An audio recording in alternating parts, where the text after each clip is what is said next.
Many are of the opinion that something happened to Dr. Amy Eskridge, a researcher who had conducted research in the field of anti-gravity in Huntsville, Alabama. This unfortunate event occurred around the time when David Grush had a meeting with George Knapp and Jeremy Corbell. Furthermore, there is strong belief that Dr. Eskridge is one of the individuals whom Grush mentioned as having been taken out, as referred to in the UAP hearings. Upon delving into the perplexing demise of Dr. Amy Eskridge in Huntsville, Alabama, and the unexplained disappearances of fellow researchers who delved into anti-gravity studies, a disquieting sensation ensues. Some have said that Dr. Lee's inexplicable vanishing parallels Dr. Eskridge's disconcerting fate. Her whereabouts remained a mystery until inquiries after her passing unveiled the truth, initiated by her contact with her son. Dr. Eskridge, gearing to publicize her anti-gravity investigations, tragically met her end shortly following a meeting with NASA scientists in Huntsville. Those who have researched this topic, along with anti-gravity technology, have said that in a more alarming scenario, individuals could encounter the formidable Invention Secrecy Act of 1951, a regulation mandated by the Department of Energy. The Department of Defense, solely in 2022, classified over 80 inventions as confidential through the imposition of a national security order. This decision, taken unilaterally, leaves inventors essentially powerless, lacking any viable recourse when subjected to it. The hindrance posed by this legislation significantly restricts the presence of free enterprise within the realm of science in the United States. Consequently, it brings into question the ethical stance of the US government, drawing troubling comparisons to regimes historically known for curbing scientific and economic freedom.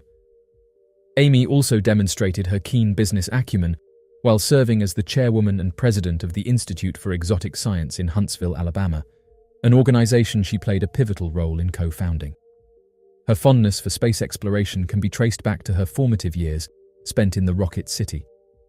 Upon completing her double major in chemistry and biology, she diversified her expertise by delving into interdisciplinary studies and obtaining mastery in electrical engineering, chemistry, physics, genetic engineering, and nanotechnology.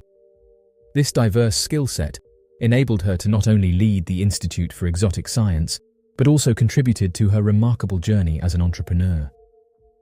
Extensive exploration of anti-gravity technology and associated aircraft has revealed that researchers often face significant personal risk due to the sensitive nature of the information they handle. This peril arises from the high-stakes nature of their research and the potential implications of their findings.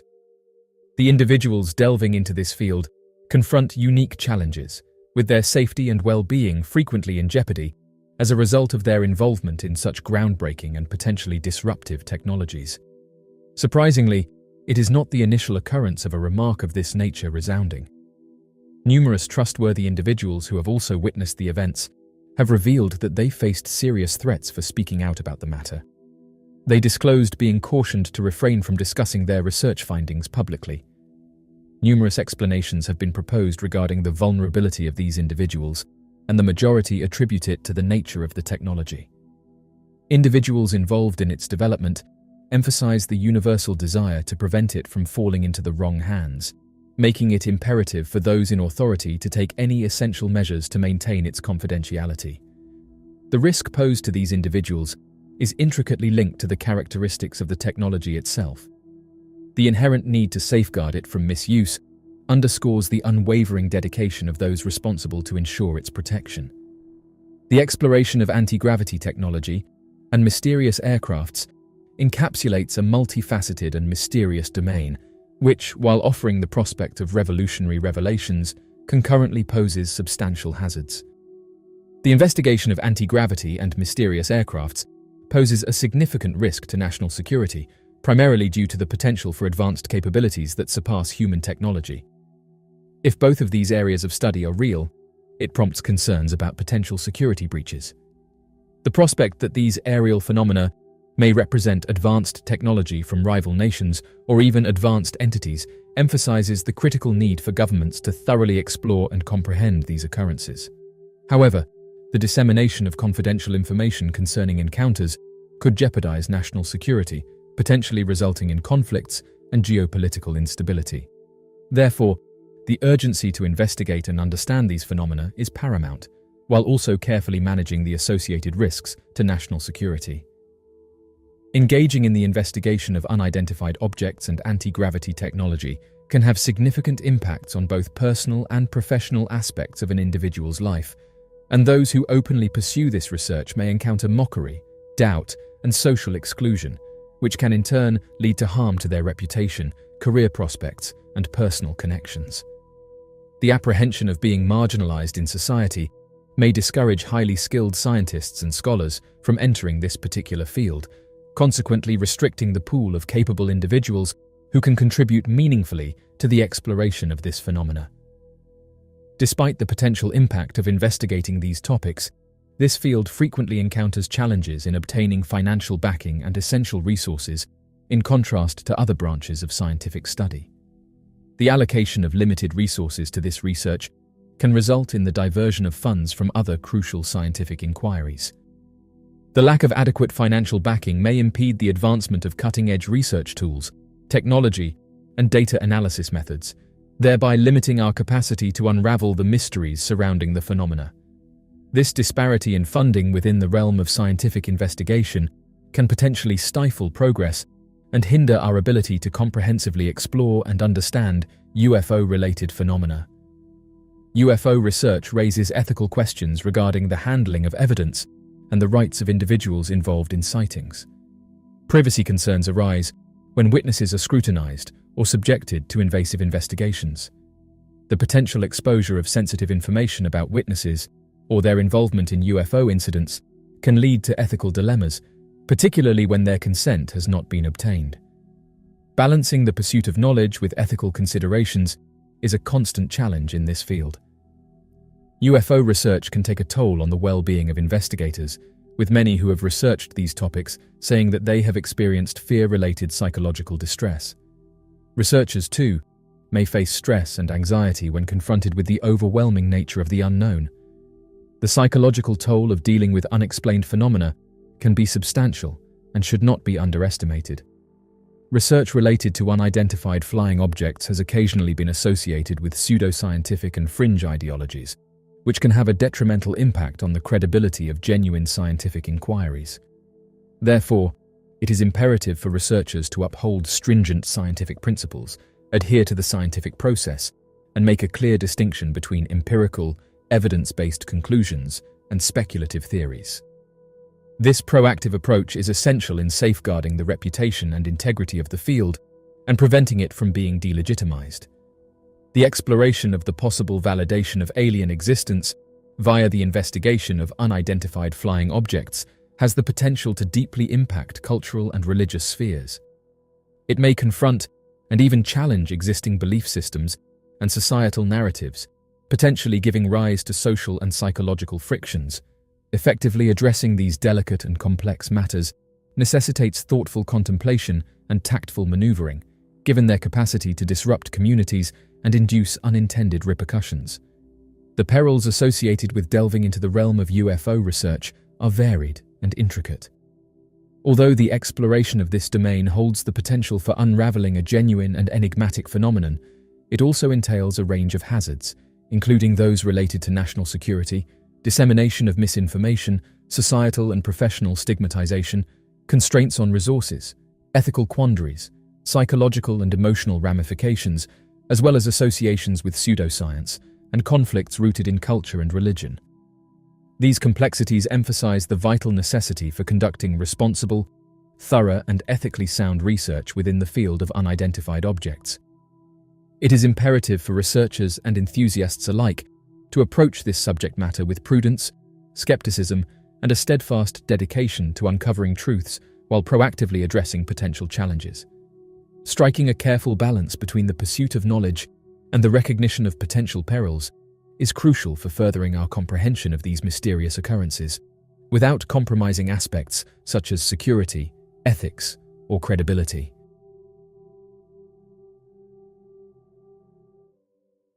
Why did Nikola Tesla say that 369 was the key to the universe? Nikola Tesla, a brilliant mind ahead of his time, possessed a unique ability to perceive things that often eluded others. One such example is his profound insight into the vast possibilities of electricity, long before his peers could fathom its potential. This raises an intriguing question. Does Tesla's enigmatic 369 theory of the universe hold any substantial merit? Tesla's fascination with the numbers 3, 6, and 9 marked the beginning of his obsession, which led him to believe that these numbers held the ultimate secrets of the universe. Over time, this theory has garnered attention and has been further developed by individuals who seek to enhance their lives by utilizing the practice of manifestation. By diligently writing down their desires repeatedly, these individuals aim to bring them into reality. Tesla's deep fascination with the numbers 3, 6, and 9 served as the catalyst for his ongoing preoccupation. He firmly believed that these specific digits possessed immense significance and could unlock the mysteries of the universe. Nikola Tesla, a renowned inventor and electrical engineer of Serb ethnicity, came into this world on July 10, 1856, within the borders of present-day Croatia. From an early age, Tesla's remarkable intellect set him apart from his peers. In his autobiography, Tesla reminisces about his childhood, where he vividly describes his encounters with out-of-body experiences, transporting him to captivating realms that were seemingly as real and emotionally charged as his experiences in the physical world. Tesla's recollections unveil a fascinating glimpse into the inner workings of his mind, illustrating how his extraordinary mental capabilities allowed him to transcend the boundaries of conventional reality. Tesla possessed a remarkable ability known as an eidetic, or photographic memory, a cognitive advantage that he effectively employed to conceive and mold his groundbreaking concepts and inventions within his mind before bringing them into tangible existence. When Nikola Tesla embarked on his journey as an adult, he quickly recognized that he possessed a unique disposition compared to his fellow inventors. What set him apart was his remarkable patience, a quality he observed to be lacking in others. Tesla's exceptional capacity for contemplation and careful deliberation allowed him to avoid hasty missteps. This remarkable attribute epitomized his approach to problem-solving and innovation. Unlike his contemporaries, he devoted ample time to thoroughly conceptualizing and refining his ideas before implementation. The inventor's reflective approach proved to be highly effective throughout his professional journey. Despite not achieving great wealth, Tesla managed to produce a remarkable array of groundbreaking creations that still hold significant importance in today's world. Among these notable inventions are the revolutionary concepts of alternating current and the induction motor. Furthermore, Tesla's experiments also ventured into realms previously explored by other innovators, encompassing advancements in areas such as X-rays, neon lights, and remote controls. Tesla's contributions to these fields were profound, leaving a lasting impact on the development and progress of modern technology. In his extensive body of work, renowned inventor Nikola Tesla embarked on a relentless quest to unravel and harness the enigmatic forces that exist in our world. While his groundbreaking experiments with electricity remain widely celebrated, Tesla's insatiable curiosity led him to explore the mystical significance of certain numbers, particularly 3, 6, and 9. Rather than mere numerical values, Tesla perceived these figures as keys to unlocking profound secrets embedded within the fabric of the universe. According to popular belief, Nikola Tesla is believed to have made a remarkable statement that holds profound significance. If one were to fully comprehend the extraordinary nature of the numbers 3, 6, and 9, an invaluable key to unlocking the vast mysteries of the universe would be within reach. Although there is uncertainty surrounding whether the renowned inventor Nikola Tesla actually spoke these famous words, there is no doubt that he possessed an intense fascination with numbers. Upon careful examination, we notice the emergence of a distinct pattern in which certain numbers are consistently absent. Specifically, the numbers 3, 6, and 9 appear to be excluded from this doubling sequence. Threes have held significant importance throughout human history, manifesting in various forms. For instance, triangles, which are characterized by 3 sides, hold great significance and are commonly found in structures like pyramids. Trinities, such as the well-known Father, Son, and Holy Ghost, have also played a prominent role in human history. Moreover, the renowned inventor Nikola Tesla identified a trifecta of energy, frequency, and vibration, which he believed encompassed the hidden secrets of the universe, Throughout his lifetime, Nikola Tesla displayed his deep fascination and fixation in various ways. One notable habit was his ritual of circling the block 3 times before entering a building. This peculiar behavior seemed to symbolize a personal belief or superstitious practice held by Tesla. Additionally, when it came to mundane tasks like washing dishes, he adhered to a specific routine. Interestingly, Tesla would utilize a staggering 18 napkins for this simple task, a number carefully chosen due to its divisibility by 9, 6, and 3. This deliberate choice suggests a meticulous and methodical approach to even the smallest actions. The manifestation of Nikola Tesla's visionary ideas may not align precisely with his initial envisioning of the 3 mystical numbers, but it serves as undeniable evidence that the enduring power and relevance of his concepts remain unwavering. This remarkable demonstration showcases the robustness and longevity of Tesla's intellectual contributions. Mysterious unidentified objects buzzed 3 destroyers for several days. According to the Freedom of Information Act records obtained by the news site The Drive, it has been revealed that 3 destroyers were repeatedly approached by unmanned aerial vehicles over the course of several days. These enigmatic aircraft were referred to as unmanned aerial vehicles in the logs, leaving the true nature of these unidentified crafts a mystery. The obtained records shed light on this intriguing incident, raising questions about the origin and purpose of these objects. The circumstances surrounding these encounters remain largely unknown, leaving room for speculation and further investigation. These unidentified crafts have sparked curiosity and intrigue within the military and aviation communities. According to the disclosed documents, in 2019, there were 3 unidentified objects that engaged in pursuit and circular maneuvers around 3 United States warships near the California coastline. These reports further elaborate that one of these crafts exhibited an extraordinary capability by matching the speed and trajectory of a destroyer for a staggering duration exceeding 90 minutes. It is important to note that all the information provided thus far is solely based on the accounts documented in the ship's logs. This intriguing incident raises numerous questions regarding the nature and origin of these unidentified objects, leaving experts and officials baffled. Further investigation and exploration into this phenomenon are necessary to unravel the truth behind these enigmatic encounters.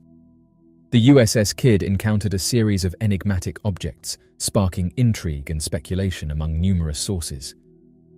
While some have hastily labeled these objects as drones, the official ship's logs describe them as unidentified aerial crafts. According to the detailed accounts in the logs, up to 6 of these crafts were observed maneuvering audaciously in the vicinity of the ship. The logs further elaborate on the sightings, stating, Kidd reported an unmanned aerial vehicle directly above, identified as a white light hovering over the ship's flight deck. Additionally, 2 unidentified objects were sighted on the starboard wing, followed by 4 more UAVs 6 minutes later near the starboard bridge. These intriguing events have generated significant curiosity and speculation among experts and observers alike. The logs serve as a testament to the highly unusual and captivating nature of these encounters. It is worth noting that the Navy vessels in question are equipped with state-of-the-art technology, including advanced sensors, radar systems, thermal imaging capabilities, and cutting-edge electro-optical systems. Despite the impressive array of tools at their disposal, none of these sophisticated technologies were able to track or identify the mysterious crafts that were observed. The Navy, confronted with the perplexing situation of encountering unidentified objects, turned to other agencies such as the Coast Guard, FBI, and various authorities in an attempt to unravel the enigma. Regrettably, despite their collaborative efforts, the investigation ultimately proved unsuccessful in providing a conclusive explanation for the nature or origin of these elusive airborne entities. The inability to unveil the truth surrounding these occurrences remains a challenging and unresolved mystery. There has been growing speculation surrounding the possibility of unidentified crafts closely observing ships, raising questions about their intentions. This phenomenon is not new, as there have been repeated reports of such unidentified crafts near our ships. Interestingly, even ex-servicemen have come forward to share their perplexing encounters with these mysterious objects. Notably, These sightings primarily occur around bodies of water, differentiating them from conventional unidentified flying objects. This has led experts to coin the term unidentified submerged objects to describe this distinct group of sightings. Intriguingly, USOs bear a strong resemblance to UFOs, prompting some to ponder whether they are truly distinct entities or if UFOs possess the capability to submerge without detection. Clearly, further exploration is necessary to shed light on these intriguing phenomena and uncover their true nature. Reports regarding unidentified submerged objects have been a recurring topic of discussion for numerous years, originating from highly reliable sources. One notable incident recounted by former US Navy Commander David Fravor sheds light on an intriguing encounter. During a routine drone retrieval mission, Fravor witnessed a large, dark mass beneath the water's surface. Describing it as a circular entity, this enigmatic object sparked curiosity. Astonishingly, upon a subsequent sighting of the enigmatic mass, a practice torpedo that Fravor had been tasked with recovering was mysteriously drawn into the depths of the ocean, never to resurface again. Such incidents involving USOs have captivated the attention of experts and researchers, and their exploration has been ongoing to uncover the truth behind these encounters.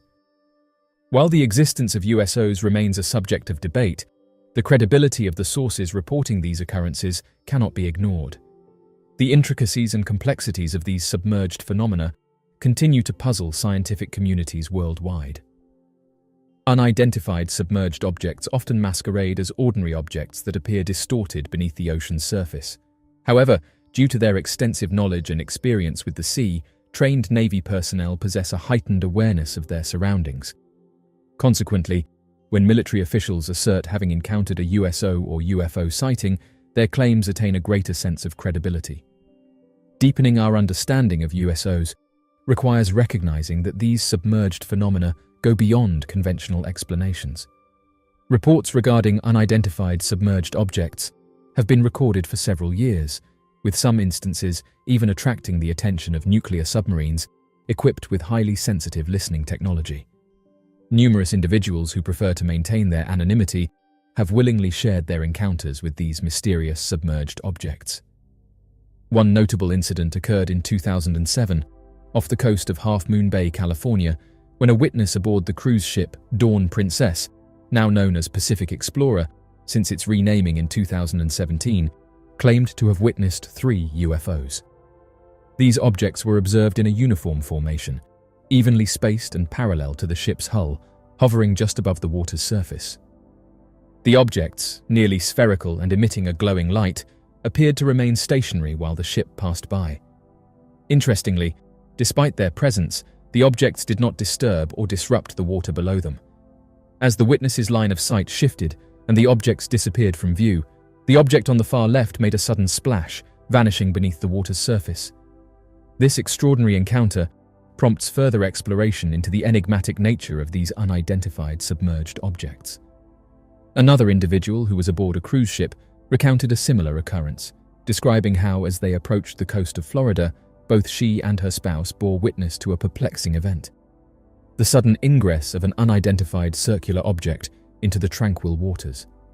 This enigmatic entity resembled the shape of a disc and astonishingly made no discernible disturbance upon submersion. Noteworthily, her esteemed husband, boasting an extensive aviation career spanning over 3 decades, confirmed that nothing he had ever encountered resembled the peculiar phenomenon witnessed that day.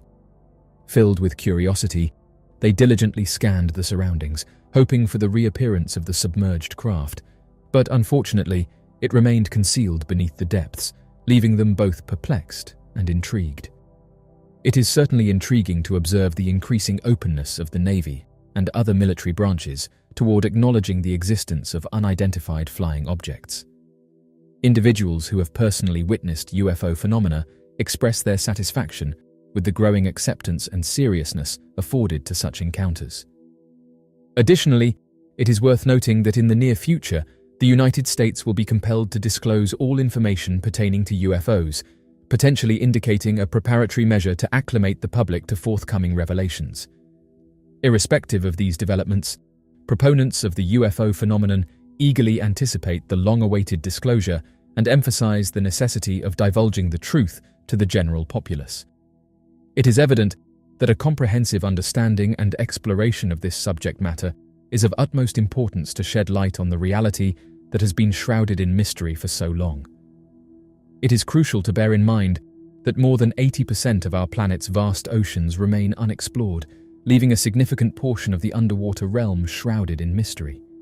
This enigmatic domain continues to captivate scientists and researchers year after year, unraveling astonishing revelations. Astonishingly, experts estimate that a staggering 1,000 to 2,000 previously unknown species come to light annually, underscoring the limited extent of our knowledge about the hidden wonders beneath the waves. Furthermore, daring underwater archaeologists have been unearthing ancient ruins, providing glimpses into past civilizations that thrived in these submerged territories. As time progresses, it is highly probable that scientists and avid explorers will stumble upon even more captivating discoveries, although reaching a consensus on their findings may prove to be a challenge.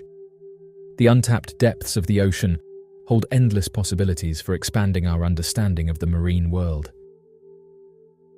A US Navy officer reveals that something was detected on radar traveling hundreds of knots underwater. Believers in the realm of the unknown have consistently advocated for vigilance in observing the vast expanses of the sky. However, it appears that we may have inadvertently overlooked a significant location in our quest for answers: our very own oceans. Amidst the whispers and murmurs that have persisted throughout history regarding enigmatic vessels sighted in and around our marine territories, it is fascinating to note that both seasoned fishermen and esteemed Navy officials have braved the skepticism to come forth and meticulously recount their perplexing encounters. While these individuals' testimonies were met with attempts to downplay and dismiss their claims by authorities and skeptics, recent revelations, comprising official documents, corroborative testimonies, and first-hand accounts, have undeniably revalidated their assertions. Astonishingly, various pilots and Navy officials have now validated these earlier reports, affirming the existence of elusive crafts surreptitiously traversing our fathomless oceanic depths. According to recent reports, United States submarines have made the curious discovery of unidentified underwater vehicles, which are said to be maneuvering at remarkable speeds deep beneath the ocean's surface. This intriguing revelation was brought to light by Tom Rogan, who revealed that the United States Navy possesses compelling evidence in the form of data substantiating these encounters. Apparently, these enigmatic high-speed crafts have been observed buzzing around naval ships before vanishing into thin air with remarkable agility. This revelation has left both military personnel and experts in the field puzzled as they grapple with the mysterious nature and capabilities of these underwater vessels. Mr. Rogan said the following about the reports: "I think what we may well be looking at is a true unknown, which is to say, intelligently controlled machinery that is not understood to be in the possession of the United States, China, or Russia, which are the three most advanced countries in terms of military aviation. Researching this, there isn't anything that we have, top secret information about what China or Russia have, or what we have at any of our top secret installations that can do what these things do in terms of performance. In the coming months and years, an area we will learn more about is the interaction between US Navy submarines, nuclear ballistic submarines, and attack submarines, picking up sonar contact of things moving at hundreds of knots under the water. So there is an undersea dimension to this that the Navy has sort of pushed off to the side as the pilots talk more about their experiences. One of the things we're going to find is that, over a period of decades, a lot of the data, a lot of the measurement of these things has been put off as a technical aberration, or essentially a data malfunction, because they didn't want to really admit that something very serious and special is going on." End quote. Researchers have indicated that the United States Navy possesses a thorough understanding of the nature of these peculiar entities. However, they have chosen to withhold substantial information regarding these phenomena at present. Some amateur researchers have suggested that Navy officials have previously disclosed their observations about these enigmatic crafts.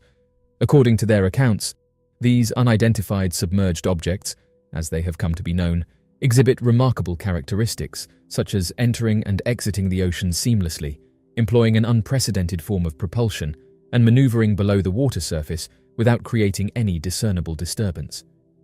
Additionally, It has been reported that these enigmatic crafts surpass conventional aircraft, such as jets, in terms of maneuverability. Despite the prevalence of discussions surrounding unidentified flying objects, USOs have received relatively less attention, leaving us with a substantial knowledge gap regarding these submerged anomalies.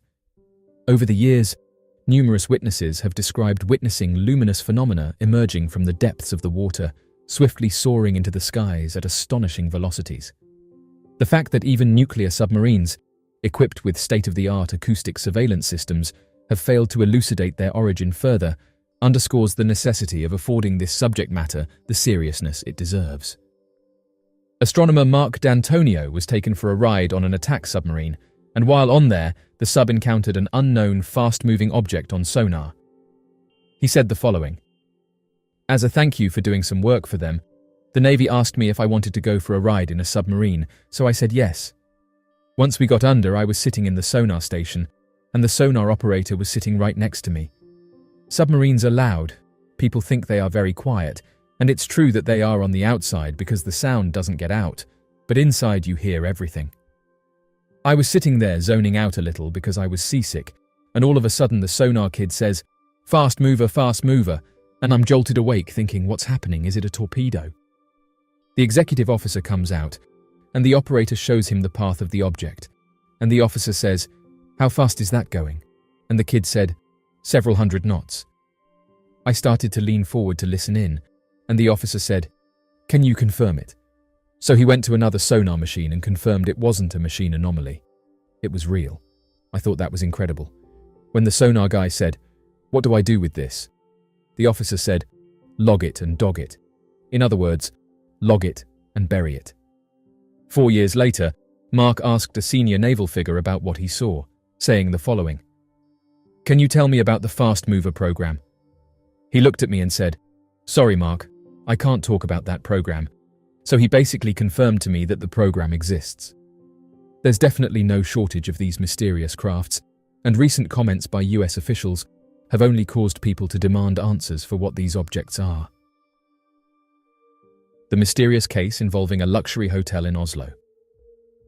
On the fateful day of June 3, 1995, an incident unfolded at Oslo's renowned Plaza Hotel, sending shockwaves throughout Norway and beyond. The body of a woman was discovered within the premises, her demise presumed to be self-inflicted due to a single pistol wound. The presence of a firearm clasped in her hand seemingly confirmed the grim conclusion. However, this perplexing case bore an uncanny resemblance to the enigmatic Isdal woman, as all identifying labels had been meticulously eradicated from her clothing, shrouding her true identity in ambiguity. Whispers permeated through the corridors, hinting at the involvement of organized crime syndicates and clandestine international espionage. Now, over 25 years have passed, and the relentless pursuit of truth by investigators seems poised to penetrate the veil of mystery, enshrouding the woman in room 2805, potentially unraveling one of the most enduring enigmas in the annals of Norwegian crime. The Radisson SAS Plaza Hotel, now known as the Radisson Blu Plaza Hotel, occupies a prominent position in the Norwegian capital and stands tall at 384 feet, making it the second tallest building in the country. Completed in 1989, this architectural marvel exemplifies the epitome of a modern five-star hotel. With its impressive 37 floors, it boasts a staggering total of 673 rooms and can accommodate up to 1,500 guests comfortably. Over the years, the Radisson has attracted the attention of millionaires, international celebrities, and individuals from the upper echelons of society, making it the preferred choice for the rich and famous. However, it was a specific room within the hotel, room 2805, that gained notoriety in 1995 and became the subject of intense interest and speculation. It was shortly after 7:30 in the evening when Evy Tudum Gjertsen, a receptionist at the Plaza Hotel, became aware that something was amiss in room 2805. The room had been registered under the names of two individuals, Jennifer and Lois Fairgate, who were Belgian nationals. However, upon investigating the matter, it was discovered that their credit card had apparently exceeded its limit. This particular room, located in what was commonly referred to as the Tower, was renowned for being one of the most luxurious accommodations at the Radisson. In terms of cost, It amounted to approximately $330 per night in today's currency. Surprisingly, despite having stayed for 3 nights already, the occupants had not made any payment whatsoever, even though they had received messages regarding their outstanding balance in the preceding days. The circumstances surrounding how these individuals managed to stay at the hotel without prepaying or providing any payment guarantees remain a mystery to this day. However, it is worth noting that certain witnesses have observed a lack of diligence on the part of some hotel staff members. This incident raises questions not only about the accountability of the guests, but also about the responsibility of the hotel personnel in ensuring proper payment and adherence to policy. Former Plaza Hotel receptionist Tudem Gyurtsen expressed her utter bewilderment when she stated to Verdun's gang that she found the situation completely incomprehensible. In accordance with her training, Gyurtsen performed her duties flawlessly, employing the TV screen as a means to relay a message to the room, urgently requesting someone to get in touch with the cashier. The TV system was under the control of a remote, and a prompt response was received when an individual pressed the OK button to acknowledge the message. This process was executed precisely according to the established protocol and demonstrated Gyurtsen's adeptness in implementing the necessary procedures. Upon realizing that the room hadn't been cleaned in several days and a Do Not Disturb sign was hanging on the door, Gyurtsen's dissatisfaction grew. Seeking to address the issue, she engaged in conversation with other staff members, discovering that the situation was far more concerning than she initially thought. As a result, she made the decision to contact the security department for assistance. Responding promptly to Gyurtsen's call, security guard Espen Nias swiftly arrived at the room. With cautious determination, he approached the door and knocked, only to be met with the unsettling sound of a gunshot resonating from inside. Immediately realizing the gravity of the situation, Nias instinctively sought cover in a small alcove nearby. Fearing that there may be another armed individual in the room who had fired the shot, he prioritized his safety and abstained from divulging any of this information to his colleagues. Despite being aware that there might be an active shooter present within the premises, Nias opted to avoid causing panic among the other staff members. Instead, he discreetly retreated to the guard station, leaving room 2805 unattended and vulnerable. Although the potential threat loomed, Nias deemed it crucial to handle the situation discreetly and without inciting unnecessary alarm.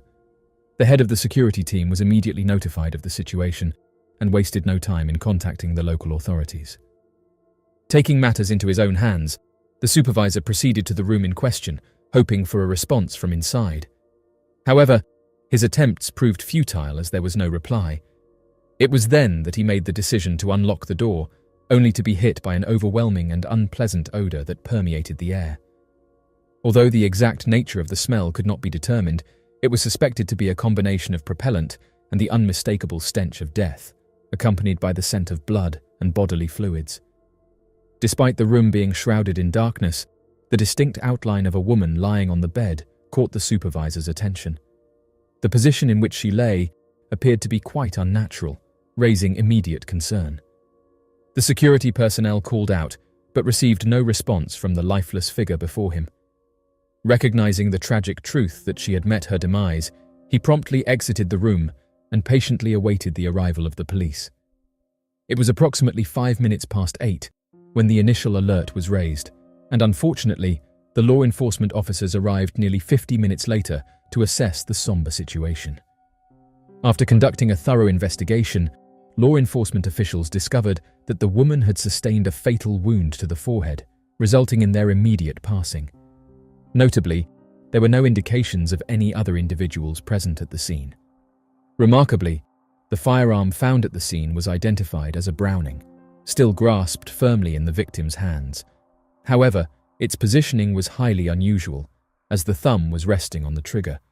The firearm had been discharged twice, once as a trial shot, piercing a nearby pillow, and a second time, causing a fatal injury to the woman's head. As the crime scene investigators meticulously combed through the room for any potential evidence, other confidential statements were also taken into consideration. Ultimately, it appeared that the woman had taken her own life.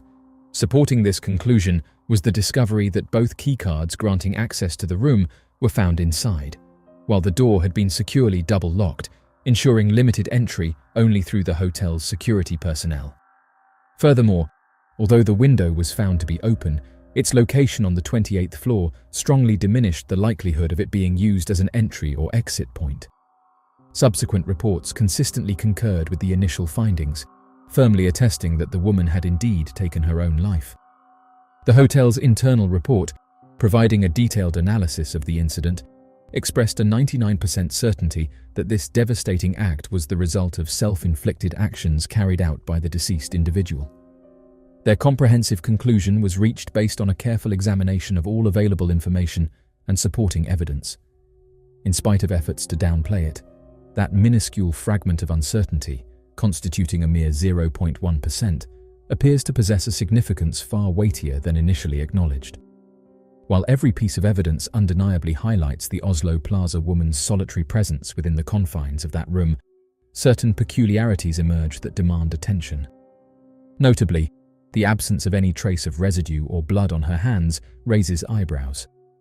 The meticulous obliteration of the firearm's serial number through the skillful application of acid further adds to the enigma. Additionally, a discovery was made within her bag, precisely 25 rounds of ammunition with no accompanying items. Curiously evocative of the infamous Isdal woman case, all labels adorning the woman's attire were meticulously removed. Similarly to the preceding unsolved death, the identity of the victim remains an unfathomable enigma to all. Torleiv Ola Rognum, a highly experienced and esteemed forensic medicine professor who holds the position of Norway's top forensic medical expert, expressed his perplexity regarding the absence of backspatter or burn on the victim's hands. Rognum, in an interview with Verdens Gang, found it unusual and raised concerns about this peculiar observation. Forensic expert Rognum expressed his astonishment at the unusual nature of the situation. The presence of a remarkable splatter of blood on the ceiling, combined with the victim's thumb still resting on the trigger and her fingers firmly grasping the grip, raised intriguing questions. However, what puzzled him even more was the absence of any blood traces on her hands. This discrepancy, or lack thereof, left Rognum perplexed and deeply intrigued. As someone experienced in the field of forensics, this particular detail stood out as incredibly striking and worthy of careful examination. The Isdal woman case, which unfolded in 1970, was hindered by the absence of advanced policing techniques and technology, ultimately leading to the failure to identify the victim. However, the Oslo woman displayed a remarkable level of expertise in evading detection. It appears that she deliberately altered her appearance by sporting short black hair. Notably, there were no belongings found that could provide any clues about her identity. No passport, purse, Idaho cards, or documents were recovered. In addition, there was an absence of credit cards and driver's license. The only potential lead was the Belgian origin of the gun she carried and her claim of residing on Rue de la Stede in Verlaine, Belgium. Surprisingly, investigations revealed that the street does not exist, nor does the supposed company she mentioned, Service. However, the connection to Belgium was strengthened through phone records, indicating that she attempted to make calls to incorrect numbers during her stay. Based on similar nearby area codes, it is speculated that these calls were meant for Grace Holone or Sereying, neighbouring municipalities of Verlaine. It is possible that she simply dialed the wrong number, hinting at the likelihood of a miscommunication or faulty memory. The Browning, a widely recognised and potent firearm, is extensively utilised by law enforcement agencies, military organisations, and even individuals involved in criminal activities. With countless units of this firearm in circulation, it is evident that its popularity knows no bounds. In an intriguing turn of events, a mysterious woman appears to have been oblivious to the characteristics of this weapon, as she tested its sound-dampening abilities by firing a shot into a pillow. It is worth noting that firearms are not typically the weapon of choice for women contemplating doing this to themselves. However, even someone lacking experience would have recognized that 25 rounds, in addition to the 7 rounds already loaded in the magazine, far exceeded what would be necessary for a self-inflicted demise. This raises several compelling questions. According to Lennart Kurdelin, the Criminal Watch commander, there is no evidence to indicate that this incident was anything other than someone wanting to take their own life. However, it is exceptionally uncommon to come across cases where women have taken their own lives by using a firearm.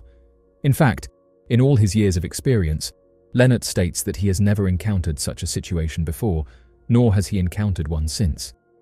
Intriguingly, the gun and magazine did not yield any identifiable fingerprints, but this should not be immediately perceived as suspicious.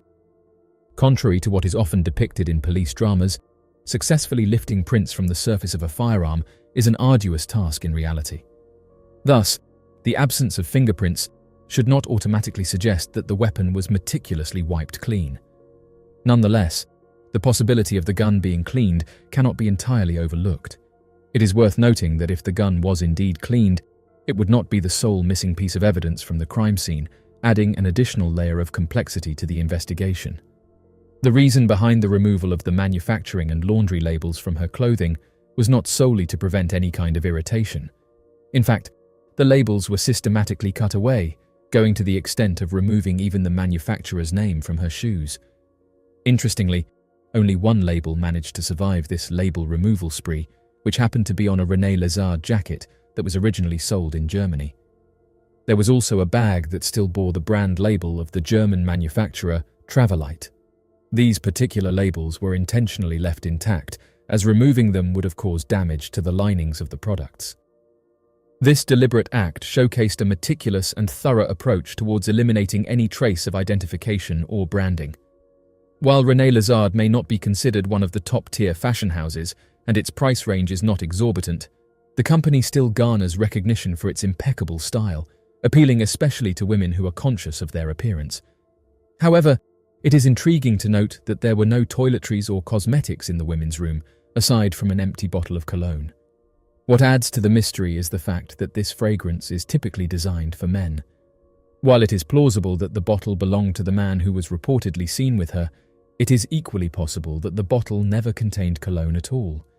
It makes one wonder if the bottle symbolized a lost love, as empty perfume bottles can retain the fragrance for numerous years.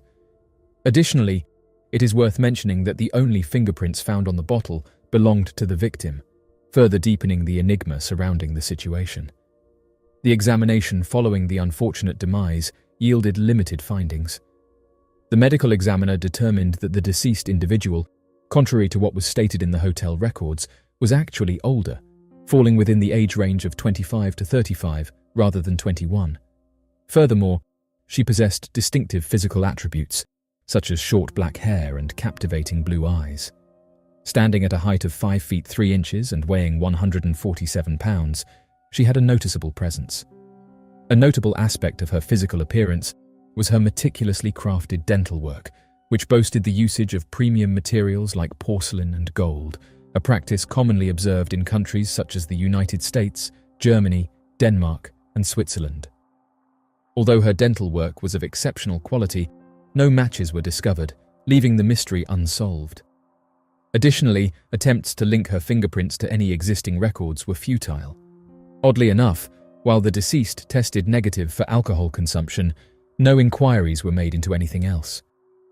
Despite the fact that taking her own life was the main focus of the investigation, Assistant Chief of Police Gunnar Larsson felt unsatisfied with the numerous unresolved questions surrounding the case.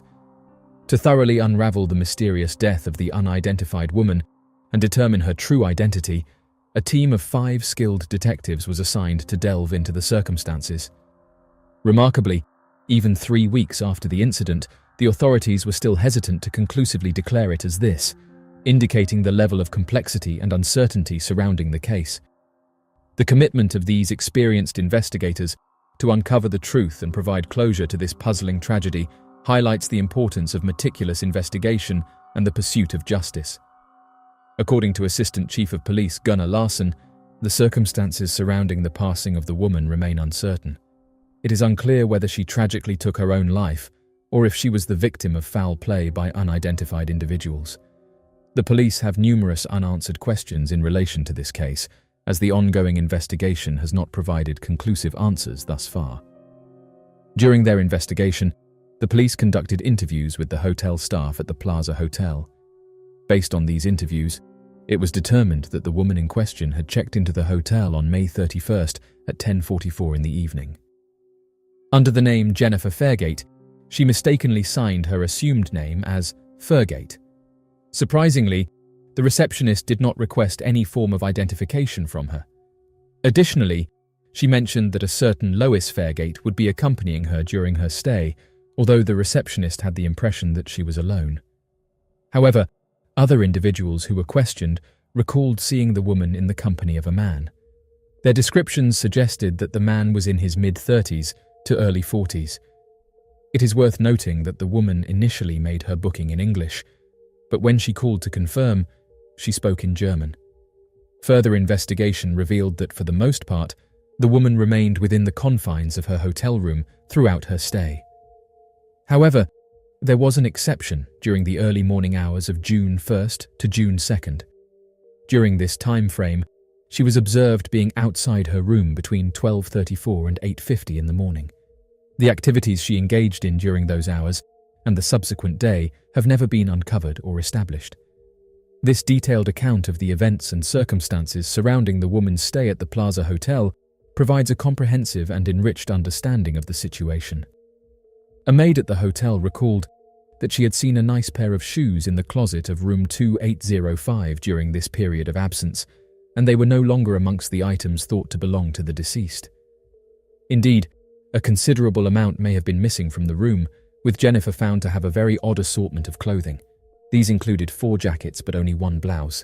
She had 1 sweater but no trousers or skirts. Equally, the clothing wouldn't fit in the Travelite bag. A witness reported that Jennifer had arrived at the Plaza Hotel with a wheeled suitcase and wearing a suit jacket with a skirt, leading her to assume that the victim had been a flight attendant, as it was typically airline crews that had this type of luggage at the time. The witness believed she was from British Airways. Neither the suitcase nor the skirt was in the room. In a recent interview with Verdon's gang, Tom Storm Olsen, a retired police officer, expressed his belief that the woman in question must have been caught in a dire circumstance. However, due to the lack of information about her identity, it is difficult to ascertain the exact reasons behind her actions. Mr. Olsen also speculated that there could potentially be criminal elements involved. The police force entertained various conjectures regarding the true identity of the individual referred to as Jennifer. Among them was the speculation that she could potentially be the missing spouse of a mafia leader. However, this initial theory was swiftly invalidated.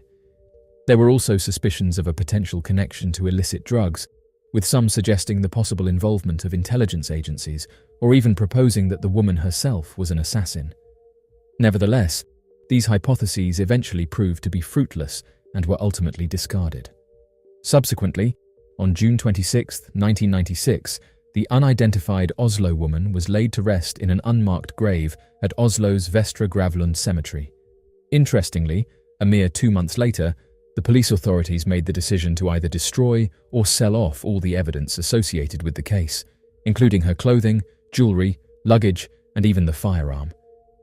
The investigation conducted by the police forensics department revealed that the gun, which had its serial numbers deliberately removed, was ultimately recovered. In 2017, the Norwegian newspaper Verdens Gang stumbled upon the firearm while journalist Lars Christian Wegener was carrying out a fresh inquiry into the case, a pursuit he had been diligently following since 1998. As Wegener made this discovery, he reached out to experts who examined the weapon and made an intriguing observation. Contrary to the initial assumption that it was an authentic Browning, these experts contended that it was, in fact, a Hungarian replica assembled from various components. While the barrel matched the original Browning, the remaining parts were determined to be significantly older, likely hailing from the 1960s or 1970s and possibly having a military background. This revelation shed new light on the firearm's origins, raising questions about its true history and purpose. Wegener's subsequent investigations have brought to light an additional captivating element, which revolves around an individual who occupied room 2804. Referred to as Mr. F in public, this individual was of Belgian origin. On the day of the unfortunate incident, precisely at 6 minutes past 8 in the evening, a woman going by the name of Jennifer Fairgate placed an order for food to be delivered to her room. The specific choice was a delectable combination of bratwurst and potato salad known as the Hot Bite. The responsibility of delivering the meal was entrusted to Kristin Anderson, the supervisor in charge of room service. However, due to a mix-up in room numbers, the food was mistakenly taken to room 2804 instead of 2805, which happened to be occupied by Mr. F across the corridor. Subsequently, this error was rectified, and the mysterious woman promptly received her meal in the adjacent room. Displaying appreciation for the service rendered, she generously tipped 50 kroner, leaving behind a sense of intrigue. Crime scene investigators made a startling revelation when they examined the room where the incident took place. Surprisingly, most of the food in the room remained untouched, despite the assumption that it was supposed to be the final meal of the victim. This peculiar observation was not just a mere coincidence, as it served as a clue indicating the presence of someone in the room. While it may have been easily overlooked, the discovery of a USA Today newspaper in the deceased woman's room added another intriguing layer to the mystery. It came to light that these newspapers had been distributed to all the hotel guests free of charge. However, the newspaper found in the victim's room was not meant for either room 2805 or 2804. Instead, it had been intended for room 2816. This discrepancy raised questions about whether the woman had been spying on her fellow residents, illegally entering their rooms, or if it was simply another mistake. To delve deeper into the investigation, a fingerprint was recovered from the bag containing the misplaced newspaper, and it has recently been forwarded to Interpol for further analysis. Curiously, the identity of the individual who stayed in room 2816 remains a mystery, as they have never been traced. This crucial information opens up new possibilities and leads for the investigators to pursue, hoping to unravel the intricate web of events surrounding this perplexing crime scene. According to documents provided by the police, it was revealed that a person identified as Mr. F had been present in Oslo for work purposes.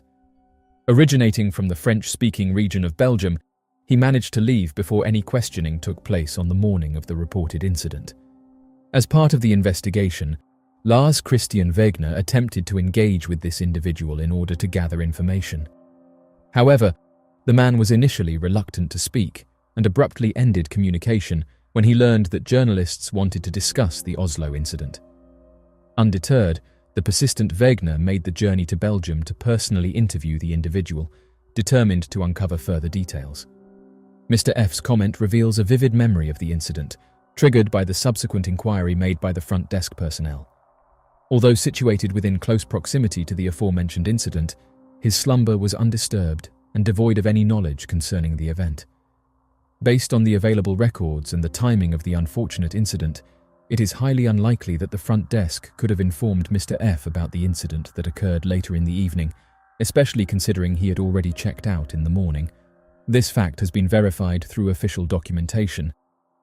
Despite several attempts to reach out to Mr. F for further clarification, he has not responded, leaving us perplexed as to why he would provide misleading information. It is plausible that he might be mistaken or simply unwilling to involve himself in the matter. However, it remains unclear why he would choose to withhold any pertinent details. In the month of November in the year 2016, significant progress was made in the ongoing investigation of the Oslo woman's case. A noteworthy development occurred when authorities decided to exhume the body of the Oslo woman in order to obtain DNA analysis. This crucial step was taken to gather further evidence and shed light on the mysterious circumstances surrounding her passing. Investigators collected samples from both the teeth and bones of the subject in question. These samples were then sent to the Institute for Legal Medicine at Innsbruck Medical University in Austria for analysis. The results of the analysis revealed a complete DNA profile, verifying that the Oslo woman most likely had European ancestry. To further narrow down her origins, Professor Jurian Hugewerf from the University of Canberra in Australia conducted a detailed examination of the woman's teeth, which ultimately pointed towards Germany. However, delving deeper into the investigation, Professor Druid from Stockholm conducted additional analysis, unveiling that the woman was born in 1971 and was approximately 24 years old at the time of her death, with a slim margin of error of only 1.1 years. This comprehensive investigation has shed light on crucial details surrounding the Oslo woman's identity and the circumstances surrounding her demise. The information derived is consistent with the limited evidence discovered in the room. It is worth noting that both the jacket and bag belonging to the woman from Oslo had German origins. Furthermore, she conversed with the hotel staff in the German language, without any discernible accent. Additionally, there are indications that her dental work may have been done in Germany. While she displayed a certain level of familiarity with Belgium, specifically the Valais region, there is no concrete evidence to suggest that she actually hails from that particular area. As the enigma surrounding the identity of the Oslo woman gradually unravels, so does the possibility of uncovering the true circumstances pertaining to her untimely demise. Despite the Oslo police's official stance, the lingering questions that were initially assigned to the detectives remain unresolved. Delving deeper into the perplexing case, one cannot help but wonder about the intricate details surrounding her entry into the country. Furthermore, the origins of the firearm used in the incident pique curiosity. Was it surreptitiously smuggled through customs, evading scrutiny, or was it acquired within Norwegian borders? Equally puzzling is the fate of her personal belongings and crucial documents, which seem to have mysteriously vanished without a trace. The Isdal woman case, a perplexing and unsolved mystery in Norway, may have had a direct influence on events in Oslo. Many of the existing theories regarding the operations of security services fail to truly grasp their functioning. These theories often stem from Cold War fiction rather than factual basis. In reality, undercover agents prioritize the creation of a foolproof backstory, unlike the Oslo woman, whose false backstory was easily transparent. To avoid raising suspicion, they would unquestionably ensure that they paid for their hotel accommodations themselves. Additionally, possessing a firearm like the supposed Cold War relic, the Browning, would be unnecessary for agents. Lastly, unless an agent was killed in an operation likely to spark an international scandal, they would not be disowned and left in an unmarked grave if they were affiliated with MI6 or the CIA. However, it should be noted that this may not necessarily be the case for other intelligence agencies. By delving into these details, we can gain a comprehensive understanding of the limitations and discrepancies within these theories and their portrayal of security services operations. However, it is important to consider alternative explanations for this discrepancy. Mr. F's behavior and statement also arouse suspicion, but it is possible that he simply fears being implicated in a potential crime or has personal reasons for wanting to avoid public attention.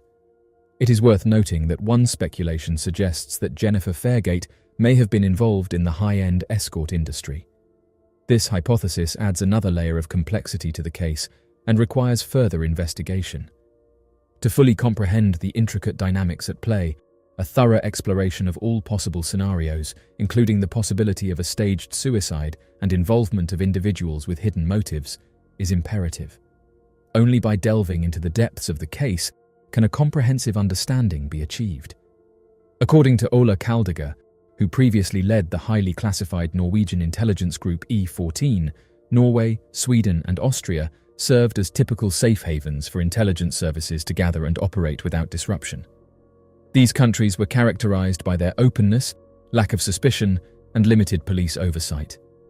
Their favorable qualities, such as efficient infrastructure and loose travel restrictions, made them easily accessible to intelligence operatives. Kaldager suggests that much clandestine activity may have taken place unnoticed by the general public in these nations. These safe havens provided a conducive environment for intelligence agencies to convene confidential meetings and carry out their operations covertly. When considering the absence of any records pertaining to the Oslo woman, it is crucial to explore the influence of the state apparatus.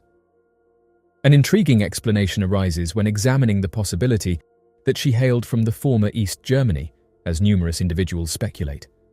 In this case, it becomes conceivable that her records could have been intentionally destroyed by the notorious Stasi, the former Ministry for State Security.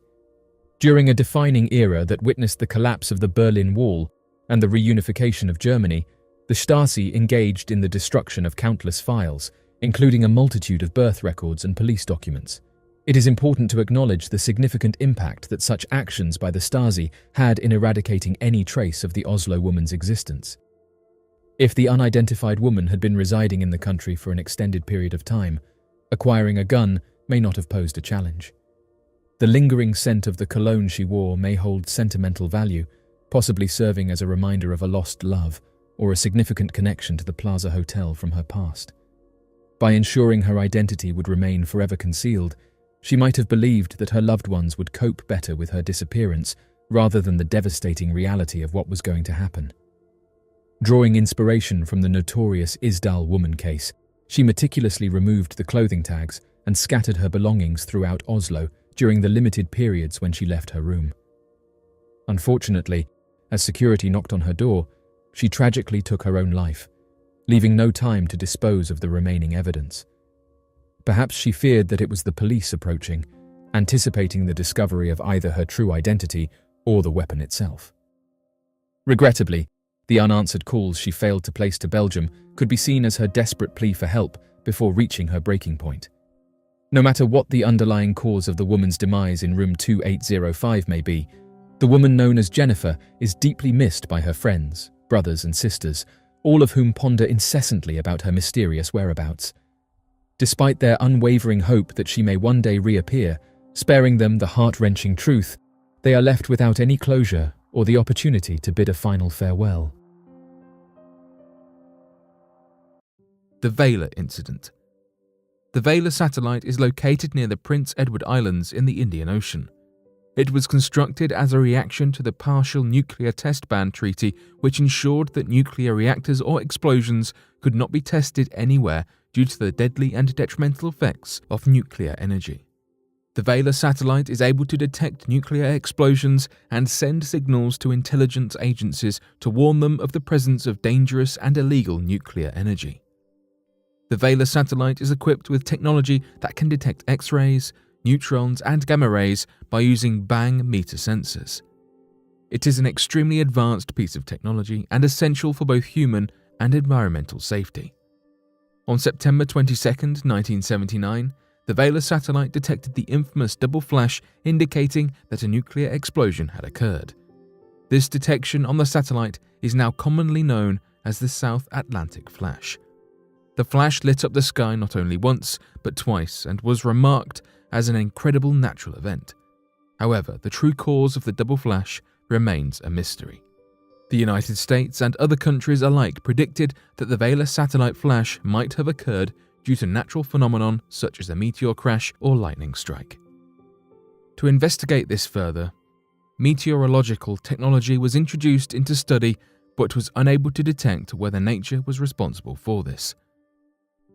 This technology was unable to prove the exact cause for the detonation. However, it did show that a wind had occurred over the southern Indian Ocean that might have carried nuclear explosive radiation or chemicals to certain parts of Australia. After an investigation from the United States Department of Defense within the Indian Ocean and surrounding countries, they predicted that it is possible that a nuclear test had occurred within the region of South Africa or Israel, but there was not enough evidence to conclude that a nuclear threat was present. There are several conspiracies as to why the Vela satellite detected a nuclear explosion. Investigators believe that the United States might be covering up the reality that Israel and South Africa might have access to nuclear power and that they might be working together to create nuclear weapons. These same investigators claim to have evidence that the United States Department of Defense came across conclusive evidence that a nuclear explosion from these regions really did occur, but that they chose to ignore it, to not draw attention to their international conflicts with the region. Recognizing that Israel and South Africa might share in nuclear power is a dangerous idea for the United States. There are certain ulterior motives for the United States to disguise this information from the general public. However, upon further investigation into South Africa's nuclear power industry, officials believe that the South African government could not have made such a powerful nuclear explosive within the time frame that it went off because their access to nuclear power at the time was limited. South Africa was also a part of the Partial Nuclear Test Ban Treaty. Because of this, they allowed foreign parties to view their classified documents revealing the kind of nuclear access they had. Because South Africa seems clean on its own, it gives precedent to the possibility that they collaborated with Israel to test this nuclear explosive. The United States has yet to confirm or deny this possibility. According to Ed Harris, a former research associate at NASA Ames Research Center, he reveals the truth behind why President Jimmy Carter cried after being told the truth about UFOs and alien life. He said the following: "Yes, the incident of Jimmy Carter crying after being briefed about classified information regarding UFOs is largely believed to be true by the serious researchers on the subject. As a forewarning, the following information is very unsettling and will explain why Carter never kept his promise of revealing classified UFO information to the public. According to the story that was corroborated by more than one witness, US presidents are only given a cursory overview of the subject. Apparently, the CIA runs the program, only provides information to the president on a need-to-know basis, and does not consider presidential curiosity as sufficient need to know. This was implemented after Kennedy, and all presidents after him have been given only summary briefings. Some presidents, for unknown reasons, were given more than others. President Carter is a deeply religious man who had also witnessed a UFO with 6 other people. Everyone thought that he would be the one to finally release UFO info to the public, but as the story goes, he was repeatedly stonewalled. Eventually, the CIA had the talk with him, and afterward, it was reported that he sunk his head in his hands and not only began to deeply sob, but was visibly disturbed for some weeks afterward. So what was he told and shown? He was told that the major religions, including Christianity, were programs created by extraterrestrials to prevent us from destroying ourselves while they ran their experiments on us, and that they made us. At this moment, it became clear to Carter that such information could cause tremendous economic and social upheaval. I should add that I am not only a Christian, but a clergyman, so I am in no way attempting to promote atheism here. In fact, how God fits into this might be an interesting separate post. Nevertheless, these are the facts as I know them to be." End quote. President Dwight D. Eisenhower was also said to be briefed on this topic. On the evening of February 20th, 1954, a surprising event occurred when President Eisenhower suddenly disappeared without any prior notice. This abrupt disappearance sparked various rumors and widespread concerns, leading many to speculate that the president may have tragically passed away. However, the official explanation provided was that Eisenhower had to urgently undergo dental surgery and was currently in a phase of successful recovery. Contrary to the official statement, there exists a fascinating account surrounding the president's mysterious vanishing act. It is believed that Eisenhower was covertly taken away to engage in an unforeseen encounter with an extraterrestrial civilization hailing from the distant Pleiades star cluster. This particular alien race, commonly known as the Nordics, due to their distinctive physical characteristics, such as blue eyes, blonde hair, and fair complexion, held this clandestine meeting with the president. It is worth noting that the Nordics are a subject of great intrigue and fascination among those who explore the realm of extraterrestrial encounters. The meeting reportedly occurred at Edwards Air Force Base, specifically in an unoccupied hangar, although the precise particulars of the discussions remain somewhat undisclosed. It seems that during the meeting, the Nordics presented an offer of assistance encompassing various domains such as technology, medical procedures, advancements, and the pursuit of clean energy by transitioning away from fossil fuels. However, despite these promising prospects, both parties were unable to reach a mutually beneficial agreement, resulting in the meeting's eventual abandonment. According to the narrative, a significant development occurred when a second extraterrestrial race established contact with President Eisenhower and other leaders of the United States. In contrast to the Nordics, known for their peaceful intentions, the Greys managed to strike a mutually beneficial agreement with the president. This agreement entailed granting the United States exclusive access to advanced technological advancements, while allowing the Greys to conduct experiments on select individuals from the country's population. These individuals would subsequently have their memories erased and be safely returned. This unprecedented concession granted the Greys an unprecedented level of involvement within the United States, enabling them to carry out their clandestine activities. There are individuals who argue that Eisenhower's decision to make this agreement was not entirely voluntary, citing the intense geopolitical climate of the Cold War and the perceived constant threat posed by the Soviet Union. Governments have a strong inclination to maintain strict confidentiality when it comes to UFOs, primarily due to their commitment to safeguarding national security. The underlying reasoning stems from the possibility that these UFOs are not merely unidentified objects, but rather advanced technological crafts operated by extraterrestrial beings or an enigmatic agency. Such a revelation would have far-reaching implications for global security, prompting concerns among governments worldwide. Consequently, the potential threats posed by these unidentified aerial phenomena have become a significant apprehension for governments, fueling their desire to keep the existence of UFOs hidden. Secrecy plays a crucial role in enabling governments to retain authority over the acquisition, assessment, and potential military involvement associated with unidentified flying object sightings. The underlying concern stems from potential unauthorized access by foreign nations to cutting-edge technologies, or the ability to harness the extraordinary capabilities of UFOs, which drives governments to maintain strict confidentiality regarding their investigations and conclusions. The potential existence of unidentified flying objects has the potential to shake up long-held belief systems and societal norms. If governments were to disclose information regarding encounters with UFOs without sufficient context or understanding, it could instigate a widespread sense of fear, confusion, and even panic among the general public. In order to avoid such disruptive consequences, governments may opt to maintain secrecy surrounding UFOs until they are able to offer a comprehensive and detailed explanation. The disclosure of UFO-related information must be approached cautiously, taking into consideration the potential impact on society. Governments can effectively manage the situation surrounding the disclosure of extraterrestrial encounters or advanced technology by strategically controlling the dissemination of information. This approach not only prepares the public for such revelations, but also mitigates the risk of widespread chaos and upheaval that could arise from a paradigm-shifting revelation. By gradually revealing the necessary details and shaping the narrative, governments prioritize the stability and well-being of society. If UFOs do indeed signify the existence of highly advanced technological capabilities that surpass human understanding, it is conceivable that governments would possess a significant interest in unlocking the secrets of such technology through reverse engineering.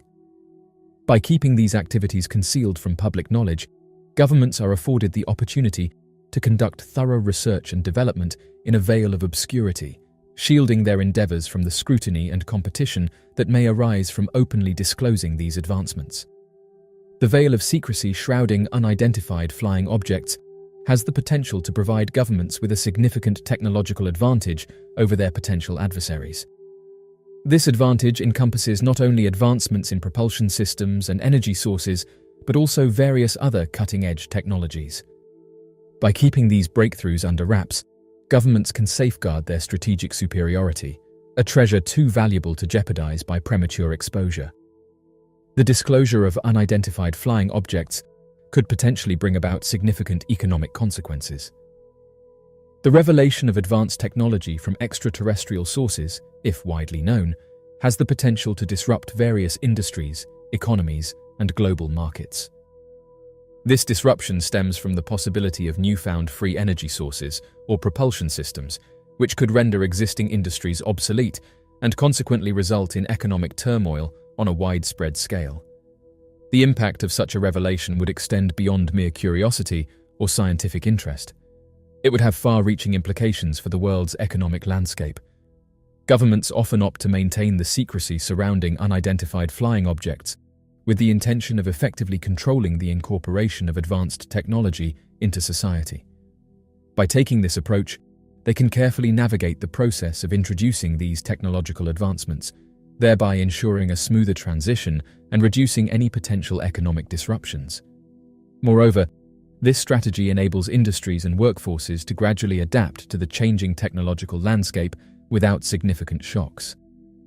The presence of unidentified flying objects and encounters with extraterrestrial beings have the potential to disrupt established power dynamics and challenge authority structures. Governments may harbor concerns about relinquishing control over the narrative and the public's trust if they were to disclose information pertaining to UFOs prematurely. By maintaining a veil of secrecy, authorities can carefully regulate the dissemination of information, thereby shaping public perceptions and reactions in accordance with their agenda. The implications of acknowledging the existence of UFOs and encounters with extraterrestrial life extend far beyond the confines of mere curiosity. Furthermore, it is important to acknowledge that governments across the globe might have genuine concerns regarding their capacity to govern effectively following the disclosure of UFOs. The mere thought of social unrest, political instability, and the relentless demand for drastic change can significantly sway governments to maintain the secrecy around UFOs until they have formulated a well-rounded and extensive strategy to tackle the wide-ranging consequences that may arise as a result of such a revelation. These concerns stem from the understanding that unveiling the existence of UFOs could potentially disrupt the societal fabric, create unrest among citizens, and subsequently challenge the existing power structures. Religion has played a significant role in shaping the lives of countless individuals throughout the course of human civilization. Serving as a profound source of purpose, guidance, and meaning, it has offered solace and answers to existential questions that have puzzled humanity for ages. Furthermore, religion has provided moral frameworks, serving as a compass for ethical decision-making, and has fostered a sense of belonging and community among its followers. However, the recent surge in UFO sightings and the possibility of the existence of extraterrestrial life could potentially challenge and transform long-held religious beliefs and doctrines, prompting a need for re-evaluation and adaptation among adherents. The revelation of the existence of life beyond Earth can be interpreted as an extension of the divine tapestry, resonating with numerous religious doctrines that proclaim God, or a higher power, as the ultimate architect of the universe. If we were to encounter extraterrestrial life forms, it would serve as a profound testament to the expansiveness and intricacy of God's creation. Such a revelation could potentially deepen our religious sentiments and inspire a greater sense of awe and reverence towards the cosmos, underlining the remarkable complexity and deliberate design inherent in the celestial realms. The mere existence of extraterrestrial life has the potential to enrich our spiritual understanding and further ignite our curiosity about the boundless possibilities of the universe. Religious leaders and scholars often find ways to integrate the concept of extraterrestrial life into their religious teachings. They do so by emphasizing that religious principles and truths still hold significance in the wake of cosmic discoveries. This perspective enables religious individuals to harmonize their faith with the ever-expanding horizons of human understanding. When considering the possibility of life beyond our planet, religious leaders delve deep into the intricacies of their respective faiths. The discovery of life beyond Earth has the potential to bring about significant theological shifts across different religious practices. Such a revelation may necessitate a re-evaluation of humanity's position as a unique entity within the vast expanse of the cosmos, a core concept deeply embedded in numerous religious tenets. In response to this newfound reality, religious leaders and scholars could engage in extensive theological deliberations aimed at reinterpreting sacred texts and doctrines and reconciling them with the existence of advanced life. This remarkable discovery has the capacity to stimulate comprehensive and profound discussions within religious communities. In the realm of Christianity, theologians often find themselves contemplating the profound implications of Jesus' sacrifice here on Earth, particularly when considering the existence of advanced civilizations. The possibility of life beyond our planet brings forth a fascinating realm of ethical and moral contemplation. As humans, our conduct and connections are often influenced by religious teachings, primarily within the boundaries of our earthly existence. However, the profound discovery of intelligent extraterrestrial entities would undoubtedly ignite a series of thought-provoking inquiries regarding the extension of religious ethics towards interactions with these beings. Religious communities are likely to face complex ethical challenges when it comes to encountering advanced civilizations.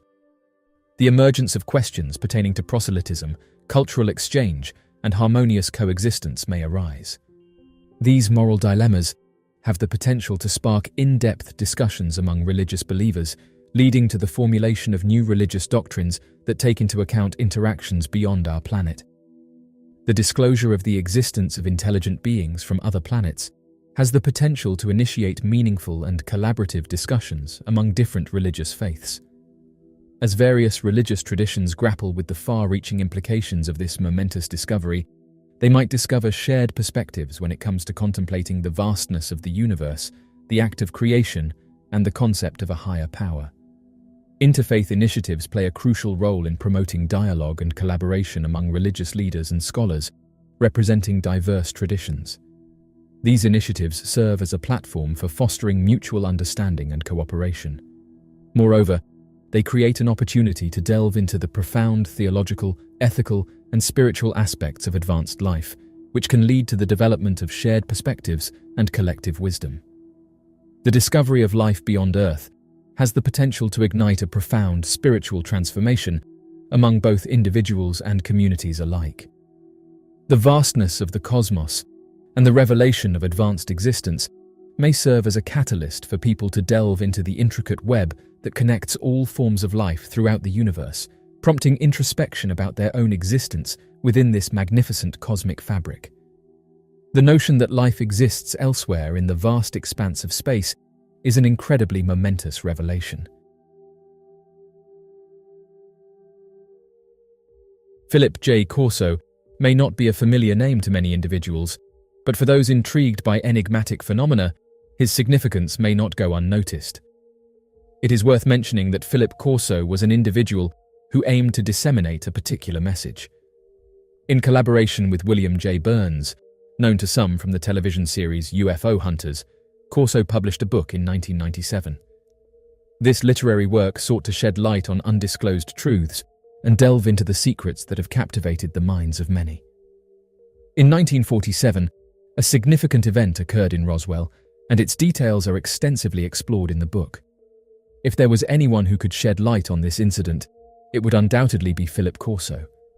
With 21 years of military experience under his belt, Corso possesses substantial background knowledge about what transpired during that eventful period. In his comprehensive and detailed account, Corso reveals that he was actively involved in overseeing the department responsible for investigating the crash site in 1947. Through his in-depth exploration, Corso enriches our understanding of the circumstances surrounding the Roswell incident and provides valuable insights into its significance. He asserts that the discovery of the crash site and subsequent secure handling of the evidence were not mere coincidences. In fact, these events led to a series of remarkable technological advancements that greatly impacted humankind. These breakthroughs included the development of circuit chips, optical fibers, night vision goggles, and other significant discoveries. According to him, these findings directly correlated with the events surrounding the crash, propelling humanity forward by several years. Continuing his revelations, he shares that he had the privilege of closely interacting with some of these cutting-edge technologies. Furthermore, he claims to have played a pivotal role in disseminating this knowledge to top-tier US corporations. Philip may come across as someone with a vivid imagination, but the truth is that his credentials validate his claims. Having served as an esteemed officer of the National Security Council during President Dwight Eisenhower's tenure, Philip had a remarkable career. Journalists, attempting to discredit his assertions, filed a Freedom of Information Act request which confirmed the authenticity of his claims. Despite this validation, some individuals within the community deemed his declarations as outrageous and detrimental rather than beneficial. However, the narrative took a dark turn when news broke of Philip's untimely demise shortly after publishing his book. His passing from an unexpected heart attack sparked speculation within the community, with some suggesting foul play. There were murmurs that he had unraveled certain forbidden subjects and was possibly silenced as a consequence. The notion gained traction among believers, leaving them convinced that he was deliberately silenced. The shadow cast over his mysterious passing has only deepened the intrigue surrounding his revelations. When the book initially made its debut, it garnered praise from numerous individuals within the community who commended the author's bravery for openly discussing and revealing his insights about these occurrences. However, there were some individuals who remained hesitant to fully embrace certain elements of the author's revelations. They expressed reservations or difficulties in fully aligning their perspectives with some of the ideas presented in the book. After submitting Freedom of Information Act requests, it became evident through the obtained records that Philip Corso held significant importance within his field. These records revealed the existence of an extensive file documenting his remarkable achievements throughout his career.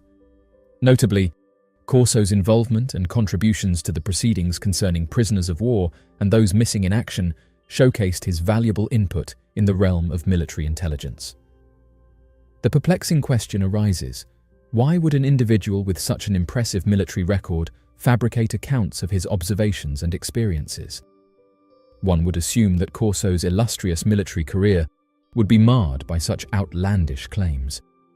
However, he continuously and tenaciously pursued this path, striving to disclose the truth to the general public. This paradox has led some to believe that Corso's motivations were grounded in honesty and a genuine desire to share his knowledge with the masses. Despite knowing that his extraordinary military record risked being overshadowed by these bizarre assertions, he forged ahead, undeterred in his mission to unveil the truth. The in-depth exploration of Philip Corso's background, coupled with the comprehensive examination of the records obtained through Freedom of Information Act requests, emphasizes the complexity and depth of his involvement. While skeptics may question the veracity of his claims, Corso's unwavering dedication and insistence on revealing his experiences suggest a profound belief in the information he sought to share. As of right now, the extensive documentation surrounding Philip Corso's military career, coupled with his unwavering commitment to exposing his encounters, sparks curiosity and invites further scrutiny into the authenticity of his controversial assertions. Thus, it is paramount to conduct a thorough analysis and evaluation of all available evidence in order to ascertain the truth behind Corso's claims and the motivations that drove him to divulge his knowledge to the world. Numerous critics have subsequently emerged, alleging that he fabricated his claims of serving under the Eisenhower administration. However, a thorough examination of documents obtained through the Freedom of Information Act has shed light on the reality of his employment. These records unequivocally confirm that he was indeed affiliated with Army intelligence and held a distinguished position as a member of the National Security Council staff, Eisenhower administration. In 1996, during his testimony before the House Subcommittee on Military Personnel, Philip made the following statement. This was just prior to the release of his book.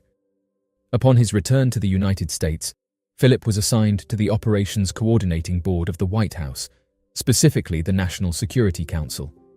In this role, he was responsible for managing virtually all projects related to U.S. prisoners of war.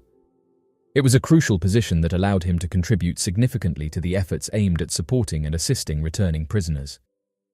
According to reports, Philip Corso underwent testing during his tenure in the military and displayed no indications of any illnesses or ailments. In his book, he extensively describes an intriguing incident where military personnel reached the crash site and uncovered small bodies amidst the wreckage. Additionally, he reveals that both the unidentified aerial vehicle and the bodies were subsequently recovered by officials from the United States. These revelations shed light on the comprehensive nature of Corso's account, providing in-depth details about the lack of health issues he experienced while serving in the military, as well as the significant discoveries made by the US authorities. According to Philip Corso, who was supported by witnesses present at the incident, there were discoveries of grey humanoid entities in the vicinity. However, Corso disclosed that these beings were not actual extraterrestrial life forms, but rather technologically advanced machines engineered for operations on celestial bodies besides Earth. This revelation sheds light on the nature and purpose of these humanoid entities, clarifying that they were not organic beings from other planets. It is intriguing to note that this assertion aligns with the accounts of numerous individuals who claim to have been taken on board these crafts. When recounting their experiences, many observed that the entities responsible exhibited robotic characteristics, devoid of any discernible emotions. This raises the possibility that these grey humanoids may not be extraterrestrial beings, but rather sophisticated robots. Philip Corso further supports this notion by suggesting that those who have been taken aboard advanced aircraft have encountered these entities, which do not resemble what they appear to be, but rather function as biomechanical creations. Corso elaborated that through his investigations, he discovered that government officials confirmed the robotic nature of these entities during autopsies. These beings lacked human functions, such as a digestive system, and were intricately linked to the spacecraft, enabling them to exercise control. This connection is established through electrical or bioelectrical means. He concluded by stating that the purpose behind the creation of these humanoid robots was to enable long-distance space exploration. It has been suggested by certain individuals that in the foreseeable future, humans themselves might undertake similar voyages spanning vast distances. Consequently, it becomes plausible to consider the possibility that another civilization possessing advanced technology may have already accomplished such feats. This notion provokes contemplation regarding the potential existence of extraterrestrial civilizations that have successfully undertaken interstellar journeys. While this narrative holds intrigue, there exists skepticism among individuals who contend that it is mere verbiage, created solely for the purpose of marketing a book. Additionally, prominent space organizations such as NASA have disclosed their findings, asserting that no evidence of extraterrestrial beings has ever been uncovered, thereby undermining the substantiation of these accounts. This comprehensive examination delves into the subject matter, aiming to provide readers with a deeper understanding and shed light on the intricacies surrounding the alleged encounters with beings from beyond our planet.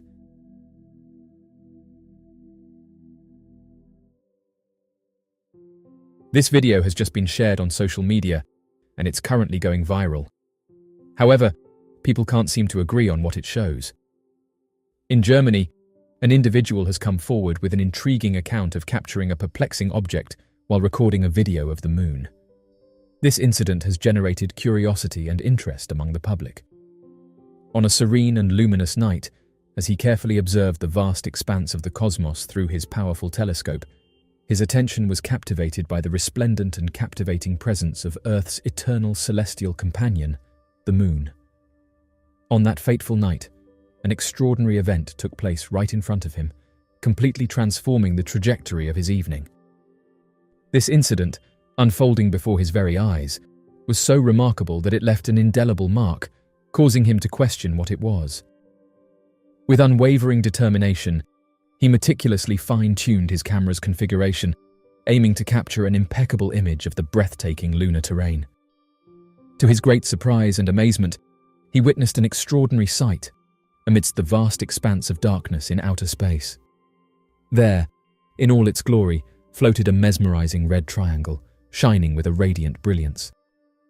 Its three sides were perfect in length, forming an equilateral shape that emitted an otherworldly crimson glow.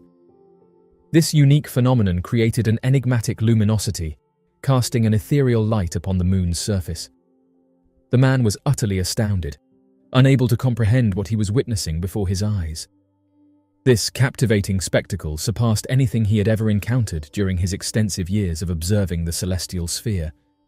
With a quick motion, he pressed the shutter button, capturing a succession of photographs that would forever remain imprinted in his mind. The incandescent red triangle, glowing with an otherworldly aura, had become an indelible part of his consciousness, signifying a celestial enigma of unparalleled significance.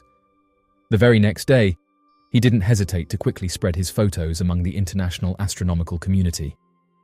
With great enthusiasm, he shared his captured images and provided a thorough description of his remarkable observation on a popular online forum that attracts a wide range of amateur astronomers, scientists, and space enthusiasts from various corners of the globe. The reaction that followed was immediate and astounding, as countless individuals responded with excitement and curiosity. The flood of responses was truly overwhelming, as people from all over the world expressed their awe and admiration for his extraordinary sighting. The eyewitness's narrative instantly caught the attention of fellow enthusiasts of celestial observation, who were both fascinated and intrigued by his encounter. This unprecedented event prompted a flurry of activity among experts, as they diligently examined the accompanying photographs and diligently sought to validate the authenticity of the sighting. The enigmatic red triangle, radiating an otherworldly glow, posed a perplexing enigma that defied easy explanation. As the conversation on the internet started to pick up speed, experts in the field of astronomy and astrophysics joined in to contribute their knowledge and insights to the investigation. They carefully examined the detailed information about the light emitted by the mysterious object and conducted thorough analyses of the neighboring celestial entities. Oddly enough, one user said the following: "During a time-lapse session last month, where I captured the movement of the stars over a span of 5 minutes, I encountered an intriguing occurrence. Upon reviewing the resulting photo, I noticed a solitary red dot amidst a backdrop of stars that displayed streaks caused by the Earth's rotation. Interestingly, this red dot remained stationary, defying the expected motion." End quote. While another user said the following: "During the process of assembling my telescope a few weeks ago, I witnessed the same object. Before having everything set up, I looked through the eyepiece and saw a triangular formation above the moon. Due to the fact that my ZWO camera was not connected and configured, I unfortunately could not capture a clear photograph. Regrettably, by the time I had everything prepared and set up, the object of interest had already vanished. I have been amazed by the uniqueness of this experience and felt compelled to share it with everyone at the time.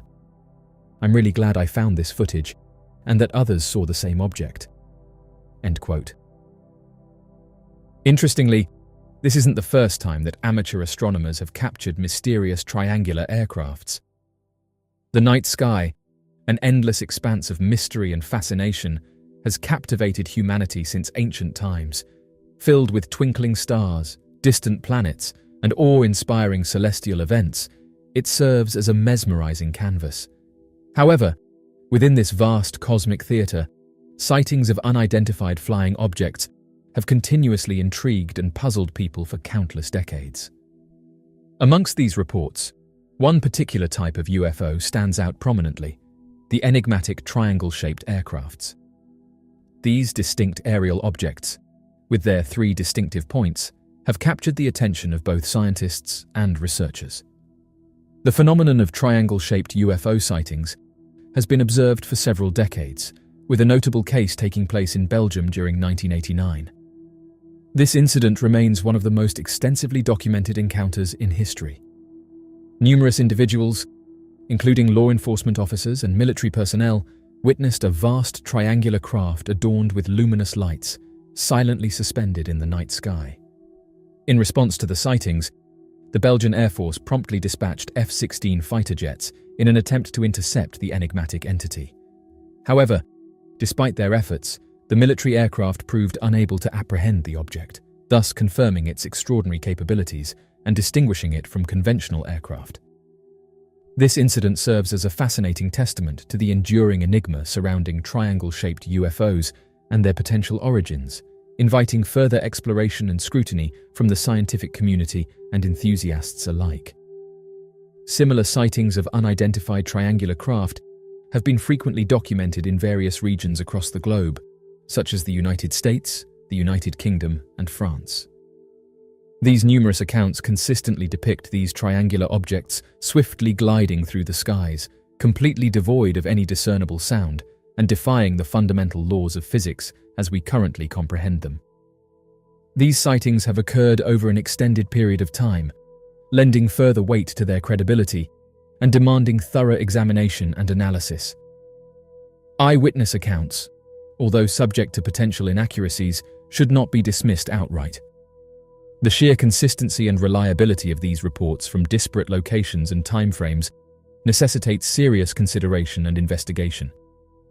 It is crucial to recognize that these observations are not isolated incidents, but rather a recurring phenomenon that demands meticulous scrutiny.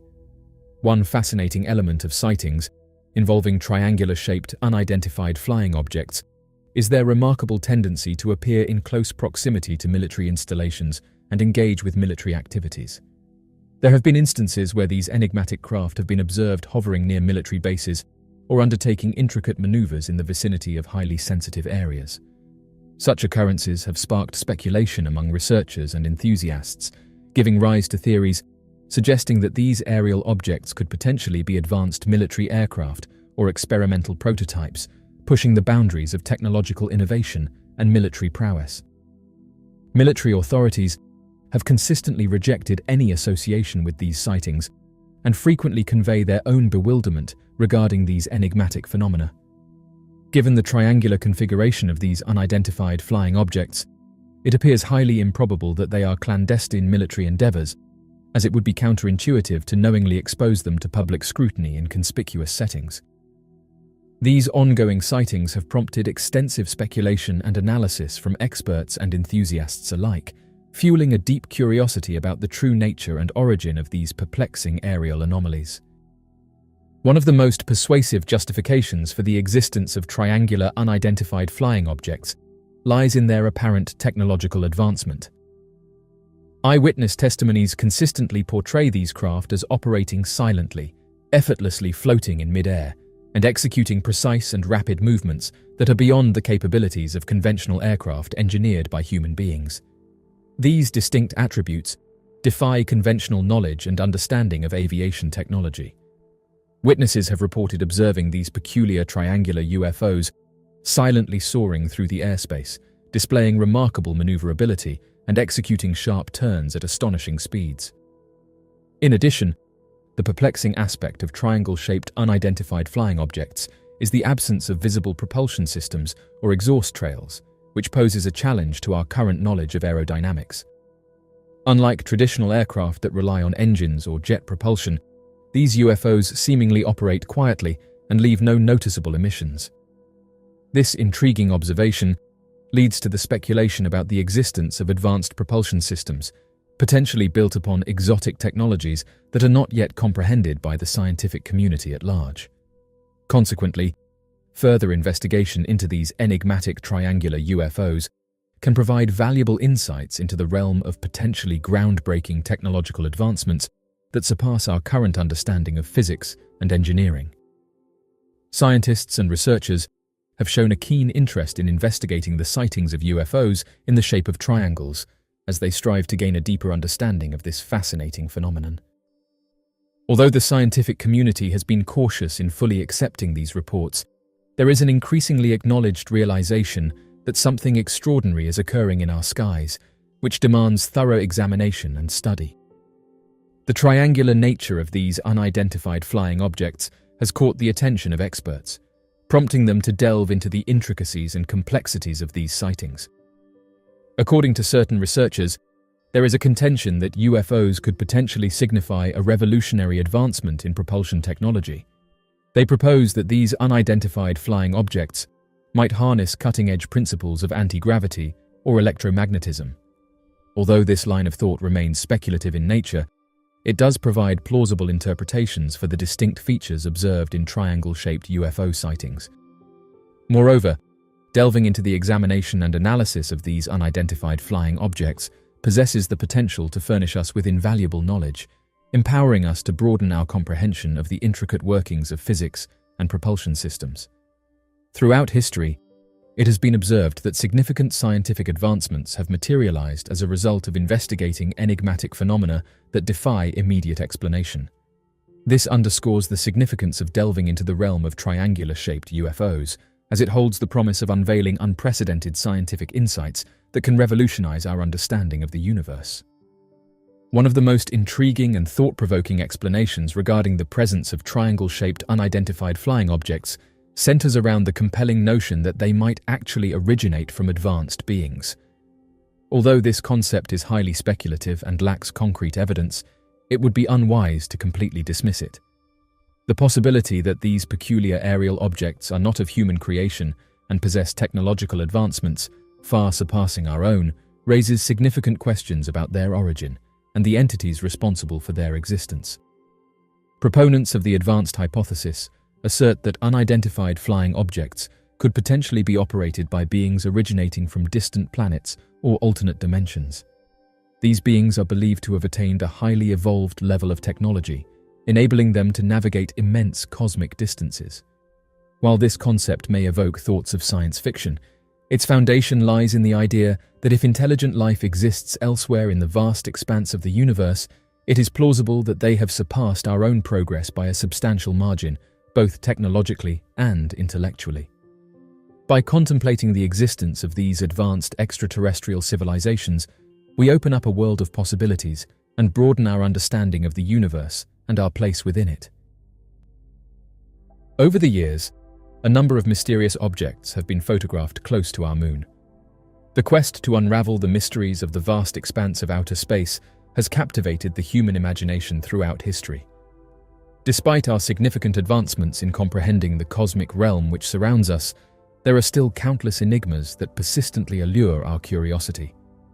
One such enigma that has intrigued us for years revolves around the ever-persistent reports of unidentified flying objects sighted in close proximity to our lunar companion, the Moon.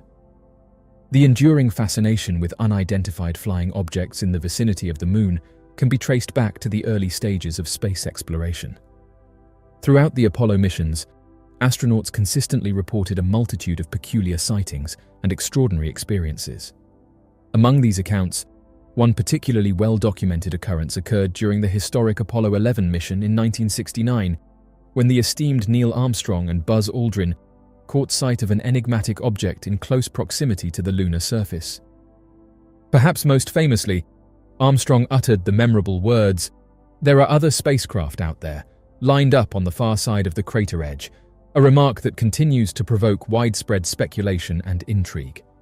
This incident has sparked countless debates and theories, enticing experts and enthusiasts alike to delve deeper into the mysteries surrounding these lunar encounters. Throughout the subsequent Apollo missions, such as Apollo 14 and Apollo 15, there have been numerous reports and sightings that mirror the initial claims. The astronauts who embarked on these missions witnessed peculiar lights and objects while in lunar orbit, thus further fueling the fascination and curiosity surrounding the presence of unidentified flying objects near the Moon. In a captivating manner, it is interesting to note that these testimonies frequently exhibit recurring patterns, including sightings of objects with a distinct triangular shape. One of the most persuasive and convincing rationales supporting the existence of unidentified flying objects in close proximity to the Moon lies in the remarkable level of sophisticated technology they seem to possess. Numerous witnesses consistently provide accounts detailing the precise and agile movements of these objects, frequently executing maneuvers that go against our current understanding of the laws of physics. Such descriptions raise intriguing questions about the potential advancements these UFOs have achieved, surpassing our own earthly capabilities. Moreover, the perplexing absence of a discernible means of propulsion poses a significant challenge to our current comprehension of the functioning mechanism employed by these unidentified aerial objects. Traditional spacecraft heavily rely on propulsion systems such as rockets or thrusters, which invariably result in the emission of exhaust or other visible emissions.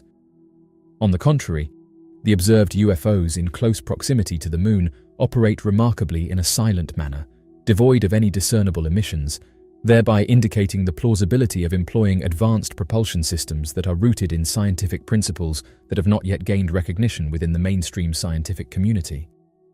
The occurrence of unidentified flying objects around the Moon has captivated the attention of scientists and researchers who are determined to unravel this perplexing mystery.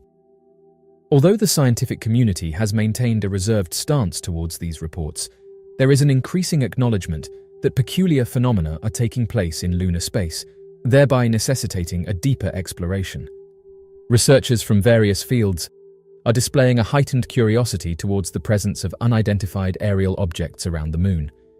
In recent years, a group of scientists has put forward a fascinating hypothesis, suggesting that the unidentified flying objects that have been observed could potentially be unmanned probes or even autonomous spacecraft, and quite conceivably from extraterrestrial origins.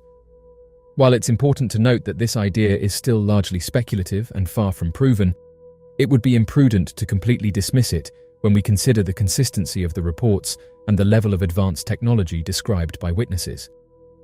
Furthermore, delving into the examination of these mysterious objects has the potential to provide invaluable revelations in regards to our comprehension of propulsion systems and the vast realm of space exploration. Throughout history, it has not been uncommon for significant scientific advancements to arise when delving into perplexing phenomena that defy easy explanation. Therefore, meticulously exploring the presence of UFOs near the Moon might hold the key to unlocking a treasure trove of new wisdom and understanding pertaining to space travel and cutting-edge technology. One of the most intriguing and thought-provoking hypotheses pertaining to unidentified flying objects near the Moon revolves around the intriguing notion that these phenomena could potentially be of alien descent. Although this conjecture is purely speculative and lacks concrete evidence, it compels us to contemplate the profound implications and ponder upon the existence of intelligent life forms beyond our own planet. As of right now, the existence of unidentified flying objects in close proximity to the Moon is an undeniably intriguing and significant occurrence that warrants thorough examination and investigation. While some may skeptically dismiss these sightings as mere anomalies or cases of mistaken identity, it is important to acknowledge the consistency and credibility of the numerous eyewitness reports. Additionally, the highly advanced technology exhibited by these objects and their enigmatic nature further underscore the need to delve deeper into this phenomenon. The prevalence of such accounts demands a comprehensive analysis that goes beyond surface-level explanations. It is crucial to approach this subject with a neutral stance in order to fully grasp its implications and potential significance.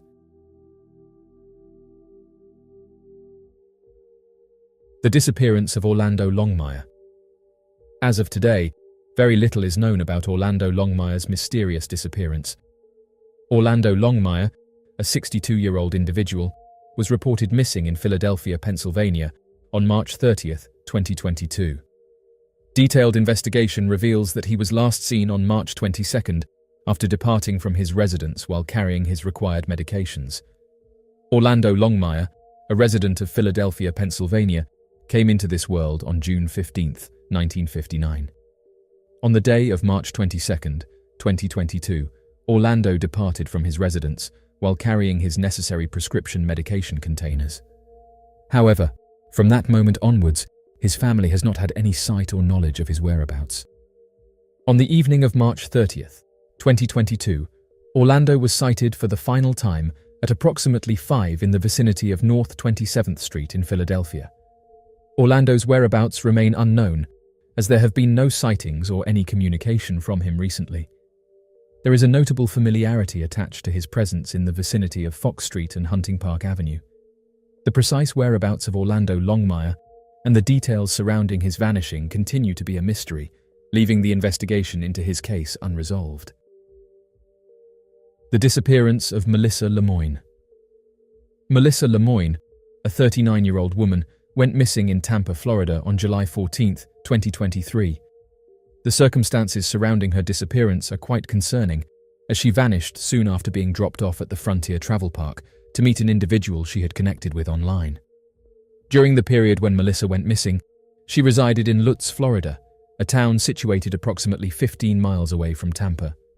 Lutz, a peaceful community with its distinct charm, provided a serene backdrop. In the scorching afternoon of July 14, 2023, a close relative transported Melissa to the sprawling and bustling Frontier Travel Park, situated conveniently on Nebraska Avenue in the vibrant city of Tampa, Florida. Melissa had made plans to meet an unfamiliar person whom she had been engaging with on Facebook.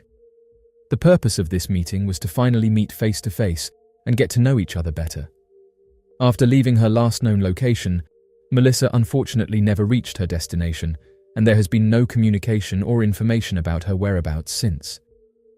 When she did not come back home, her family took the initiative to report her as missing to the Hillsborough County Sheriff's Office, expressing their concern and seeking assistance in locating her whereabouts.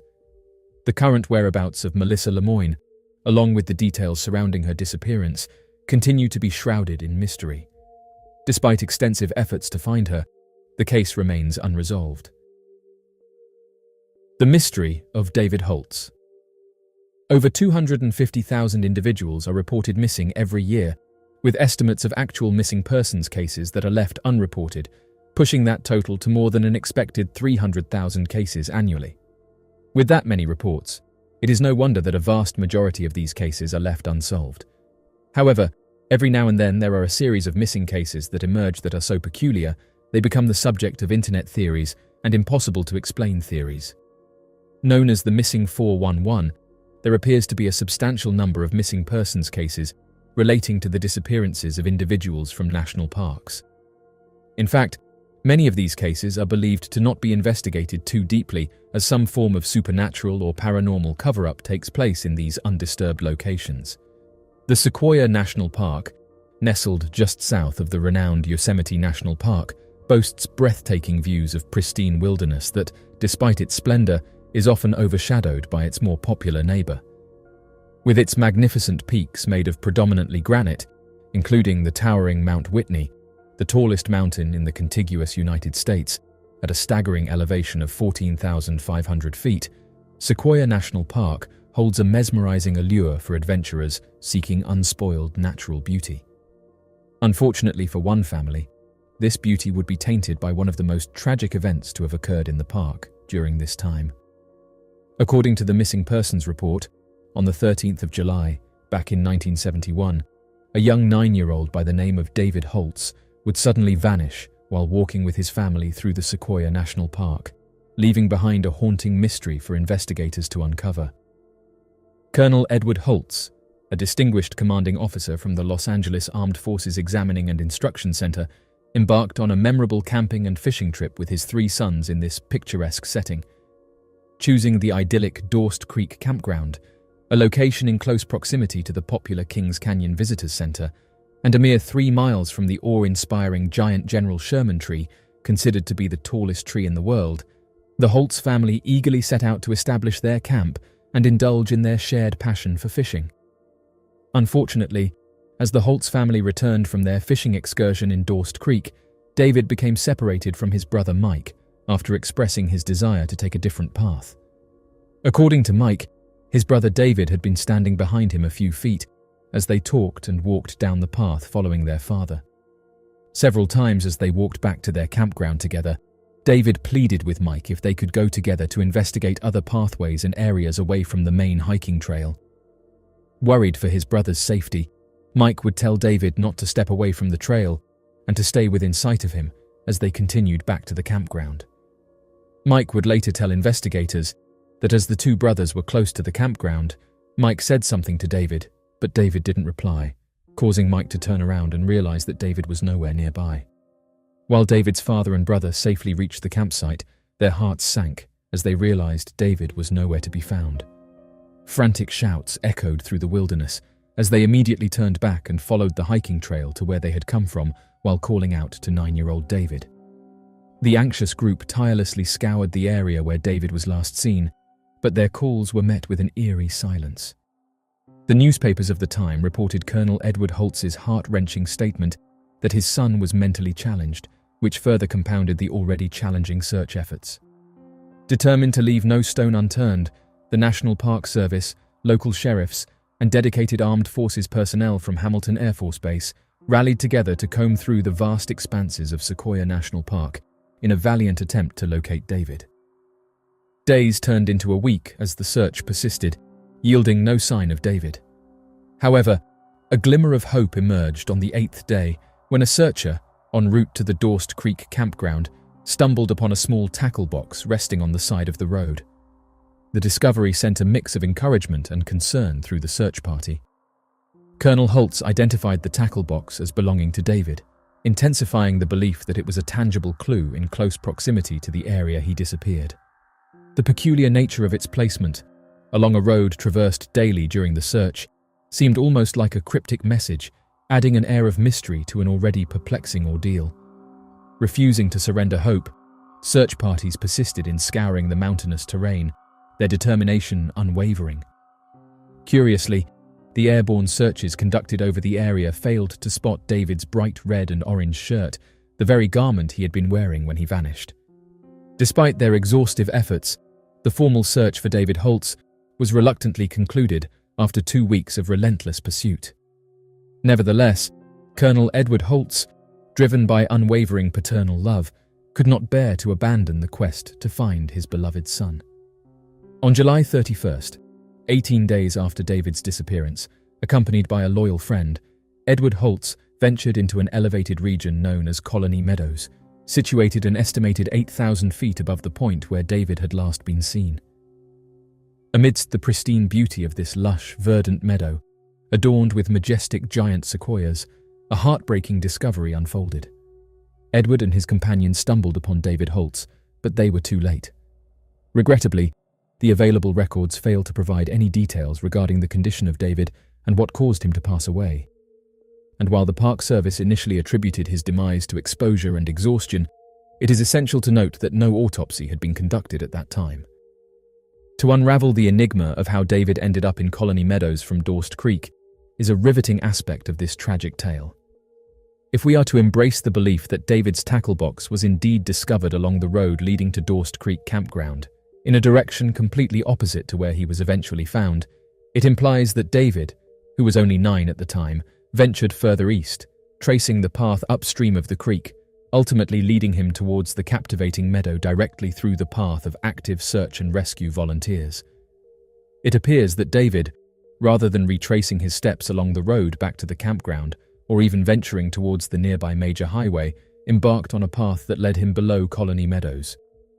There, he encountered a treacherously steep and rock-faced mountainside, an imposing obstacle that seemingly rose vertically for 700 to 900 feet, depending on the precise route he took, a height and steepness that would have been impossible for even experienced climbers to have pursued, and completely unfathomable for such a young individual.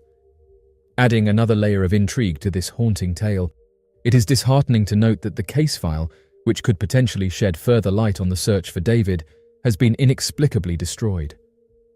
After the Sequoia National Park was petitioned with a Freedom of Information Act to force the release of any information the park had gathered on the David Holtz case, the National Park officials would respond to the query with the claim that all information surrounding Holtz had been recently destroyed. While the fate of David remains shrouded in uncertainty, his story resonates deeply with the countless other missing persons cases that have plagued communities worldwide. The mystery of Charles C. Morgan. In the early morning hours of March 22, 1977, Charles Morgan, an escrow agent residing in Phoenix, Arizona, mysteriously disappeared after leaving his home. However, after an agonizing 3 days, he finally returned to his wife, Ruth, with an unsettling revelation. It was around 2 in the morning when he made his way back, with noticeable restraints adorning his body, a plastic handcuff encircling one ankle and handcuffs tightly securing his hands. Unable to vocalize his distress, Charles pointed urgently to his throat, silently indicating his inability to speak. Recognizing his communication limitations, Ruth promptly offered him a pen and paper, to which he scribbled a haunting message. He had been subjected to the ingestion of a potent hallucinogenic medication that could potentially ravage his delicate nervous system. Fearful for her husband's well-being, Ruth expressed her desire to involve the authorities or seek medical attention. However, Charles, aware of the risks involved, implored her not to take any action that could jeopardize the safety of their family. During the time that Ruth cared for him and aided his recovery, he revealed a shocking revelation. He had been employed as a covert operative, working undercover for the U.S. Treasury Department for a period spanning 2 to 3 years. However, he did not elaborate further, mentioning only that his captors had forcibly taken away his Treasury identification. Disturbingly, 2 months subsequent to his initial disappearance, he once again vanished without a trace. It was after a hiatus of 9 days that Ruth found herself at the receiving end of an enigmatic phone call from a mysterious woman who conveyed the cryptic message, "Chuck is all right," and abruptly terminated the call.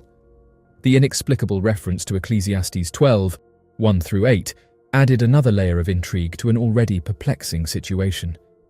2 days elapsed following the enigmatic phone call, precisely on June 18th, when Charles was finally discovered lifeless. The resting place lay 40 miles to the west of Tucson, adjacent to his abandoned vehicle. The discovery revealed that Charles had met a tragic fate, having suffered a pistol wound to the back of his head, inflicted by none other than his own firearm. What further perplexed investigators was the fact that he was found wearing a bulletproof vest, adorned with a belt buckle cunningly concealing a hidden knife and a holster that once housed his weapon. The intriguing twist in this already enigmatic tale unfolded with the presence of a pair of sunglasses at the scene, conspicuously not belonging to the deceased. As the investigation delved deeper, Charles's car became the focal point of scrutiny. By meticulously combing through its contents, authorities unearthed an assortment of weaponry and a substantial stockpile of ammunition, leaving little doubt as to his preparedness for unforeseen circumstances. However, the perplexities did not end there. The car itself had undergone modifications, ingeniously allowing it to be unlocked from the fender. This detail not only added to the mystique surrounding Charles's demise, but also hinted at a deliberate attempt to obfuscate his intentions or perhaps protect valuable possessions. Adding to the bizarre chain of events, a startling discovery was made on the rear seat of the vehicle, a tooth belonging to Morgan, neatly wrapped in a white handkerchief. The inexplicable nature of this find left investigators puzzled, as it presented more questions than answers. In a twist that seemed to border on the surreal, a peculiar item was also discovered, an elusive $2 bill.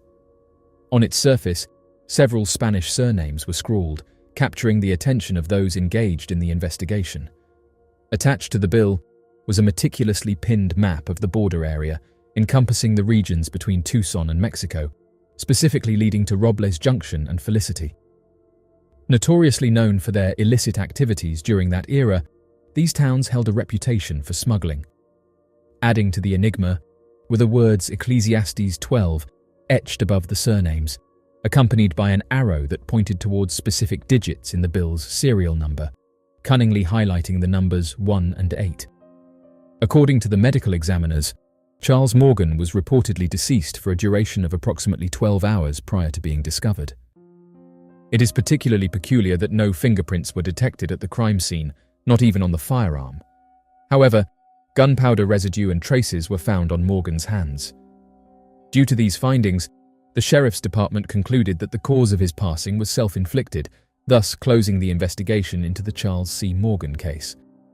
The absence of fingerprints on the scene, especially on the pistol, raises further questions about the circumstances surrounding Morgan's demise. The presence of gunpowder and residue on his hands provides a significant clue. Ruth Morgan adamantly refuted the theory and firmly maintains the belief that her late husband was not a victim of natural causes, but rather met with foul play. The mysterious disappearance of Bradley Strakener. Bradley Strakener, a 30-year-old individual, went missing on October 30, 2019, in Leesville, Louisiana. This incident occurred when he left his residence with the purpose of returning a vehicle to his girlfriend. Bradley Strakener, a distinguished individual, came into this world on the 29th of July, 1989. Being a proud member of the Four Winds tribe, he holds a significant position within the esteemed Louisiana Cherokee Confederacy. He has a deep fondness for nature and possesses exceptional skills in navigating the wilderness. His family and friends find it highly unusual that he has gone missing without maintaining any form of communication with them.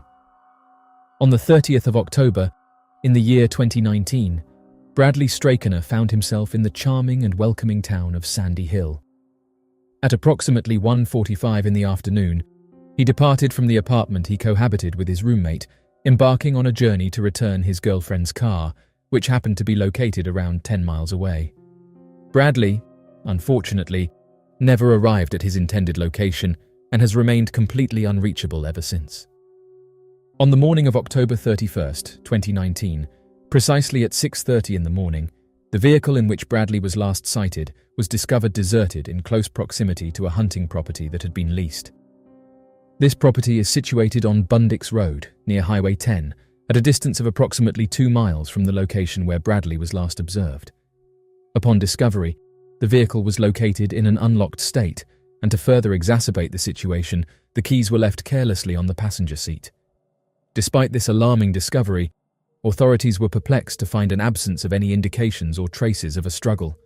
Numerous diligent searches were extensively carried out across the designated vicinity, yet regrettably, no discernible traces or indications pertaining to his current location were unearthed. In a significant development, Bradley's mother, Toni, has assumed the prestigious role of Louisiana Director within Community United Effort, which is also known as the esteemed Center for Missing Persons. In the month of May in the year 2022, the organization undertook an extensive search operation in the Sandy Hills region with the aim of locating Bradley.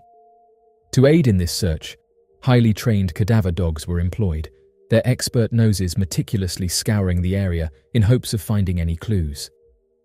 The disappearance of Bradley is currently under investigation by authorities, who believe that foul play may be involved. Despite their suspicions, no specific individuals or persons of interest have been identified as potential suspects. Despite ongoing efforts, his case remains unresolved.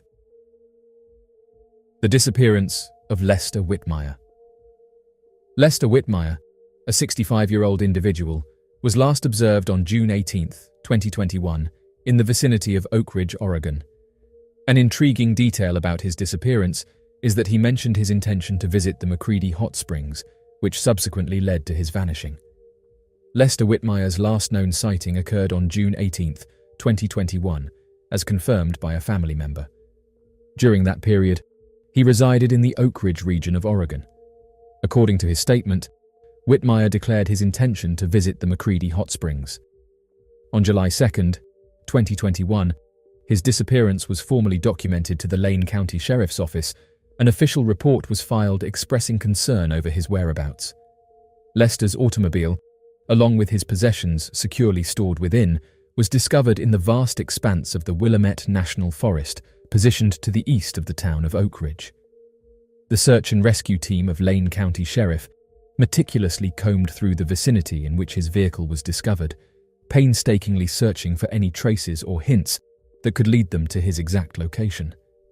Despite their extensive efforts, no supplementary clues or information regarding his whereabouts were uncovered. Lester is known to have connections with the Redmond area, but there is limited information regarding his case.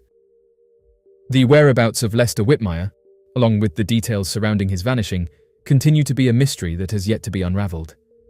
His case is categorized as a missing persons investigation and has remained unsolved, leaving many unanswered questions. The mysterious disappearance of Erica Frazier. Erica Frazier, a 17-year-old girl, went missing in Brooksville, Kentucky on October 21, 1997. This unfortunate event took place when she was heading home after enjoying a night out with her friends. Erica Frazier, a Kentucky native, came into this world on May 6, 1980, to her loving parents, Maggie Doherty and Kevin Frazier. In 1997, Erica found herself in her final year of high school at Bracken County High School. With her sights set on a future in accounting, she had already made plans to attend Northern Kentucky University upon graduating. Balancing her studies and ambitions, Erica also dedicated her time to working part-time at Carota's Pizza, a popular local pizza joint nestled in the heart of Augusta. In the evening of October 21, 1997, Erica was spotted socializing with her companions near the Video en Tan establishment in Brooksville, Kentucky. This interaction occurred between the hours of 9 and 10 in the evening. Erica Frazier, a young woman who set out from her home, tragically never made it back. Erica's absence was brought to the attention of the Bracken County Sheriff's Office by her concerned mother as she failed to make it back home. On the 22nd of October in the year 1997, Erica's car, which was a 1988 Pontiac Bonneville, was discovered unlocked and deserted in a field situated off Frunks Lane, right on the outskirts of Brooksville. During the investigation, law enforcement discovered that Erica's possessions, including her purse, wallet, checkbook, and money, were located inside her vehicle. However, the keys to the car were later found in a field across the road. Interestingly, upon examining the car, the police did not find any fingerprints, foreign hairs, or indications of any suspicious activity or wrongdoing. There is currently no evidence to suggest that Erica voluntarily departed on her own accord, and it should be noted that she did not collect the $100 paycheck that was awaiting her at Carota's Pizza. She chose not to share her intentions of embarking on a journey with her circle of friends, and there were no previous instances of her spontaneously leaving without notice. It is worth noting that she consistently demonstrated commendable academic performance, and there were no discernible signs of distress or turmoil in her personal life. On October 21, 1997, Erica Lee Frazier vanished under mysterious circumstances. She was last spotted in her vehicle, accompanied by Shane M. Simcox, a 20-year-old individual whom she had only known for less than 12 months. This puzzling disappearance raises numerous questions about the nature of their relationship. In a remarkably detailed account provided to the police, Simcox explained that he had been engaging in an evening of socializing with his companions, enjoying a series of visits to various bars. As the night progressed, and a moderate amount of alcohol had been consumed, Simcox found himself situated on a street corner in Brooksville, Kentucky. Based on Simcox's account, Erica extended an invitation to him to accompany her on a sightseeing trip around the city. This invitation was extended after one of Erica's friends left the vehicle, providing an opportunity for them to spend some quality time together. Their private ride lasted somewhere between 10 to 15 minutes, allowing them to engage in meaningful conversation and enjoy each other's company. The disappearance of Margaret Mary Kohler. On the 20th of February, back in 2011, a 53-year-old woman by the name of Margaret Kohler would suddenly vanish after planning a short daytime visit to the Cummins Creek wilderness. Although investigators originally thought that Margaret's case was that of an inexperienced hiker traveling too deep within the national park forest, investigators would soon realize that Margaret Kohler would frequently travel to the Cummins Creek wilderness to forage for wild mushrooms and truffles. According to Margaret's friend, Mrs. Kohler had become quite familiar with the region and would often take weekly trips to the area with her 5-year-old Labrador Border Collie mix, named Roscoe. Growing up in the seaside city of Waldport, Oregon, Margaret Kohler had become highly experienced with the outdoors, Cummins Creek wilderness, and the surrounding trails, and was known by her friends and family as having been an avid hiker. Yet, regardless of her vast amount of wilderness experience and her many safety precautions, Margaret Kohler would seemingly vanish with no trace of her left behind. The search for Margaret would begin on the day of her disappearance, after her friend contacted the local sheriff's department and claimed that she was unable to make contact with Mrs. Kohler at their scheduled time. Due to her frequently traveling alone, Margaret was worried that if she did not take the necessary precautions, she could end up injured and stranded out in the national park without anyone knowing she was gone. It was for this very reason that Margaret told her friend prior to her trip that she was planning on taking Roscoe for a walk near the Cape Perpetua area. Although the last time Margaret had been seen was on the 19th of February, after getting an expected time frame of Margaret's itinerary from her friend, detectives were able to put an accurate time to when Margaret Kohler had arrived in the area, believed to have been during the early morning. Within only 8 hours of her disappearance, the Lane and Lincoln County Sheriff's Department, alongside the United States Forest Service and the Oregon State Police, would begin their search and rescue efforts for Margaret and Roscoe. Oddly enough, after scouring several parking lots and common stops, the search and rescue teams were unable to locate Margaret Kohler's vehicle. Given the fact that the investigators were unsure which trail Margaret Kohler had followed, it made it increasingly difficult for search and rescue teams to efficiently check a tighter radius, forcing them to expand their search to a much larger area. Local volunteer groups had spent the better part of the first 2 days walking up and down the Cape Perpetua area, but were unable to find any tracks or signs of Margaret Kohler having visited anywhere in the region. With the lack of any sign of Margaret's vehicle or equipment anywhere near the region, investigators started to wonder whether or not the missing hiker was even within the park.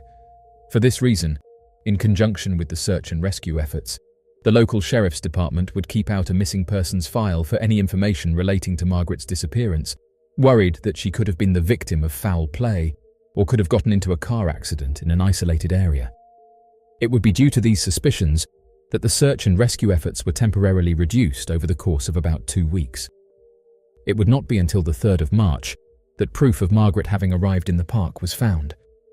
According to the United States Forest Service, one of the Forest Service law enforcement officers had found Margaret's van on the side of Forest Service Road in the Cummins Ridge Trail area. The Cummins Ridge Road was a far deeper major pathway that was only accessible after driving south through an area known as Neptune State Scenic Viewpoint, past a coastal area named the Devil's Churn due to its history of supernatural sightings. Inexperienced hikers would not have been able to see that the small trail opens up into a much larger pathway, and so investigators were certain that Margaret must have visited the area several times in the past to know exactly how much room there would be for her vehicle. The vehicle itself was completely unoccupied, and after having been searched, a park receipt would be located that would confirm that Margaret Kohler had reached the park sometime on the 20th of February.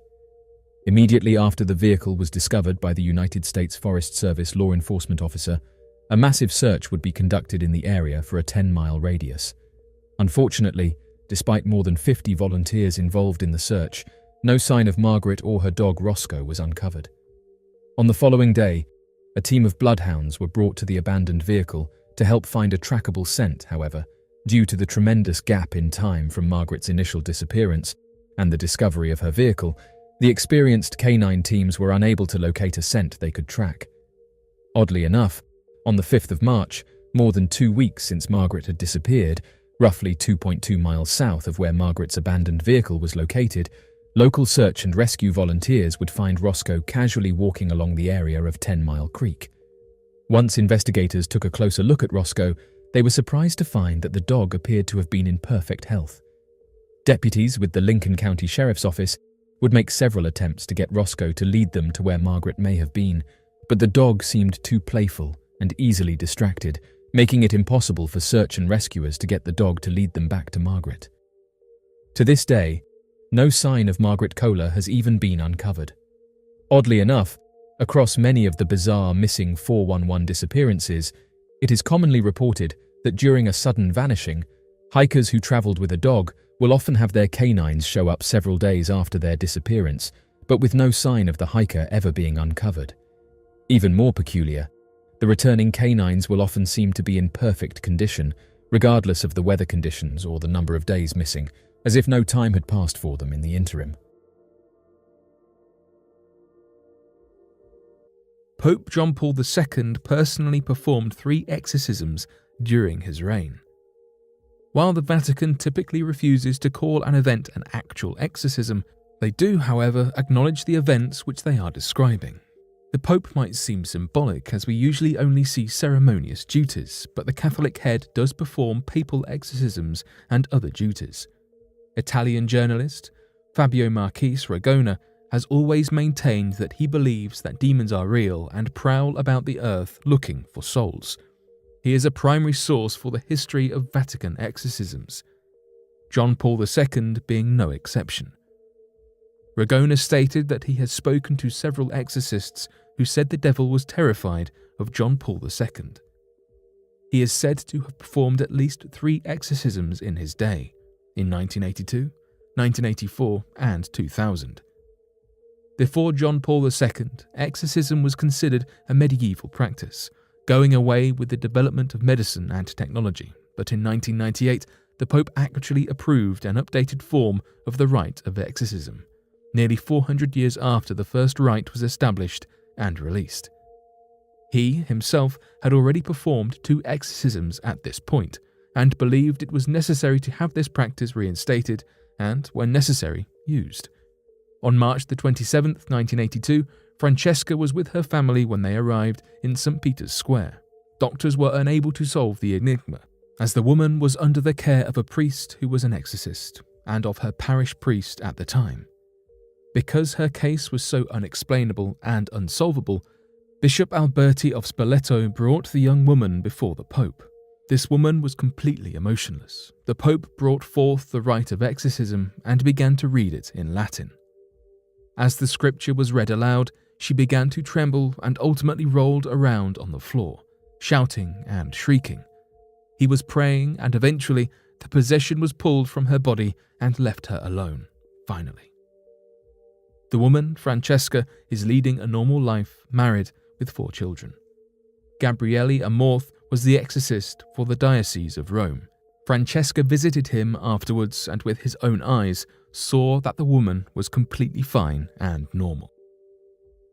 Demonic possession is a phenomenon deeply ingrained in the annals of human history, transcending cultures, religions, and time periods. The belief in supernatural entities inhabiting human bodies, often leading to erratic behavior and affliction, has shaped societies and religious doctrines for millennia. The concept of demonic possession can be traced back to ancient civilizations, where it played a central role in understanding the inexplicable. In Mesopotamia, the Epic of Gilgamesh mentions spirits and malevolent forces that could possess humans. In ancient Egypt, various spells and rituals were developed to exorcise evil spirits believed to cause illnesses. In the Hebrew Bible, particularly the Old Testament, accounts of demonic possession are found. The Hebrew word shadim refers to evil spirits or demons that were believed to influence human behavior. Notable instances include King Saul's possession in the Book of Samuel and the story of the demon-possessed man in the New Testament's Gospel of Mark. Demonic possession also held significance in classical antiquity. Ancient Greeks believed in daimons, supernatural beings that could possess individuals, leading to madness or erratic behavior. Greek mythology featured tales of people being possessed by various gods and spirits, such as Dionysus, the god of wine and ecstasy. In Roman society, belief in spirits and possession persisted, with exorcisms and rituals aimed at banishing malevolent entities. The Roman historian Livy documented instances of demonic possession in his works, emphasizing the role of supernatural forces in human affairs. Demonic possession took on a new dimension with the rise of Christianity in the medieval period. The Church played a pivotal role in shaping beliefs about possession, with the emergence of exorcism as a formalized ritual. The Gospels' accounts of Jesus' exorcisms contributed to the Church's recognition of the phenomenon. The infamous Salem witch trials in the late 17th century are a dark chapter in the history of demonic possession. In Puritan America, fear of witches and possession led to the persecution and execution of numerous individuals accused of being possessed or practicing witchcraft. During the Renaissance and Enlightenment periods, there was a shift towards more rational and scientific explanations for behaviors previously attributed to demonic possession. The emergence of psychology and the understanding of illnesses marked a turning point in how society viewed cases of possession. Prominent figures like Sigmund Freud and Carl Jung began to interpret alleged possession as manifestations of psychological disorders, often influenced by suppressed traumas or personal conflicts. As a result, exorcisms and witch hunts gradually declined in favor of medical and psychiatric interventions. In contemporary times, the belief in demonic possession persists in certain religious and cultural contexts. While skepticism about possession as a supernatural phenomenon prevails in secular societies, it remains a potent force in many religious communities. The Roman Catholic Church, for example, continues to perform exorcisms under specific circumstances. Cultural expressions of demonic possession have also evolved. Horror films, literature, and popular culture often draw on the concept of possession to terrify and captivate audiences. A group of approximately 250 clergymen hailing from 50 different nations has gathered in the Eternal City of Rome. Their purpose: to deepen their understanding of the intricate and often mysterious phenomenon of demonic possession. This exceptional congregation of priests has come together to engage in an enlightening exploration, one that encompasses not only theoretical knowledge, but also first-hand experiences shared by their fellow brethren. Exorcism continues to be a topic of considerable controversy, primarily fueled by its portrayal in popular culture and horror movies. However, it is important to acknowledge that alongside this media representation, there have also been instances where the practice of exorcism has been associated with cases of misuse. The week-long educational program organized by the Vatican, known as the Exorcism and the Prayer of Liberation, is widely recognized as the sole international series of lectures dedicated to this particular subject matter. Commencing its inaugural session in the year 2005, this program has witnessed a remarkable increase in participant numbers, with the attendance of priests more than doubling since its inception. Catholic priests from various countries have recently shared with the media that there has been a noticeable rise in individuals coming forward and recounting experiences that they believe to be indicative of being possessed by demonic entities. In a significant pronouncement made last year, Pope Francis emphasized the importance of addressing the genuine spiritual disturbances that some parishioners may face. According to reports, the number of individuals seeking exorcisms in Italy reaches an astonishing 500,000 annually. This phenomenon is not exclusive to Italy alone, as a 2017 report by Christian think tank Theos indicated a growing trend in the United Kingdom as well. One contributing factor to this increase is believed to be the proliferation of Pentecostal churches. In response to the increasing demand, several dioceses have taken the initiative to create their own educational programs. This trend can be observed in regions such as Sicily in Italy and the bustling city of Chicago in the United States. According to Father Gary Thomas, an experienced American priest with over a decade of exorcism practice, there has been a notable rise in the demand for exorcisms. One contributing factor to this phenomenon, he suggests, is the growing reliance on social sciences in our society, resulting in fewer churches training priests as exorcists. This decline in exorcism training within the Christian Church has subsequently led to an increase in superstitious beliefs and practices. As society increasingly leans towards a more scientific and secular approach, the traditional role of exorcists has diminished. According to Italian priest Benigno Paglia, who shared his insights with Vatican News, The increasing popularity of practices like tarot card readings and sorcery has sparked a resurgence in the need for exorcisms. In the realm of exorcisms, it is important to note that only a small fraction of cases truly necessitate a significant exorcism procedure. In the year 1999, the Catholic Church embarked on a significant endeavour to revise and update the regulations governing exorcism, marking the first comprehensive revision since the year 1614. In the process of dealing with a possessed individual, the priest will employ a sequence of deliverance prayers to alleviate the presence of evil. According to information provided by Catholic officials, during a possession ritual, it is customary for the priest to wear a specific attire consisting of an intricately embroidered white tunic known as a surplice, accompanied by a stole in the colour purple. In order to ensure the effectiveness of the ritual, the individual believed to be possessed is often physically restrained. Furthermore, the utilization of holy water is considered an essential element in this process. In a comprehensive and in-depth manner, the priest invokes the intercession of saints, engages in prayer, and shares selected passages from the Bible that depict Jesus' powerful acts of exorcising demons from afflicted individuals. Through the invocation of Jesus' name, the priest beseeches the malevolent spirit that has possessed an individual to submit to the divine authority of God and to depart from the afflicted person's being. This entreaty, replete with unwavering determination, may be repeated as many times as necessary until the exorcism is deemed successful by the discerning priest. Once convinced of the spirit's departure, the priest then engages in prayer, fervently seeking divine intervention to ensure that the tormenting presence of the evil entity will no longer afflict the individual. Christianity has been the origin of countless theological debates. Even today, the many enigmas of the faith continue to haunt the natural curiosity of humanity. For all its faults or virtues, it's impossible to deny Christianity's plentiful and intriguing history. So today, here at Unexplained Mysteries, we'll be taking a look at 3 Christian discoveries. Crypt believed to be Jesus' tomb opened for the first time in centuries. The story of Jesus' return from death is perhaps one of the most popular biblical stories, but the tomb that may have belonged to him has sat dark, dim, and unopened for centuries until now. Researchers investigating Old Jerusalem uncovered a tomb. Inside the tomb sat a limestone bed, just like the one rumoured to have been used for the body of Christ in those 3 days before he rose again. With the researchers was the Greek Orthodox father, Isidoros Fakitsis, who stated, "We saw where Jesus Christ was laid down. Before, nobody has. We have the history, the tradition. Now we saw with our own eyes the actual burial place of Jesus Christ."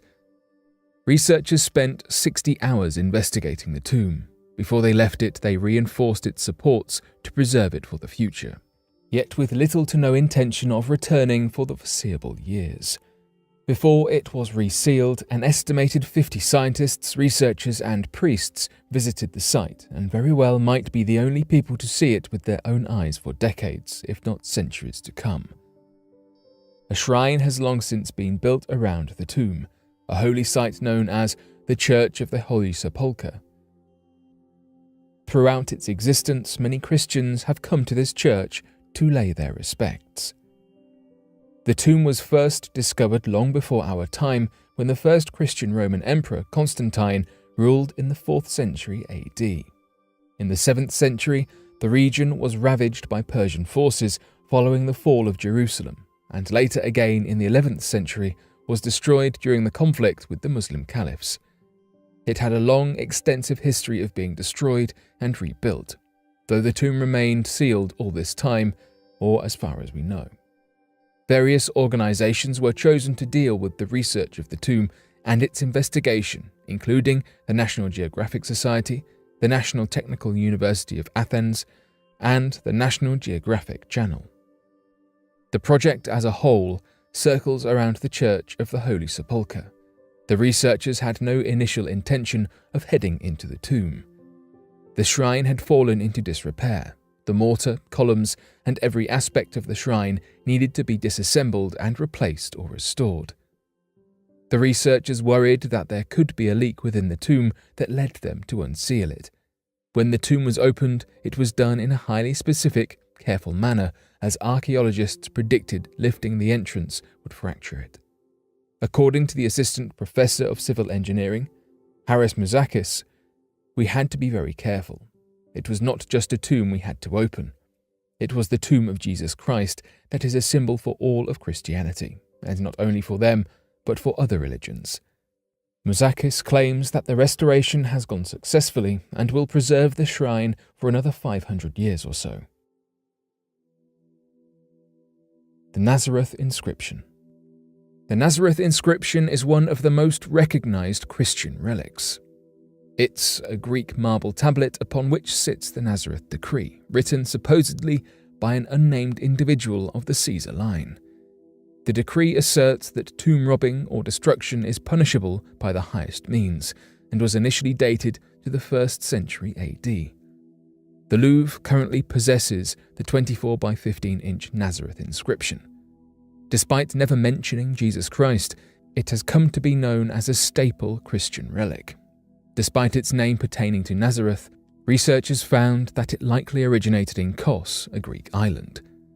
This has shaken the Christian community and put doubt into whether any connection exists between the tablet and Christianity at all.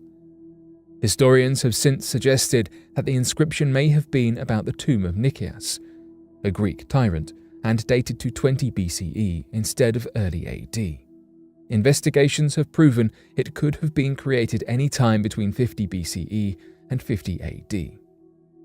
Of its known history, in 1878, the tablet was purchased by Wilhelm Frühner in Nazareth itself. Frühner sent the tablet to Paris. This means that although the tablet was in Nazareth, it likely had not been found there, but rather was sold there, as at the time Jerusalem had a booming relic and antiquities marketplace. The text also refers not to the one Christian God, but to plural gods, and further lessening its likelihood to truly have anything to do with the faith. Another reason why it's unlikely that the Nazareth tablet is from Nazareth is the lack of marble in Jerusalem. If it was made there, the marble would have been imported. However, the Greek dialect archaeologists have found is not fluent, therefore its origins to this day remain a mystery. Evidence Noah's biblical flood happened. Christians, historians, and archaeologists have all yearned to uncover whether there is any truth behind the biblical tale of Noah's Ark for millennia. Now, an archaeologist believes he has uncovered the truth behind the mythical happening, claiming its presence in the Bible was based on a real-life flood. Underwater archaeologist Robert Ballard has stated he and his researchers uncovered the evidence of Noah's Ark near the coast of Turkey in the Black Sea. Originally, the team was searching for lost ancient civilizations beneath sea level. Robert Ballard was one of those responsible for the impeccable discovery of the Titanic. According to Ballard, 12,000 years ago, that part of the world was covered in ice. When that ice began to melt, the sea levels rose significantly, flooding major parts of the world. Students of the University of Columbia suggested that there was only one flood in the Black Sea region. That thousands of years ago, the Black Sea was nothing more than a lone freshwater lake in the midst of hills and meadows, until a terrible flood from the Mediterranean Sea covered those meadows and all that land, expanding the sea level and creating the Black Sea as it is now known. Ballard was taken by the theory and set out to investigate. The team found an ancient shoreline, 400 feet below the sea level, evidence to prove that the Black Sea suffered, at some point in its history, a massive flood. The fossils located near this flooded shoreline revealed it occurred about 7,000 years ago, slotting perfectly with the time frame Christian scholars believe Noah's Ark happened. Ballard's theory is that word of mouth of the terrible flood, which would have been abrupt and unexpected, passed generationally until finally being recorded and added to the Bible. Because many aspects of the biblical tale seem impossible, such as Noah's extraordinary life expectancy of several hundred years, it's considered more probable that the Black Sea flood inspired the story rather than as a direct account of what happened. though it remains a mystery still. Some scholars pose that Noah's Ark might have been further inspired by the ancient epic of Gilgamesh. Eric Klein, a biblical archaeologist, claims the earlier Mesopotamian stories are very similar, where the gods are sending a flood to wipe out humans. There is one man they choose to survive. He builds a boat and brings on animals and lands on a mountain and lives happily ever after. I would argue that it is the same story. It's uncertain whether Noah's Ark, as the Bible records it, actually happened, but Ballard's discovery proves that there were devastating floods in that same period of time, and that people did struggle to keep their communities afloat and alive. Ballard's research found many fragments of antique pottery and a sunken ship. There, the team uncovered a molar and femur bone. The entire wreck was extremely well preserved as a result of the little oxygen in the Black Sea, where life struggles to exist. As such, decay rapidly slows in its depths.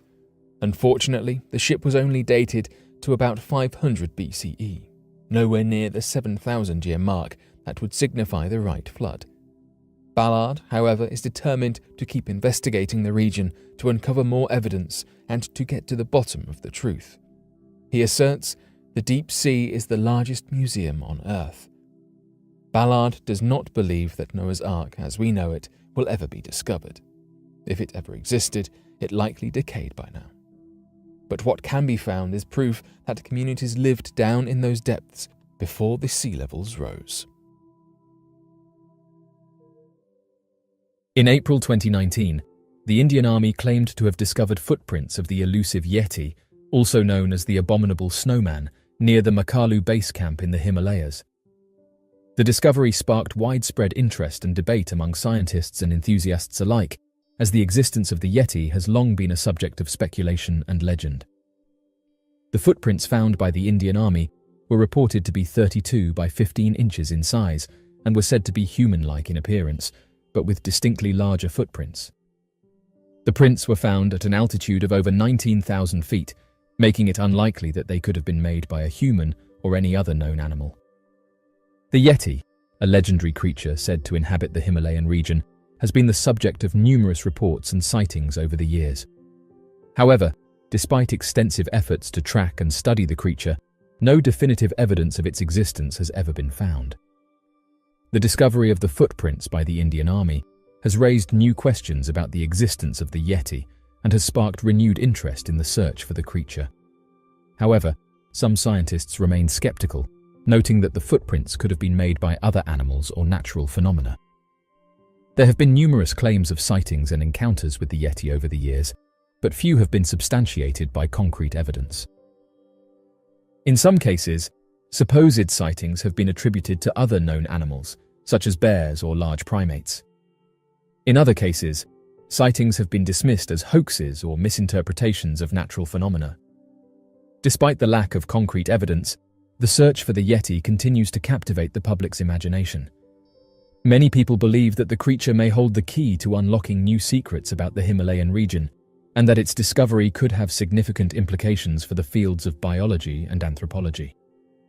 Whether or not the Indian Army's discovery of footprints near the Makalu base camp represents proof of the Yeti's existence remains to be seen. However, the discovery has sparked renewed interest in the search for the elusive creature and has reignited the debate over the existence of the Yeti. Many people were not happy with how the Indian Army was treated when they came forward with the claims, saying that they were ridiculed, even though they provided evidence in the form of photographs. Those who investigate the unknown have said that this is one of the main reasons why groups, people, and governments don't come forward with their sightings and evidence, because when they do, they usually get mocked. As our understanding of the natural world continues to grow, it is possible that we may one day be able to definitively answer the question of whether the Yeti exists. However, until that time, the legend of the Abominable Snowman remains a fascinating and enduring mystery, one that continues to capture the imagination of people around the world. For hundreds of years, the Yeti is said to have been sighted throughout the Himalayan region of Asia. Reports and sightings of the creature date back centuries, and the origins of the Yeti legend are shrouded in mystery. One of the earliest reports of the Yeti comes from a French missionary named Father François Valentin. In the early 18th century, Valentin traveled to the region now known as Bhutan, where he heard stories from locals about a mysterious creature that lived in the mountains. According to the locals, the creature was said to be large and covered in long fur. It was said to be capable of walking upright like a human and was known to leave large footprints in the snow. The locals referred to the creature as the Meto Kangmi, which translates to man-bear snowman. Valentin was intrigued by the stories he heard and decided to investigate further.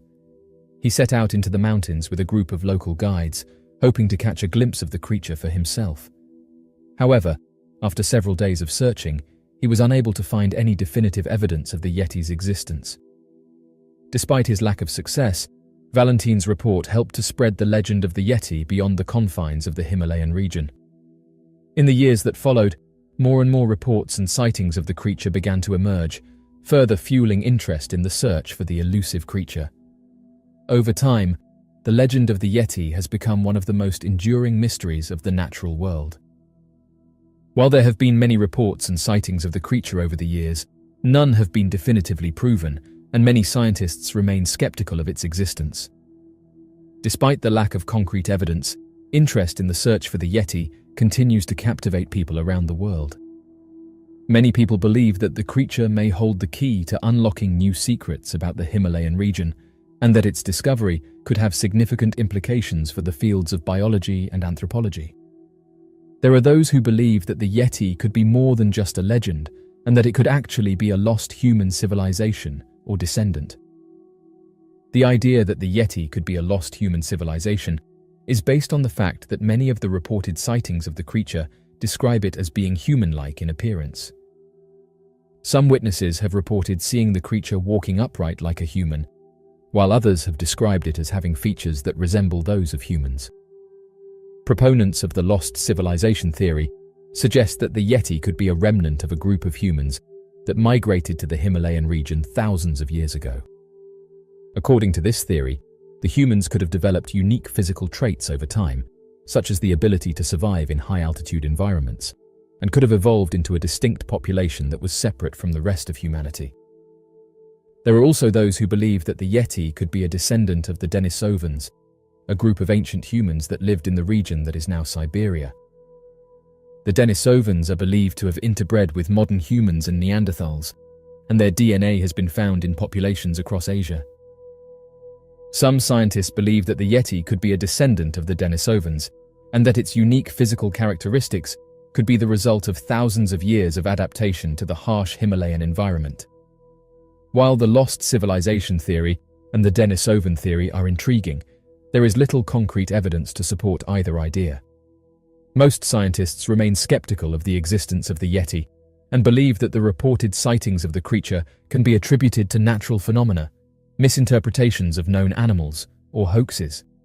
However, there are some who believe that the existence of the Yeti cannot be ruled out completely, and that more research is needed to explore the possibility that the creature could be a lost human civilization or descendant. One of the challenges in investigating the lost civilization theory or the Denisovan theory is the difficulty in obtaining concrete evidence. The harsh Himalayan environment makes it difficult to conduct extensive archaeological or genetic research, and sightings of the creature are often brief and inconclusive. Despite these challenges, there are some researchers who are working to gather more evidence on the possible existence of the Yeti. For example, some researchers are using advanced DNA analysis techniques to study hair samples that are believed to have come from the creature. While the results of these studies have so far been inconclusive, they represent an important step forward in the search for the truth about the Yeti. Although this is an interesting theory, as of right now, there is little concrete evidence to support the idea that the Yeti could be a lost human civilization or descendant, but the possibility remains intriguing. The reported sightings of the creature suggest that there is something out there in the Himalayan region that we have yet to fully understand. As our understanding of the natural world continues to grow, it is possible that we may one day be able to definitively answer the question of whether the Yeti exists. However, until that time, the legend of the abominable snowman remains a fascinating and enduring mystery, one that continues to capture the imagination of people around the world. As of right now, the earliest report of the Yeti comes from Father Francois Valentin in the early 18th century. While his investigation did not yield any definitive proof of the creature's existence, his report helped to spread the legend of the Yeti beyond the confines of the Himalayan region. Today, the search for the elusive creature continues to captivate people around the world, and the legend of the abominable snowman remains a fascinating and enduring mystery. Russian Defense Minister announces plan to resurrect a 3,000-year-old Scythian army through cloning. Science fiction has been a popular genre of novels and movies for decades, but as they say, reality is stranger than fiction. You would expect that cloning a 3 millennia-old Scythian army would be something taken straight from the pages of a science fiction comic or an unusual episode of Black Mirror, but a Russian defense minister argues it is possible. Around 20 years ago, an archaeological marvel was uncovered in Siberia, Russia. Researchers and archaeologists found, buried deep within the earth and graven of the Tuva Republic, the skeletal remains of over 3,000-year-old warriors of Scythian descent with the bones of their mighty steeds. One could argue that these warriors had already done their part for humanity and deserved to peacefully lay in the afterlife, but Sergei Shoigu, a Russian defense minister, begs to differ. Sergei Shoigu has publicly announced his desire to take the remains of these surely great warriors from centuries past and clone them into a brand new military unit. Shoigu is a native of the Republic of Tuva and believes strongly in the possibility of raising a modern Scythian army to fight and defend Russia and all her territories. He revealed these unique intentions in an online meeting with the Russian Geographical Society. Alongside being a powerful member of the Russian Defense Committee of the government, he is also allegedly close with Russia's president, Vladimir Putin, and the two are supposed allies when it comes to governmental matters. As a result, there is a strong likelihood that Shoigu's ambitions will be funded, or at least carefully considered before being cast aside.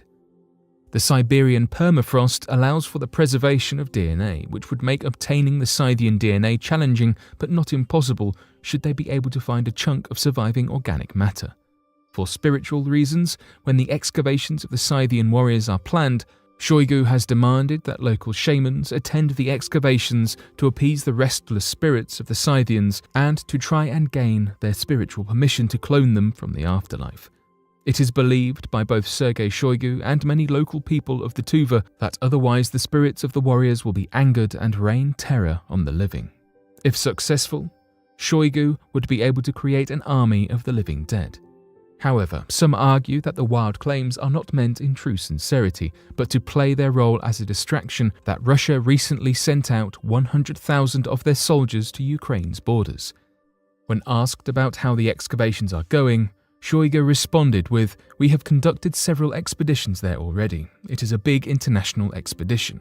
Shoigu has also made various references to the infamous case of Dolly the sheep as proof that cloning is within the realm of possibility. There is no way of knowing how sincere the Russian ambitions are, or if they are actually planning on resurrecting this classical army from their buried tombs, but there does seem to be reports of legitimate research being conducted related to the science of cloning and archaeological diggings. Lost Renaissance masterpiece, discovered hanging above woman's hot plate, sells for $26.8 million. Sometimes things that are lost are hiding in the most unlikely of places, and occasionally they are even hiding in plain sight. This was the case with the recently discovered Renaissance artwork that had been considered lost to history. Philomene Wolff, a Parisian auctioneer, was tasked with evaluating the contents of a 90-year-old Frenchwoman's apartment in Compilation, and was immediately drawn to a small, old-looking piece of artwork that was hanging over her hot plate in the kitchen. She immediately knew that the painting, which is about 10 inches by 8 inches, was something special and suspected that it was a work of Italian primitivism, but had no idea exactly how valuable it would turn out to be. Wolff took the painting to Eric Turquin, an art historian with a track record of identifying difficult or long-lost works. After a thorough analysis, Turquin and a team of experts were all able to certify without a doubt that the artist of the painting was Seni de Peppo, also known as Cimabue, who is one of the highly celebrated fathers of early Renaissance painting dating back to the 13th century. Cimabue's paintings are incredibly rare, despite being considered a master of medieval painting, and historians only know of 11 of his paintings that currently exist, making this find even more impressive. Art historians were able to identify the painting as Christ Mocked, a part of a diptych of 8 scenes depicting the Passion and Crucifixion of Christ, likely as part of an altar scene that was separated and sold in the 18th century. Although prior to the discovery of Christ Mocked, there were only 2 known panels from the diptych in existence, called the Virgin and Child with 2 Angels, and the Flagellation of Christ. This new discovery was able to be identified as a member of the set by looking at the wood grain that was consistent throughout all 3 pieces. Jerome Moncuquil, a part of the team that made the exciting identification, said that they were able to positively determine that the painting was not a clever copy by comparing the wood grain between the sets. They are all made with the same technique on the same wood panel, so you can follow the grain of the wood through the different scenes, he reported. We also used infrared light to be sure the painting was done by the same hand. You can even see the corrections he made. Although there are only 11 known works by Cimabue in existence, historians speculate that the altarpiece that Christ Mocked was originally a part of contained 8 panels, meaning that there could be 5 additional panel pieces left for discovery. The owner of the apartment where the painting was unknowingly hidden away was elderly and moving out of her apartment, and she had no idea that she had an incredibly rare and valuable artwork in her kitchen. She told reporters that she had thought it was a Greek icon painting and that it had been in her family for as long as she could remember. Despite having been hung over a hot plate used to cook food for all those years, experts reported that the painting is still in excellent condition, apart from minor accumulation of dust.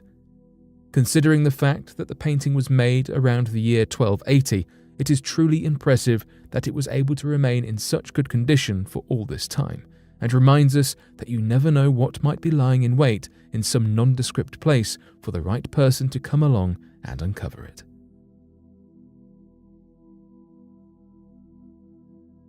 The Temple of Angkor Wat was bounded by a mysterious structure 1.5 kilometers long. In December of 2015, it was discovered that the world's largest religious monument is actually even bigger than we once thought, among other brilliant insights provided by this research team. The Temple of Angkor Wat, located in Cambodia, Southeast Asia, has been thought of as the world's largest religious monument for hundreds of years, having been built in the 12th century, once at the heart of the Khmer Empire. Bringing a modern twist to this knowledge, however, is the work of a team of Australian archaeologists who have found we can actually expand the recorded size of the temple thanks to their use of ground-penetrating radar whilst investigating the Angkor Wat complex. The research mission, dubbed the Greater Angkor Project, was led by Australian researchers, Professor Roland Fletcher and Dr. Damien Evans, who work with the University of Sydney. Their investigation revealed more components to the temple than we had previously known of, as well as the complex being bounded on the south side by a large structure, adding to the previously recorded size of this record-holding temple. When speaking on behalf of the team, Professor Fletcher said this structure, which has dimensions of more than 1,500 meters by 600 meters, is the most striking discovery associated with Angkor Wat to date. Despite this being a fascinating finding, there is still plenty we are yet to uncover. To date, the purpose and function of the structure remains unknown, and we are yet to find a parallel or otherwise similar structure in any other Angkorian works. Aside from the large adjoined structure, the team also discovered buried towers that had been assembled and removed throughout the period, estimated to encompass the dates surrounding the construction and first uses of the temple at the Angkor Wat site. Even more new information has come to light as a result of this investigation, challenging the misconceptions surrounding the temple. For decades, centuries even, we had held the assumption that on the land neighbouring Angkor Wat stood similarly sacred precincts and cities of religious importance. However, this team has found there to be evidence of a sparse population's housing among these areas. The research team believe this could suggest residential use of the land, theories supported by the findings of roads, ponds, and mounds.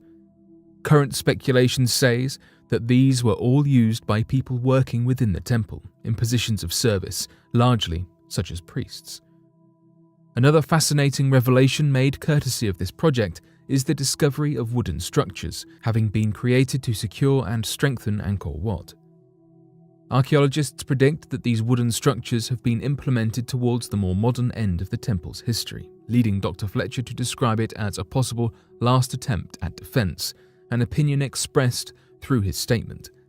Angkor Wat is the first and only known example of an Angkorian temple being systematically modified for use in a defensive capacity.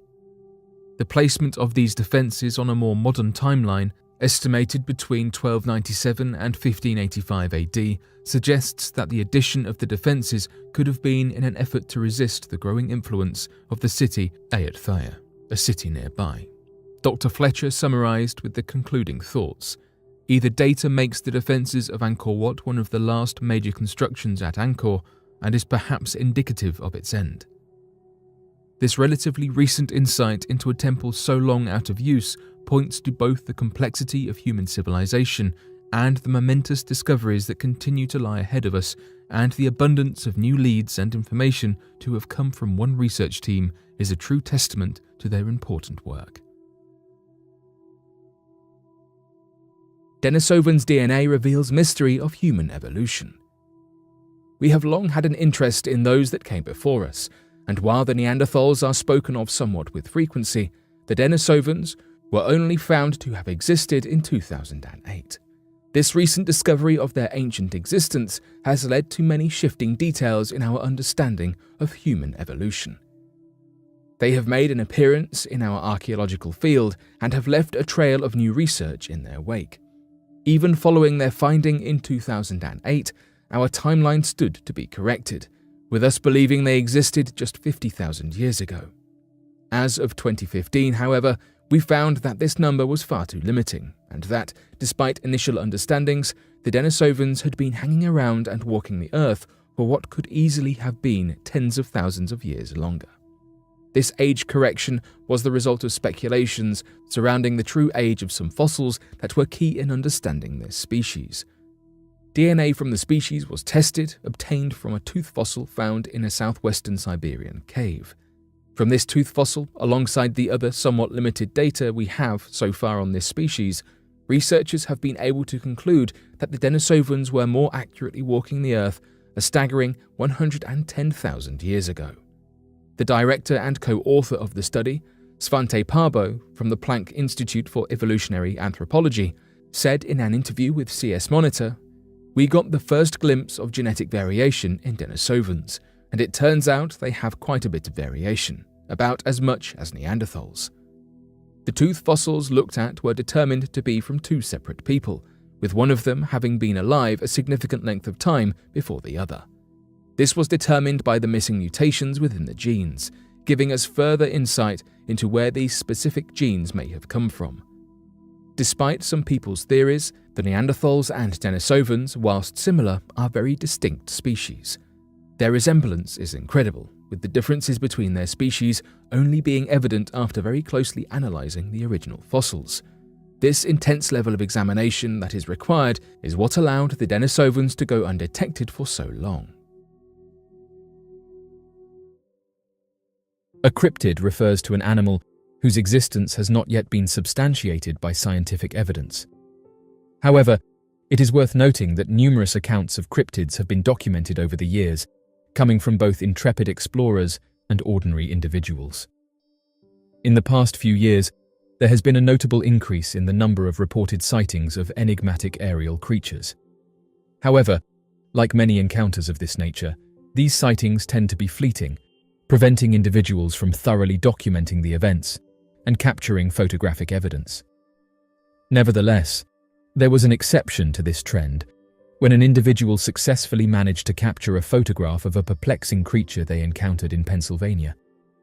This incident has sparked curiosity and intrigue among those interested in exploring the realm of mysterious creatures and the unexplained phenomena they may represent. On the 20th of May, a peculiar incident took place in Washington County, Pennsylvania. The details of this event were so intriguing that they caught the attention of numerous cryptid websites. However, even these specialized platforms were left puzzled and at a loss for explanations when confronted with the evidence captured by the individual involved in the incident. The witness provided a detailed account of the weather conditions at the time of the incident, mentioning that it was in the 50s with clear, sunny skies. The individual stated that they were traveling north of US Route 40 when their attention was caught by a flying object near a tree. Initially, they mistook it for an aircraft, but upon closer inspection, they noticed the wings in motion. Intrigued, the witness approached the creature, which then soared over their car. To gain a better understanding, they decided to pull over and observe the mysterious entity. The witness speculated that it might resemble a large bat due to its flying characteristics, but they were uncertain of its true identity. As the creature eventually landed, the individual cautiously approached it to gather more information. Noteworthy details included the creature's black fur and wings, similar to those of bats. A bat possesses one of the most remarkably adaptable wing structures found in the animal kingdom. According to researchers, it closely resembles a human arm, albeit covered by a thin, membranous skin. The sighting took place on a brilliantly bright day, when the creature's wings appeared translucent due to the sunlight illuminating the delicate membrane. Astonishingly, the creature gracefully ascended towards the rear of the eyewitness's vehicle, attracting the attention of other motorists who promptly pulled over to investigate this mysterious phenomenon. Interestingly, another individual parked his car further down the road and emerged to capture photographs of the intriguing creature.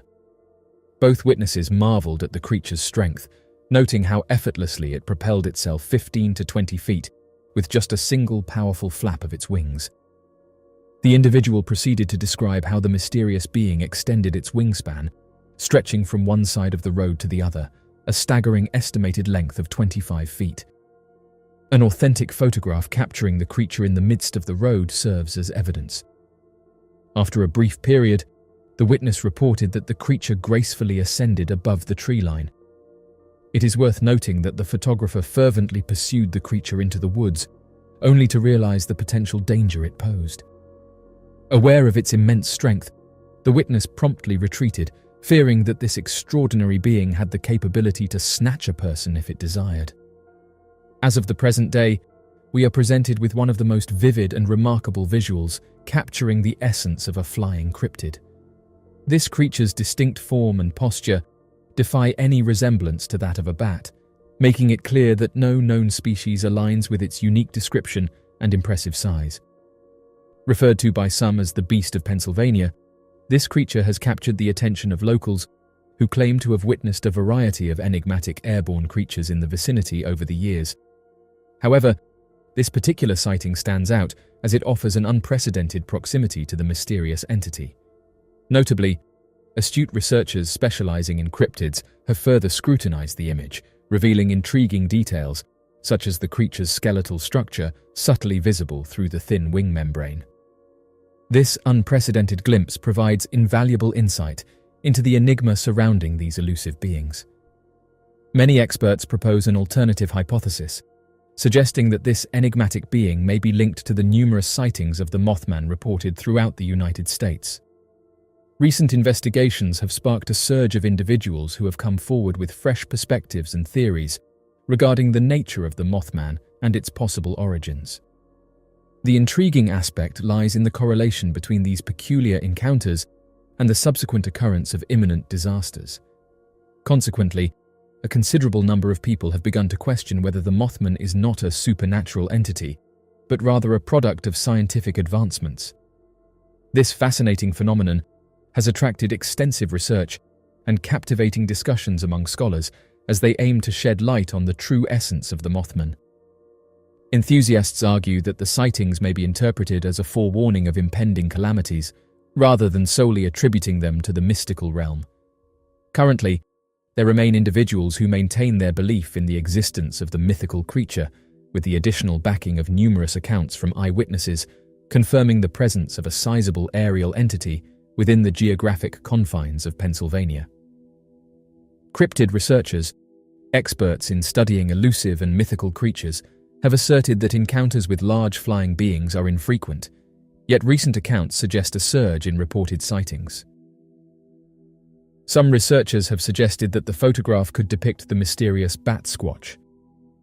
The legendary creature known as the bat squatch bears intriguing similarities to the ahul, a mythical creature often depicted as a blend of a bat and the famous Sasquatch. It garnered attention for the first time in the 1980s in the vicinity of Mount St. Helens in Washington state. Descriptions suggest that the bat squatch stands at an imposing height of 9 feet, captivating onlookers with its piercing yellow eyes, vibrant blue fur, and a formidable set of sharp teeth. Its menacing visage features a wolf-like muzzle, while its wings, reminiscent of bats, stretch a remarkable 50 feet in length, composed of leathery membranes. There is a belief among some individuals that sightings of bat squatch can actually be attributed to encounters with Mothman. One particular sighting took place in April of 1994 and involved a gentleman named Brian Canfield. It occurred while Canfield was driving his truck in Pierce County, Washington, and unexpectedly experienced a complete engine failure. The moment the bat squatch descended and touched the ground right before the astonished observer, it triggered a series of newspaper articles that propelled this mysterious creature into the spotlight, solidifying its status as the quintessential cryptid of Washington state. The recent sighting is believed by some to be connected to an incident that took place several years ago. Specifically, on May 18, 1980, Mount St. Helens unleashed its tremendous power. As a result, a vast expanse spanning 203 square miles and 150 acres, teeming with vibrant forests, was completely obliterated. This location witnessed a colossal landslide event, which holds the record for being the largest ever documented. Massive chunks of solid rock were forcefully propelled down the mountainside, completely submerging the previously visible terrain. During the catastrophic event, a torrent of mud and ash relentlessly fell from the sky, obscuring the sun's light and enveloping the surroundings in darkness. The intensity of the calamity was further amplified by the incessant rumblings of thunder and flashes of lightning that reverberated through the area, inducing a sense of terror and despair. Regrettably, this devastating occurrence resulted in the tragic loss of life, claiming the lives of not only 57 people, but also thousands of innocent animals. During this period, many hold the belief that the emergence of the mysterious creature known as Batsquatch occurred within this desolate region. In 2009, there was yet another reported sighting of the elusive Batsquatch near California's majestic Mount Shasta. This time, it was witnessed by a group of enthusiastic hikers who were enjoying their trek in the area. To their astonishment, they observed a colossal creature emerging from a cave nestled within the mountain's rugged terrain. The Batsquatch, with its immense size and awe-inspiring presence, soared gracefully into the open skies, leaving the hikers in disbelief. In the county of Butler, Pennsylvania, a fascinating sighting took place.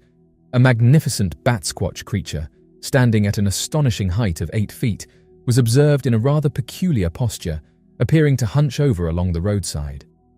Notably, witnesses reported that this particular sighting showcased a strikingly unusual feature, a head with a distinct shape reminiscent of an aerodynamic helmet. The alleged creature, commonly referred to as Batsquatch, was characterized not only by its formidable physical attributes, such as well-developed muscular arms and legs and claw-like appendages, but also by its distinctive appearance. It gained considerable attention due to a sighting that took place on April 14, 2014, specifically at Archbishop Hoban High School, located in Akron, Ohio. The fascinating legend of the Batsquatch holds a profound significance in Native American folklore, particularly within the picturesque Pacific Northwest region of the United States. The indigenous communities residing in this area have intricately woven narratives of a formidable and otherworldly creature, resembling a gigantic bat with a distinct human-like shape, haunting the dense forests and leaving an indelible mark on the hearts and minds of those fortunate or unfortunate enough to cross its path. These captivating accounts have been cherished and passed down through countless generations, serving as a testament to the enduring presence of this enigmatic being in the collective consciousness of the region. The origins of the Bat Squatch legend can be traced back through time, with each retelling adding a layer of mystique to this mythical creature's existence. Eyewitness accounts of the Bat Squatch may vary in their descriptions, but several consistent elements emerge. This enigmatic creature is often depicted as an immense being, with bat-like characteristics and a humanoid physique, accompanied by colossal wings that span great lengths. The texture of its covering, whether fur or feathers, fluctuates according to different testimonies, displaying shades that range from deep brown to an ominous black hue. Furthermore, witnesses frequently mention the creature's eyes, which are reported to emit a menacing red glow, adding to the air of dread surrounding the Bat Squatch. However, what truly sets this extraordinary entity apart are its formidable appendages, razor-sharp claws adorning its hands and feet, capable of inflicting significant harm on potential targets. The Bat Squatch commands attention, both through its awe-inspiring appearance and its potential for causing destruction. According to several witnesses, the Bat Squatch is said to emit a bone-chilling screech or a piercing wail, intensifying the fear and dread that accompanies any encounter with this mysterious creature. Interestingly, the physical attributes of the Bat Squatch bear a striking resemblance to the descriptions found in various Native American legends, indicating a consistent portrayal of the creature throughout history. One of the primary arguments advocating for the existence of the Bat Squatch revolves around its potential ecological niche. This enigmatic cryptid is believed to have found its home in the densely forested and mountainous regions of the Pacific Northwest, where extensive stretches of uncharted wilderness offer an ideal habitat. Within these untamed landscapes, the Bat Squatch can thrive, utilizing the area's rugged terrain and the limited presence of humans to its advantage, ensuring its ongoing concealment and evading any potential discovery. The Pacific Northwest's distinctive geography and rich biodiversity create an environment that is well suited for the existence of such a mysterious creature. With its extensive forests, towering mountains, and ample water sources, the region provides an abundance of resources for the creature. Moreover, it is important to note the considerable presence of diverse wildlife in these particular areas, encompassing not only deer and elk, but also various small mammals. This rich and thriving ecosystem potentially provides abundant sustenance for the existence of a sizable predator like the Bat Squatch. This intriguing hypothesis postulates that the creature may have undergone evolutionary adaptations in order to carve out a unique ecological niche. Although mainstream scientific communities have largely dismissed the existence of cryptids, there exists a small group of passionate researchers who have made it their mission to unravel the mysteries surrounding the Bat Squatch. These diligent investigators employ a multifaceted approach, combining conventional fieldwork techniques, such as conducting interviews with eyewitnesses and scouring the area for tangible evidence, with cutting-edge technological advancements like trail cameras and scientific analysis of DNA samples. While the majority of scientific institutions may overlook the search for cryptids, these dedicated researchers delve deep into the realm of the unknown, driven by an unwavering curiosity to uncover the truth. In the vicinity of reported Bat Squatch sightings, a number of casts featuring large clawed footprints have been unearthed, potentially providing tangible proof of the creature's existence. Furthermore, there have been documented audio recordings capturing peculiar vocalizations that closely resemble the rumored screech of the Bat Squatch.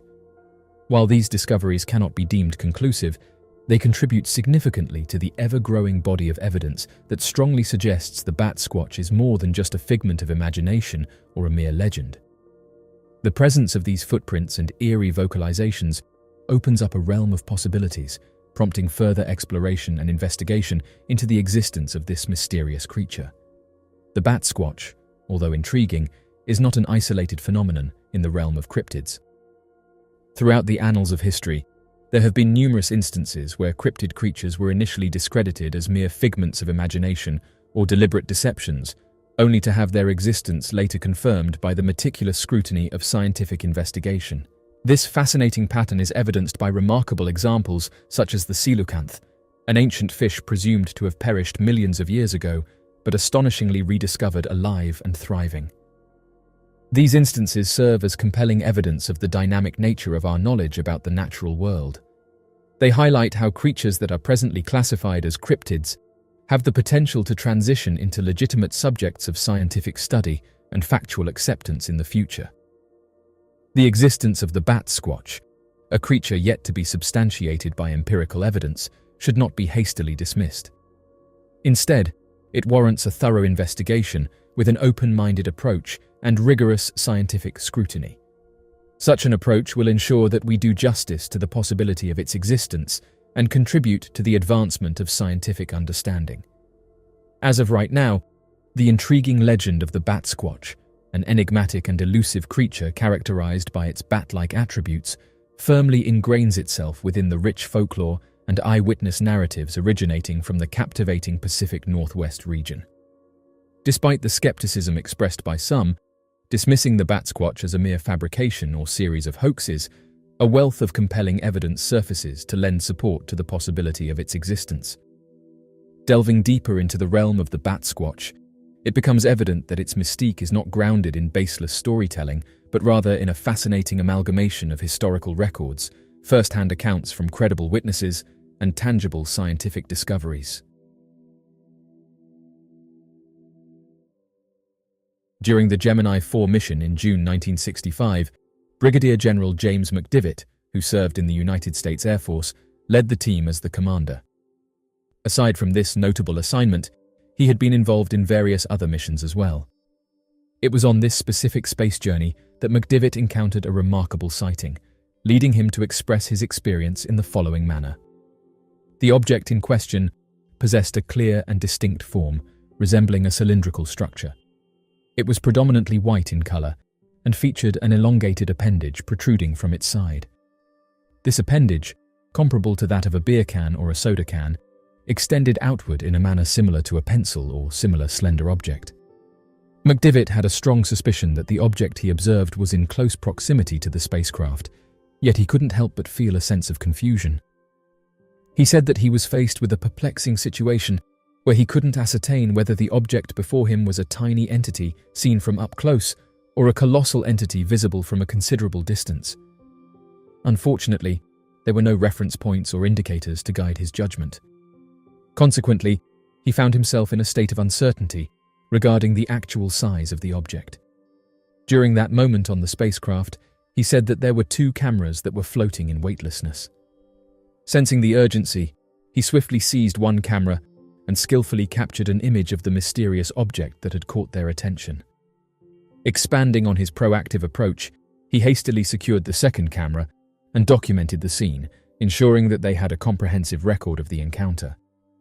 Fueled by a mix of curiosity and concern, he promptly activated the rocket control systems for fear that a collision might ensue. The gravity of the situation pushed him to take swift action. During that moment in time, they found ourselves adrift, unsure of our direction, without the means to verify which way we were heading. Nevertheless, as they continued to drift further, a subtle shift occurred. The warm rays of the sun embraced the spacecraft, delicately illuminating the window and casting a gentle glow within. Upon examining the spacecraft's windshield, he noticed that it was excessively dirty, hindering visibility just as a dirty automobile windshield would. Consequently, he made the decision to reactivate the rocket control engines, allowing him to maneuver the spacecraft and position the window in darkness once more.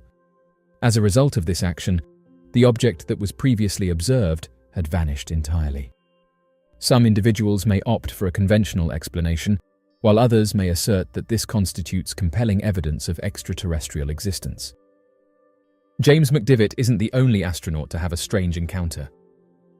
One of those most influential American heroes of the 1950s, as well as the key figure in helping to locate a number of nuclear sites all around the world, was that of Major Gordon Cooper. Gordon Cooper has been a part of a number of top-secret missions in space, with several revolving around the use of highly advanced technologies to locate locations of interest all around the world. Interestingly enough, during one of his many space missions, he had claimed to have come into contact with an extraterrestrial craft. During Gordon Cooper's space mission that included a solo journey with a planned 22-orbit trip around the Earth, he claimed to have seen a glowing object that appeared to be a bright green begin to slowly approach his spacecraft as he viewed it through a porthole. Additionally, the approach of the object was also picked up by the Muchea tracking station, located in the town of Muchea in Australia, confirming Cooper's encounter. This would lead to the astronaut eventually agreeing to take a 2-day mission in which he would work to analyze footage and evidence of extraterrestrial visitation of the planet that would eventually lead to him giving a speech at the United Nations to discuss his findings. During his speech, he described later coming across evidence of extraterrestrial craft, gathered evidence of anomalous aircraft, as well as stating the following: "I saw with my own eyes a defined area of ground being consumed by flames, with 4 indentations left by a flying object which had descended in the middle of a field. Beings had left the craft. There were other traces to prove this. They seemed to have studied topography. They had collected soil samples, and eventually they returned to where they had come from, disappearing at enormous speed." End quote. Gordon Cooper would later go on to be a key figure in the awareness movement, and claimed that his findings and studies were being covered up by the United States government under the claim that he was a national security threat for inciting panic, despite his many years working for the government and assisting with efforts during the Cold War. As mentioned, numerous astronauts from NASA have openly expressed their convictions regarding unidentified flying objects, their sources, and the existence of extraterrestrial life. Throughout his life until his passing in 2004, Cooper remained steadfast in his willingness to voice his views. His commitment to unveiling what he firmly believed was a deliberate plot to conceal crucial evidence and withhold information never wavered. It is noteworthy that the ongoing disclosure projects worldwide owe a considerable debt to Cooper's active participation and valuable contributions. By embracing his insightful perspectives, these initiatives have been able to expand their reach and advance their objectives in shedding light on hidden truths. To merely label Cooper as a reliable witness would be a gross understatement, as his extensive background as a test pilot and a NASA astronaut speaks volumes about his credibility. His noteworthy experiences and accomplishments in these roles testify to his aptitude and expertise. Given his background and experience in both the military and NASA, it is essential to approach his assertions regarding the existence of extraterrestrial life and clandestine government projects with a greater sense of gravity. This individual has not only occupied influential positions within these institutions, but has also collaborated closely with intelligence agencies worldwide, most notably the CIA. Moreover, his extensive involvement with Lockheed Skunk Works, known for its pivotal role in secretive black budget initiatives, further reinforces the significance of his claims.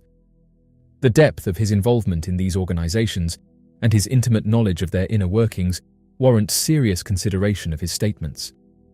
By expanding our understanding of his background and the covert programs to which he has been exposed, we gain a comprehensive perspective that sheds light on the magnitude and implications of his revelations. It is crucial that we approach this individual's assertions with an open mind, recognizing that his experiences and connections provide unique insights into the realm of classified operations and potential contact with extraterrestrial life.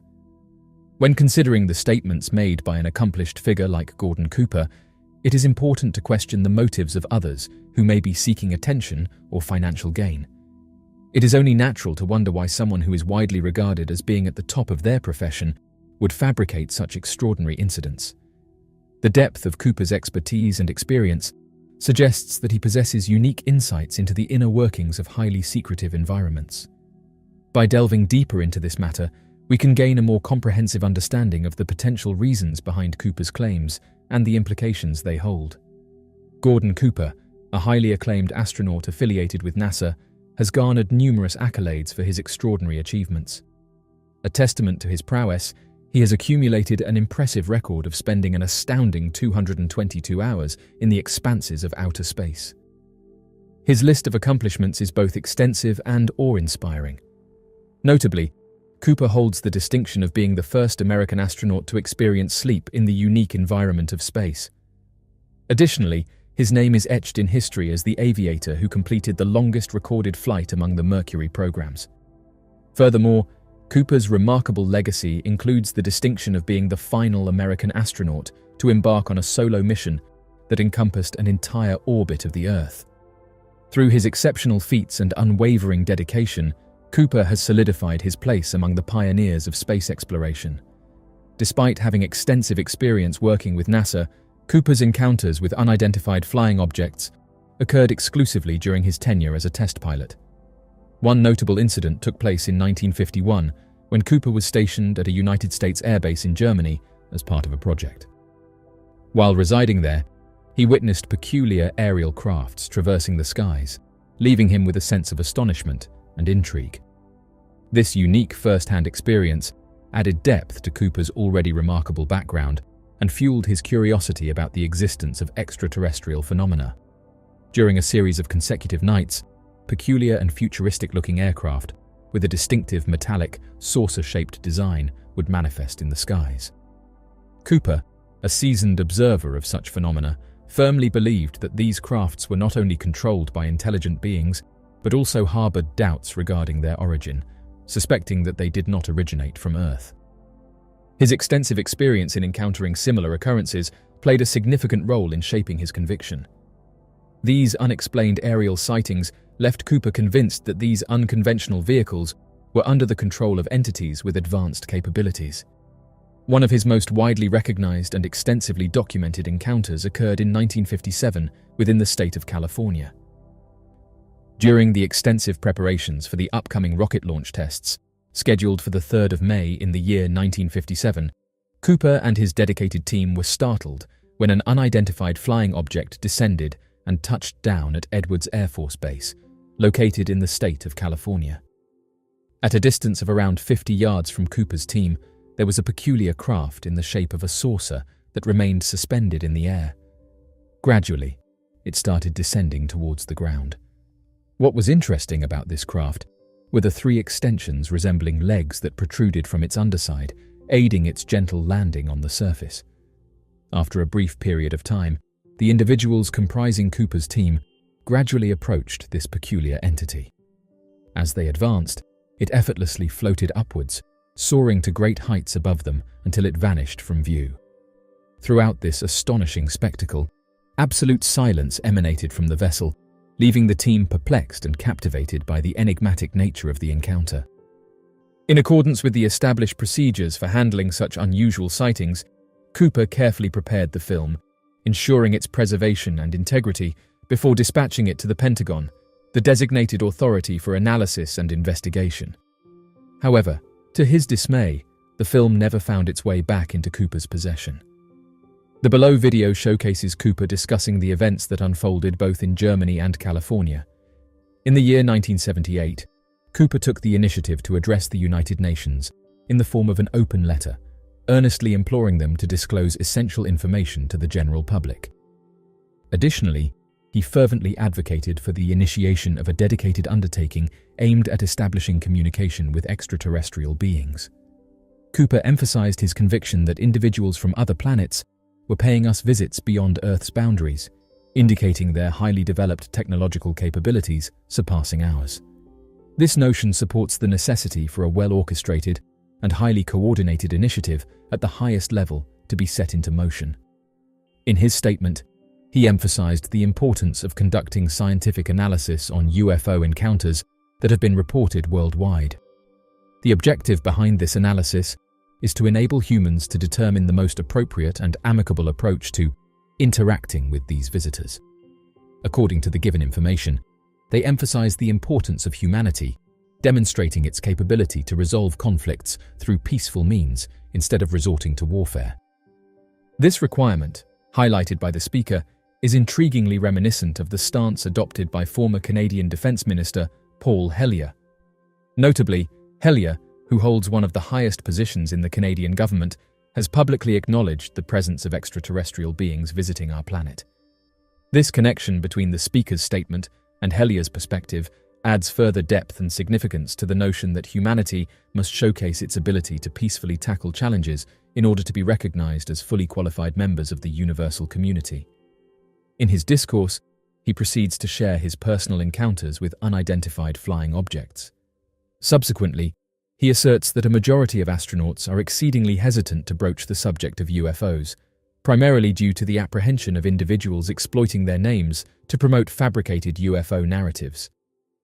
Cooper contends that those who do dare to speak out on the matter do so with great caution, fully aware of the potential consequences and skepticism that may arise. Cooper's fundamental request to the United Nations revolves around the idea that their endorsement of this particular project would serve as a catalyst for attracting and engaging the brilliant individuals necessary for its success. The aim is to encourage these individuals to step forward and contribute their expertise in a field that they might otherwise avoid due to the risk of public ridicule or potential reductions in their financial support. By putting their name behind the project, the UN can create an environment that empowers intellectuals to participate, fostering an inclusive and supportive atmosphere that overrides concerns of mockery or funding cuts. Following his formal request to the United Nations in 1978, Gordon Cooper proceeded to divulge an extensive amount of valuable insights and data. Cooper delved into the topic of information concealment by NASA and various government agencies, bringing attention to the veil of secrecy surrounding certain matters. With persistent determination, he advocated for the disclosure of this concealed information, actively immersing himself in projects aimed at revealing the truth about UFOs. Many people have attributed claims of extraterrestrial presence on Earth to him. According to his statements, he personally witnessed the arrival of an alien being while present at a military base. Moreover, he consistently suggested that the possibility of back-engineering alien technology was highly plausible. These hints encouraged individuals to interpret his words beyond their literal meaning, leading many to believe that there was more to the story. This speculation continues to persist among a significant number of people. In the following interview, Cooper provides a detailed discussion about the idea to withhold valuable information from the general public. Although this interview took place some time ago, it covers a wide range of fascinating topics. It is a highly engaging and thought-provoking conversation with an individual who possesses a unique perspective. Mount Shasta is considered a supernatural hotspot. One of the most peculiar claims in recent years seems to center around one of the largest mountains of California, known as Mount Shasta. From bizarre encounters with Sasquatch-like creatures, to bat-like humanoids, and to strange lights hovering over the mountain's slope, it appears that the area seems to be rife with mysterious activity. Back in 2019, researchers in the paranormal and supernatural began to classify Mount Shasta and the surrounding regions as a hotspot of impossible-to-explain supernatural activity. The reason for this sudden classification and interest from supernatural researchers came after a series of strange lights were spotted back in 2019, continuing into the modern day. According to the original sighting, on the 17th of April back in 2019, a native resident of the Mount Shasta region was journeying through the national park with his family and children when he noticed a bright light near the side of the mountain's slope, slightly above the ridgeline, sometime in the late evening. Unsure of what he was looking at, the man then got another family member to come look at the light to make sure that the strange glowing object wasn't a fire or a star. As the two men continued staring at the glowing light, however, they soon noticed what they described as a cigar-shaped glowing object directly underneath the bright light that appeared to have been connected to the light in some unknown way. Shortly after spotting the second object, the two men began taking a series of pictures of the strange objects before the star-like object suddenly flew away, leaving behind a white, brightly lit trail of light behind it. Even more interesting, even though they did not see the cigar-shaped object fly off in the same direction as the peculiarly bright star-like object, it appeared to have suddenly disappeared from the area as well. Even more interesting, however, legends of a bat-like humanoid entity residing within the intricate cave systems of Mount Shasta have been a staple of the local folklore since the early 1990s, with one of the most recent sightings having been reported within a couple of weeks after the 2019 lights were spotted. The eyewitness report of the bat-like humanoid creature was posted onto an online forum talking about winged humanoid creatures seen around the world. According to the writer of the post, as he and some of his friends were swimming in a small lake located at the base of the mountain, they noticed what they described as a bizarre cluster of mist floating roughly 3 to 4 feet above the ground, stationary. The witness's girlfriend at the time felt very creeped out by the cloud of mist, claiming that it was extremely unnatural and gave her a bad feeling. In some UFO literature, it is believed that unidentified flying objects can camouflage themselves by forming an artificial cloud around their craft. Shortly after, the group of friends returned to the lake for a midnight swim when they heard loud crashing and snapping, as if a large creature was in a nearby tree line. Though the other friends were looking in different directions, they could all confirm they heard the noise. The witness, however, claimed that he had seen large glowing yellow eyes at the top of a tree line staring at them that were far larger than any known animals. Believing that the source of the noise was some wild creature in the area that was most likely scared away by them, the friends resumed swimming in the lake, enjoying the water for another hour before encountering the bizarre creature. According to the witnesses, the creature appeared to have leaped from a nearby tree line and flew overhead. The outline of the creature was easily visible, showing large black bat-like wings as it flew roughly 20 feet overhead. The many different sightings of bat-like humanoid creatures are not the only strange supernatural occurrences in the area, however, as sightings of Bigfoot or Sasquatch-like creatures have been reported in the area since the national park formed. The earliest reference to giant humanoid creatures living in the region comes from early Native American legends of a creature referred to as the Shupchets. Although the legends were not written down until around the spring of 1953, when nearby university professors interviewed Native American tribes from the region, the stories told remarkably similar descriptions of the local residents' claims of Sasquatch-like creatures dwelling within the mountains. According to these early Native American legends, a race of giants referred to as the Shupchets were believed to have lived alongside the banks and source of the Flume Creek and were claimed to use secret underground passes and cave systems to reach the top of Mount Shasta. Sasquatch legends would reach their popularity in the area back in 1962, when a woman who had been camping out near the base of the mountain claimed to have stumbled across a hidden area created by the Bigfoot people.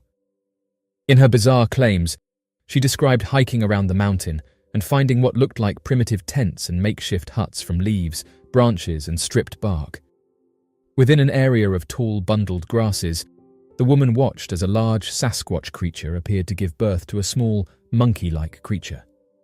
Unable to move, the pregnant Sasquatch woman watched the hiker, and once the birth was over, the hiker ran from the area as the pregnant Sasquatch immediately began moving as if it were going to attack. Since this report, hundreds of sightings of Sasquatch encounters have been reported by local residents and distant travelers visiting the site, leading many cryptid researchers to believe that perhaps the entire region and surrounding forests are a supernatural hotspot, similar to other places in the world such as the Skinwalker Ranch.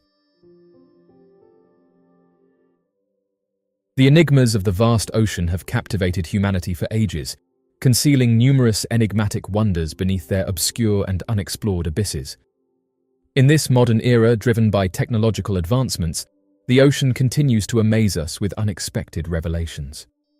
A prime example of this is the astounding uncovering of pyramid-shaped formations resting on the seabed, a momentous achievement facilitated by the ingenious utilization of Google Earth's capabilities. In this age of advanced satellite imagery and digital mapping technologies, our world has become exceptionally accessible. The impact of these technological advancements is not only limited to simplifying navigation and exploration on land, but has also significantly expanded to encompass the profound depths of our oceans. Among the various innovations, Google Earth has emerged as an invaluable resource for both marine researchers and ambitious explorers, providing them with an exceptional tool to unearth the hidden treasures that lie beneath the ocean's surface. This comprehensive and sophisticated mapping tool has revolutionized the way marine researchers approach their work. With its vast database and impressive imaging capabilities, Google Earth has fostered a new era of exploration beneath the waves. By incorporating satellite imagery and extensive underwater mapping, this powerful tool has granted researchers and explorers unparalleled access to previously unseen areas. The exploration of the pyramid-like formations beneath the ocean's depths commenced when a team of amateur marine enthusiasts and researchers dedicated their efforts to closely examining satellite images on Google Earth. Their objective was to unearth concealed underwater anomalies, and during their pursuit, they unexpectedly stumbled upon a collection of perplexing images that defied rational explanation. These immense pyramid-shaped structures, nestled deep beneath the ocean's surface, extended for hundreds of feet into the unfathomable abyss. The fascinating discovery of these enigmatic underwater structures has piqued the curiosity of both experts and enthusiasts alike. The comprehensive examination of satellite imagery provided substantial evidence of their existence, giving rise to numerous questions and speculations concerning their origin and purpose. The news regarding this remarkable finding rapidly proliferated, captivating the interest of enthusiastic non-professional investigators. The initial images, initially regarded as peculiar irregularities, were promptly authenticated through additional satellite scans. The unquestionable presence of these submerged pyramids not only astonished, but also invoked perplexing inquiries that reverberated throughout the realms of marine science and archaeology. The research of this groundbreaking discovery allowed for a thorough analysis, shedding light on various aspects and prompting a deep exploration of the subject matter. The structures resembling pyramids discovered underwater drew striking parallels to those seen in ancient civilizations such as Egypt and Central America. However, what set them apart was their colossal size and their placement on the ocean floor, a phenomenon never encountered before. These enigmatic structures stood quietly amidst the depths, concealing their origins and purpose, thus intensifying the mystique surrounding them. The unveiling of this extraordinary find necessitated answers, prompting an international scientific expedition to delve deeper into the mystery and shed light on its true nature. With the confirmation of the discovery, numerous individuals have expressed the desire for an international consortium comprising scientists, marine archaeologists, and deep-sea explorers to undertake a bold and ambitious expedition aimed at conducting a first-hand investigation of the enigmatic underwater pyramids. These remarkable findings have captured global attention, igniting intense discussions, theories, and imaginative conjecture. Professionals and enthusiasts alike have wrestled with the enigma surrounding their source and significance. These intriguing discoveries have prompted a deep examination, leading to a comprehensive analysis of their origins and intended meanings. Many speculations have emerged regarding the origin of these structures, with some suggesting that they are remnants left behind by a highly advanced civilization that once graced the earth in ancient times. On the other hand, there is a school of thought that proposes these remarkable architectural marvels are the product of an advanced and technologically sophisticated human society, the existence of which has sadly been obscured by the annals of history.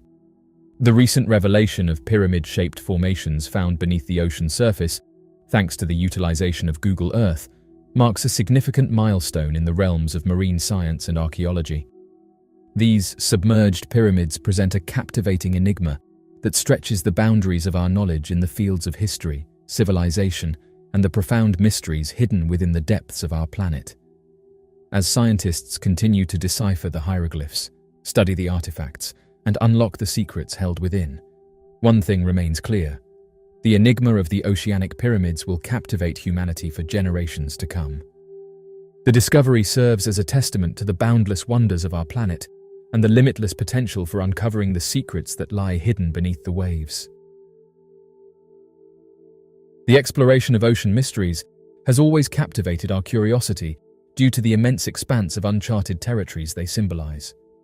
Despite significant progress in scientific and technological advancements, our understanding of the world's oceans remains limited, with only a fraction of its vast expanses being explored. The deep sea, in particular, remains largely uncharted, harboring enigmatic secrets and extraordinary marvels that have yet to be discovered and revealed to the world. The allure of these oceanic enigmas stems from their uncanny ability to defy our attempts at complete comprehension. The allure of the unknown captivates our imaginations with its strong grasp. The concept of concealed realms beneath the ocean's surface, brimming with enigmatic lives and unsolved puzzles, sparks our curiosity and fuels our spirit of exploration. These unfathomable depths of the ocean signify the ultimate frontier on our planet, where countless discoveries lie in wait, beckoning us to embark on new adventures. The anticipation of uncharted territories sustains our fervor and keeps us actively engaged in unraveling the mysteries of the deep sea. The vast expanse of the world's oceans harbors an awe-inspiring and diverse range of species, many of which cannot be found anywhere else on our planet's terrestrial surfaces. The sheer richness of biodiversity that exists within the deep realms of the ocean consistently astounds both scientists and those who have a deep appreciation for the wonders of nature. The ocean, in all its magnificence, serves as a veritable treasure trove of unique and mesmerizing biological marvels. When we delve into the mysterious depths of the ocean, we encounter an astonishing variety of organisms that defy imagination. These organisms possess remarkable adaptations to their extreme and unforgiving aquatic habitats. The intriguing and enigmatic nature of marine life never fails to captivate us. It serves as a constant reminder that even in the modern era, our planet Earth harbors an array of creatures and ecosystems that appear otherworldly to our human sensibilities. The complexities of the ocean's mysteries not only highlight the limitations of our knowledge regarding life on our own planet, but also stress the significance of safeguarding these delicate ecosystems for the benefit of future generations. In this rapidly evolving world, our curiosity is piqued by the peculiar and extraordinary marine species that inhabit the depths of the ocean. Over the course of centuries, the vast expanse of the ocean has witnessed a myriad of perplexing occurrences and unsolved enigmas. These intriguing historical puzzles ignite our captivation with the mysterious and our yearning to unravel conundrums. We are irresistibly attracted to these perplexing riddles as they confront our comprehension of the world, inciting discussions and giving birth to numerous hypotheses and explorations. Oceanic enigmas continue to hold us spellbound for a myriad of compelling reasons. The uncharted expanse that lies beneath the surface, the astounding variety of life forms it houses, the historical puzzles waiting to be unraveled, the submerged remnants of ancient civilizations, the captivating natural phenomena it showcases, and the pressing environmental concerns it raises all contribute to our enduring fascination with the ocean. The deep-sea mysteries not only ignite a sense of astonishment, but also kindle an insatiable curiosity within us, serving as a constant reminder of the immeasurable marvels that our planet beholds. As we plunge further into the enigmatic depths, we begin to fathom the profound elegance and intricate interconnectedness of this crucial component of our world. It reinforces the urgent imperative to safeguard its splendor. The ocean, with its enigmatic allure, remains an inexhaustible wellspring of inspiration and exploration, beckoning us to embark on an unending odyssey of enlightenment and comprehension.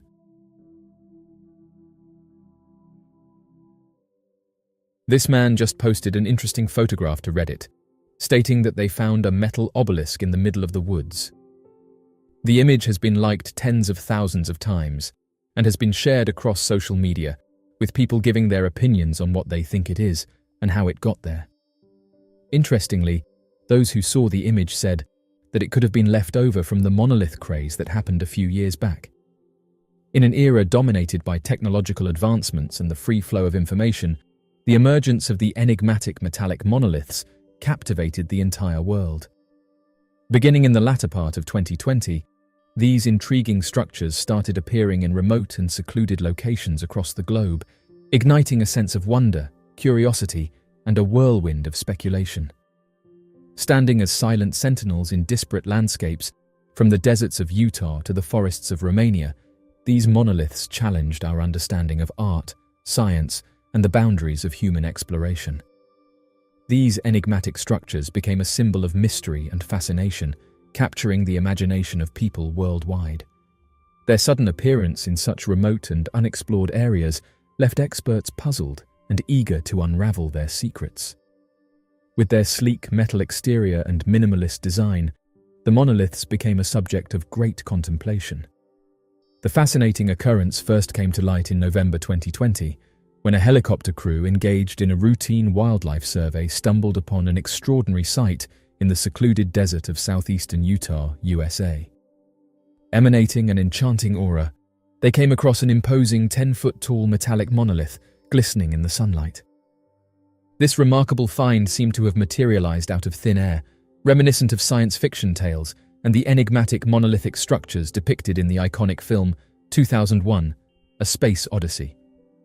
This unexpected discovery captivated the world's imagination, piquing our curiosity about its origins and purpose, and sparking speculations about extraterrestrial involvement and unknown forces at play. The discovery of the Utah monolith created a worldwide craze as people across the globe became aware of its existence through the rapid spread of information on social media platforms and various news outlets. The intrigue surrounding its origins and purpose only served to intensify the attention it received. Countless speculations emerged, ranging from theories about extraterrestrial involvement to the possibility of it being an intricate art installation. The initial appearance of the Utah monolith marked the inception of a global phenomenon. Following its discovery, numerous monoliths started to emerge in secluded areas across the world. Notably, a comparable structure was stumbled upon in the remote Namt county of Romania, reigniting worldwide fascination. This event triggered a series of subsequent sightings, spanning diverse destinations including California, the Netherlands, Colombia, and even the Isle of Wight. Strikingly similar in their sleek metallic composition and intriguing geometric patterns, each monolith captivated the attention of onlookers. The proliferation of these enigmatic structures not only engrossed the public, but also generated a flurry of discussions and investigations as people sought to unravel the mystery behind their existence. The widespread presence of these monoliths all around the world has sparked numerous theories and speculations. One school of thought suggests that these structures may be the result of an intricate artistic endeavor undertaken by either a secretive individual or a collective that revels in enigmatic creations. On the other hand, some people entertain the idea that these monoliths could be part of a meticulously planned and executed prank or a groundbreaking piece of performance art intended to captivate audiences across the globe. The prevailing air of uncertainty surrounding these enigmatic structures only serves to heighten their allure. There is an undeniable mystique surrounding them that continues to intrigue and fascinate observers worldwide. In a remarkably quick manner, the enigmatic monoliths that had intrigued and fascinated people all around the world suddenly started to disappear. One of the most widely known among them, the Utah monolith, which initially captured global attention, mysteriously vanished within a few short weeks after its discovery. The circumstances surrounding their disappearance varied. In certain cases, local authorities were responsible for their removal, while in others, the vanishing of these monoliths remained shrouded in unexplained mystery. The multitude of theories surrounding the origins and disappearances of the monoliths continued to multiply and spread. Numerous individuals held the belief that these enigmatic structures were part of an elaborate viral marketing campaign or a grand global art experiment, while others postulated that they were erected by ambitious artists or mischievous tricksters seeking widespread recognition and notoriety. Additionally, there were a few who speculated about potential connections to clandestine government endeavors or a carefully coordinated attempt to establish communication with extraterrestrial entities, further fueling the intrigue and mystery surrounding these remarkable monoliths that captivated the world's attention. Irrespective of their origins and mysterious disappearance, the monoliths possessed an undeniable characteristic as artistic installations. By their very presence, these monoliths provoked a sense of awe and intrigue, captivating viewers and inviting contemplation about the purpose and meaning behind their enigmatic existence. These giant structures, known as monoliths, have come to symbolize the enduring human fascination with exploration, curiosity, and the desire to make a lasting impact on the world. As of the present moment, the creators of this entity remain unidentified, leaving their intentions shrouded in mystery, which has undoubtedly left people astonished. It is intriguing that despite the advancements in various fields, including technology, no one has come forward to claim that they were responsible. Oddly enough, mysterious monoliths have been found throughout the solar system. The universe, with its vastness and complexity, has always been a source of wonder and intrigue for humanity. Among the numerous cosmic mysteries, one phenomenon that has captured the imagination of scientists and space enthusiasts alike is the discovery of mysterious monoliths scattered throughout our solar system. These enigmatic structures, appearing on various celestial bodies, have fueled curiosity, speculation, and scientific inquiry. In the 1980s, as our exploration of the solar system continued, attention turned to Mars and its two small moons, Phobos and Deimos. Among these, Phobos became the focus of particular interest when, in 1989, the Soviet spacecraft Phobos 2 captured a series of perplexing images. These images revealed an imposing rectangular object on the surface of Phobos, leading to widespread speculation about its origin and purpose. Our own moon, Earth's celestial companion, has also been the site of intriguing discoveries. In 1998, the Lunar Prospector mission made a remarkable revelation, a magnetic anomaly near the Moon's equator that defied explanation. This anomaly suggested the presence of a subsurface magnetic field, or perhaps even a buried magnetic monolith. The Moon's magnetic mystery spurred interest in lunar exploration and the search for answers about the origin of this enigmatic phenomenon. While subsequent missions provided valuable insights into the Moon's geology and magnetism, the true nature of the lunar magnetic anomalies remains a subject of ongoing study and debate. One possible explanation for the placement of monoliths by advanced civilizations in various locations within the solar system is their intention to establish communication channels with extraterrestrial life forms. These enigmatic structures serve as cosmic beacons, transmitting a diverse range of messages, such as the existence of intelligent beings, the possession of advanced technological know-how, or even a longing for interstellar collaboration. The primary motive behind strategically positioning these monolithic structures throughout the solar system is the desire to establish contact with other sentient beings. By doing so, advanced civilizations are attempting to bridge the communication gap that exists between disparate worlds. As mankind ventures further into the vast expanse of outer space, driven by the curiosity to connect with beings from distant realms, the appearance of monoliths holds great potential. These enigmatic structures could serve as powerful signals, illuminating our presence and showcasing our technological advancements to other intelligent life forms. In fact, this unique form of communication could potentially serve as a means for advanced extraterrestrial civilizations to initiate conversations and establish contact with emerging species, such as humanity, with the ultimate goal of fostering an exchange of knowledge and nurturing a sense of cosmic harmony. Monoliths have a multifaceted role in the universe, acting as significant markers that guide space explorers as they navigate their way through the vast solar system and beyond. These extraterrestrial structures, constructed by highly advanced civilizations, serve as cosmic signposts, illuminating safe pathways, highlighting crucial celestial bodies, and identifying areas of scientific importance. By acting as celestial lighthouses, these monoliths play a pivotal role in facilitating navigation and enabling the exploration of uncharted territories in the cosmos. Imagine a breathtaking future where the human race embarks on awe-inspiring voyages into the vast expanse of the cosmos. In this visionary scenario, remnants of ancient civilizations, scattered throughout the universe, beckon with their enigmatic allure. These ethereal cosmic remnants, akin to celestial guideposts, possess an incomparable potential to unlock profound cosmic secrets, unveiling unprecedented wonders that transcend our current understanding. The enigmatic monoliths not only function as enigmatic structures, but also hold the potential of being cosmic time capsules. Within their imposing exteriors lie the treasures of knowledge, art, and cultural artifacts from advanced civilizations that once thrived in the cosmos. These imposing structures act as custodians of wisdom and heritage, containing an immense wealth of information carefully preserved for future generations of cosmic voyagers. By strategically dispersing these temporal repositories across the entirety of the solar system, highly advanced societies would effectively safeguard and propagate their rich cultural legacy, regardless of the occurrence of catastrophic events or the relentless march of time.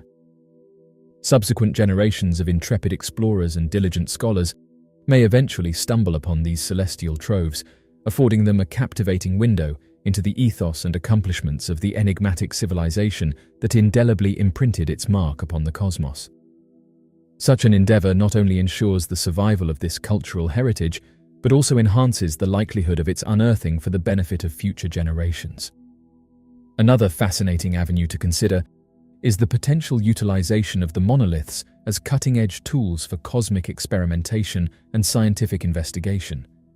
It is plausible that these majestic edifices possess highly advanced technological capabilities, allowing for the conduct of elaborate experiments on celestial phenomena, extensive studies on the intricate nature of space-time, or even the real-time monitoring of significant cosmic events and occurrences. Such an interpretation prompts a profound exploration into the possible ways in which these monoliths were intricately designed and engineered to serve as instruments.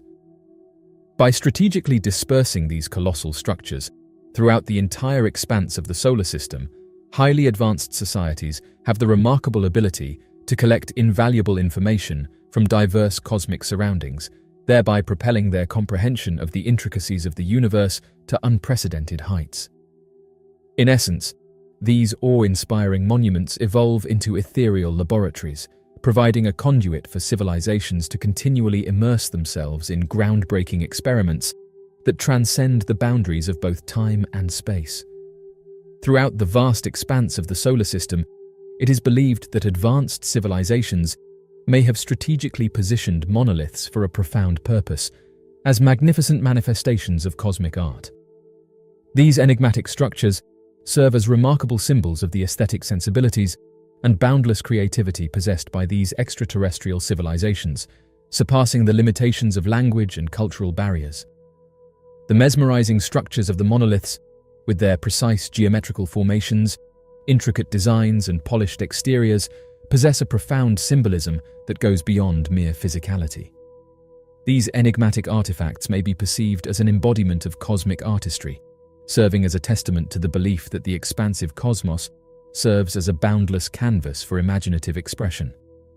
As these captivating sculptures dot various corners of the solar system, it is not unfathomable to consider that their purpose lies in inspiring forthcoming generations to embrace the awe-inspiring magnificence and splendor of the universe.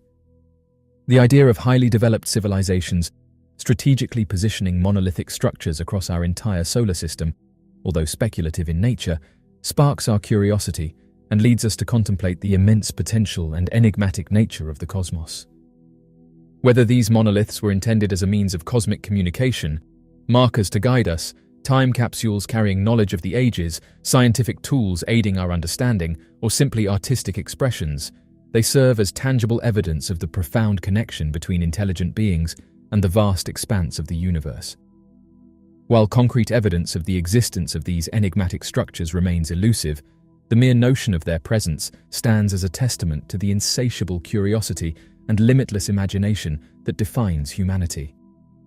As we delve deeper into the mysteries of our vast cosmos and embark on a quest to uncover extraterrestrial life, the concept of monoliths serves as a poignant reminder that the universe acts as an expansive and awe-inspiring tapestry, brimming with cosmic enigmas.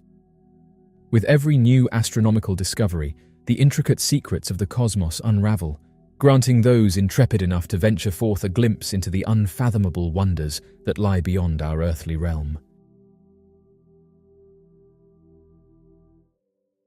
The world's oceans, covering more than 70% of the Earth's surface, have always held an allure of mystery and wonder. Beneath their seemingly endless depths lie enigmatic realms teeming with life, undiscovered wonders, and unexplained phenomena. Ocean mysteries have fascinated humanity for centuries, drawing explorers, scientists, and adventurers into the abyss to uncover the secrets hidden beneath the waves.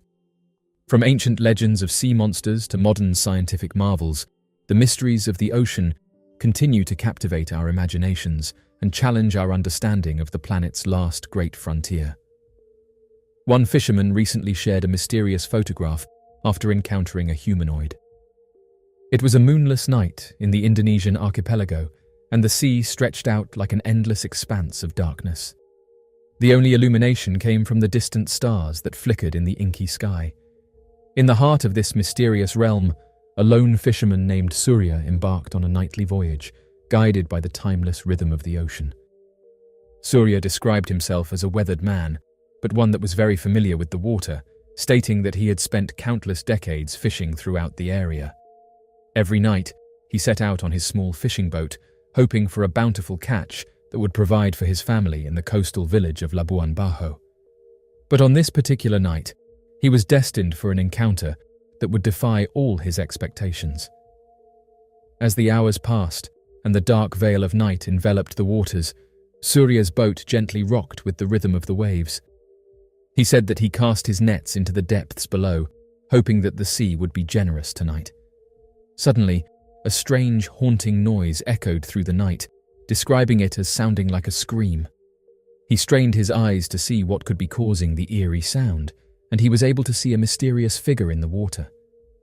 He described it as an ugly humanoid, and due to being superstitious, called it Nyai Roro Kidul, which is a supernatural water spirit known in Indonesian folklore. Surya reached for his camera, which he always kept on board to capture his adventures, and as he focused his lens on the creature, the camera's flash momentarily illuminated the night, catching the creature's attention. After this, he said that the creature quickly swam into the depths. As mentioned, he thought the creature could have been Nyai Roro Kidul, often referred to as the Queen of the Southern Seas, or simply the Queen of the South. She's a prominent and enigmatic figure in Indonesian folklore and mythology. Her name resonates across the archipelago, capturing the imagination of those who hear her stories. Nyai Roro Kidul is not just a myth, she is a revered and powerful supernatural entity deeply intertwined with the cultural and spiritual fabric of Indonesia. The legend of Nyai Roro Kidul has its roots in the Javanese and Sundanese cultures of Indonesia, particularly in the realms of Javanese mysticism and spiritual beliefs. The name Nyai Roro Kidul translates to Queen of the Southern Seas or Lady of the South in Javanese, and her domain is believed to encompass the Indian Ocean, especially the southern coast of Java. The folklore and legends surrounding Nyai Roro Kidul are as diverse and captivating as the Indonesian archipelago itself. One of the most prominent stories tells of her origin as a mortal woman who became a powerful queen. Some variations suggest that she was a princess named Dewi Sari Ratnaningrum, who ruled over the southern coastal region of Java. As of right now, people can't seem to agree on what the image shows. Interestingly enough, all throughout history, fishermen have reported encountering humanoid creatures in the ocean. The history of mermaid sightings spans across cultures and centuries, suggesting that these aquatic beings are more than just products of myth and legend. While historical accounts may differ in detail, they consistently describe humanoid creatures with upper bodies resembling that of a woman and lower bodies resembling that of a fish. Such consistency in descriptions across diverse cultures raises intriguing questions about the origin of these tales. Despite technological advancements and scientific exploration, the vastness and complexity of the ocean depths continue to challenge our understanding. Regarded as a vastly uncharted domain, the Earth's oceans harbor a multitude of enigmatic wonders and perplexing phenomena that have astounded and bewildered experts worldwide ever since their revelations. These aquatic realms, stretching far and wide, are brimming with an abundance of intriguing secrets and peculiar happenings that continue to captivate our imagination. Mermaids, the mystical beings often characterized as half-human, half-fish creatures, have captured the imagination and curiosity of people worldwide. They are frequently associated with inexplicable occurrences and perplexing oceanic enigmas. Contrary to the charming and fantastical depictions of mermaids in animations, the mermaids found in Zimbabwe have become an ongoing issue for the residents residing close to the expansive water bodies in the country. These humanoid beings have allegedly been the cause of numerous indiscriminate assaults, acts of vandalism, and even disruptions in various construction projects. The existence of these Zimbabwean mermaids has created significant challenges for the local communities. In addition to their menacing behavior, these mythical creatures have become a source of great disturbance and inconvenience. In the year 2012, during the construction of the Gokwe and Osborne dams, a construction company based in Zimbabwe reported a startling incident that caused widespread panic among its workers. According to their account, a peculiar and frightening creature, known as the Mamba Muntu, had been responsible for numerous attacks on the employees, eventually leading them to flee the construction site in fear for their lives. This mysterious humanoid river monster instilled such terror in the workers that they felt compelled to abandon their duties and seek safety elsewhere. According to popular belief, the Mamba Muntu beings were thought to utilize the rivers as their natural pathways leading to the vast ocean. The local legends claimed that these mystical creatures were deeply displeased and aggrieved by the ongoing construction projects taking place near the riverbanks. There were extensive discussions surrounding the ongoing construction, questioning the feasibility of proceeding without conducting a thorough assessment of the environmental implications. Regardless of contractual obligations and health regulations, construction persisted under immense pressure. Due to the deep-seated superstitious beliefs of the local workforce, the construction of the dam project faced a major setback. This compelled the local council to take the drastic measure of recruiting a completely new set of workers from abroad to continue the construction work. The prevalent superstitions among the locals were so strongly ingrained that they adamantly refused to carry on with the project. Strangely, it is worth noting that, despite several weeks of enduring their employment, even the foreign workers eventually decided to resign.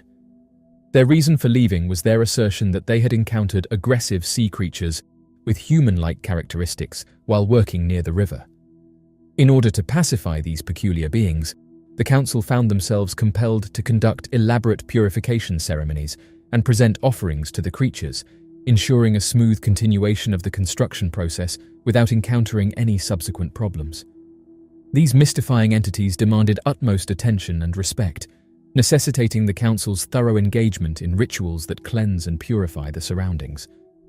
Zambia, an often overlooked country in relation to Zimbabwe, took on the ambitious task of constructing the Kariba Dam in the very same waterways that run through its territory. The implementation of this project was deemed crucial for the region due to the multiple benefits it would bring. Firstly, harnessing the power of the river water would not only fulfill the entire electricity demand of the area, but also alleviate the power shortage issues. Moreover, the project would serve as a significant source of employment for the local population, offering them opportunities to earn a sustainable income. The comprehensive nature of this initiative ensures that it not only addresses immediate power needs, but also contributes to the long-term economic development of the region. Regrettably, a significant number of religious leaders, who were already enduring the heavy-handedness of the government, held the belief that the establishment of the dam constituted a transgression against the sacred principles of their deity, Nyaminyami. This view stemmed from the deep reverence they held for Nyaminyami and their conviction that the dam's construction went against the very essence of their religious faith. Nyaminyami, who was primarily recognized as the deity associated with the Zambezi River, was believed to not only oversee the river but also make it his dwelling place. The religious leaders engaged in a heated discussion, presenting their beliefs that the construction of the dam would provoke the wrath of Nyaminyami, the deity associated with the natural ecosystem. They warned of dire consequences and the potential for a catastrophic tragedy. In an effort to resist the government's plans for construction, they fervently urged the local population to stand against it. Despite the opposition expressed by the religious leaders, a significant number of the local population continued their involvement in the construction of the dam, thereby aiding the government's strategic plan to compel the indigenous Batonga community to relocate from their ancestral dwellings and establish new settlements elsewhere. Although the religious authorities voiced their dissent, urging the residents to abstain from participating in the dam construction, their appeals were largely disregarded. In a striking coincidence that seemed almost foretold by the religious leaders, a catastrophic flood wreaked havoc in the area not long after the resettlement of the Batonga people. Tragically, the dam, which was under construction but only partially completed, obstructed the water's natural path, resulting in its complete destruction. The devastating consequence of this event was the loss of all the workers involved in the dam construction project. Their lives were tragically cut short, and the dam itself met its demise as well. The unfolding of these events appeared uncannily aligned with the predictions made by religious leaders. In light of the fact that a significant number of the deceased individuals were residents of the area, this prompted numerous relatives to plead with the religious authorities for assistance in removing the curse and ensuring the construction of the dam proceeds smoothly without any future complications. This situation has sparked a deep concern among the local community, leading to a desperate need for intervention from religious leaders. According to the religious authorities, it was conveyed to the populace that the sole solution to alleviate the curse was to present a young bovine to the flowing waters. Interestingly, after the ritual concluded, the laborers seemingly materialized at the spot where the aforementioned creature was immersed in the river, leading to the eventual pacification of lingering spirits. This mysterious turn of events offered much-needed closure to the tormented souls.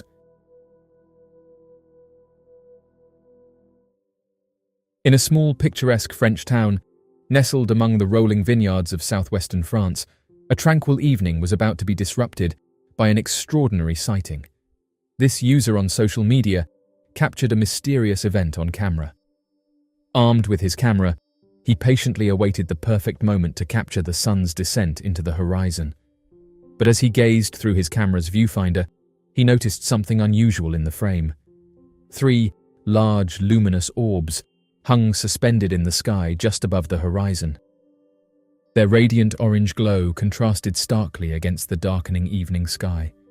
The photographer, thinking it was a trick of the light or perhaps a smudge on his lens, lowered the camera and peered at the horizon with his eyes. The orbs remained vivid and mesmerizing. The people around him had also taken notice of the orbs. The man said that he was intrigued by the objects, and he knew he had to capture this extraordinary sight. He raised his camera once more and aimed it at the orbs. They seemed to hang in the sky, motionless, yet pulsating with an ethereal energy. As he continued to photograph the orbs, the sun dipped below the horizon, casting a warm golden glow over the bay. The photographer said that he couldn't help but feel that he had stumbled upon something extraordinary, a phenomenon beyond the ordinary scope of a sunset. These orbs, with their vibrant and mysterious presence, seemed to defy conventional explanation. As twilight descended upon the bay, the orbs gradually dimmed, their glow softening until they became mere specks in the darkening sky. The man's camera had captured the remarkable sequence of photographs, each frame preserving the essence of their presence. The man shared the photographs to social media, capturing the attention of experts, astronomers, and UFO enthusiasts. Some suggested the orbs might be natural phenomena or atmospheric anomalies, while others entertained the possibility of advanced visitation. As of right now, various theories have been put forward to explain what these objects are, with those who investigate the unknown saying that these orbs are commonly witnessed all around the world. Unidentified flying objects have fascinated and perplexed humanity for decades. Among the various types of sightings, one category stands out for its unique and elusive nature: orb UFOs.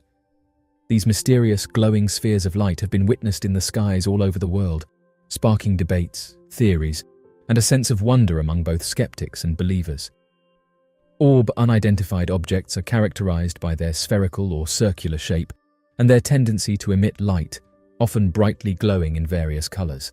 These orbs are typically reported as self-illuminated objects that appear to move with intelligence and purpose.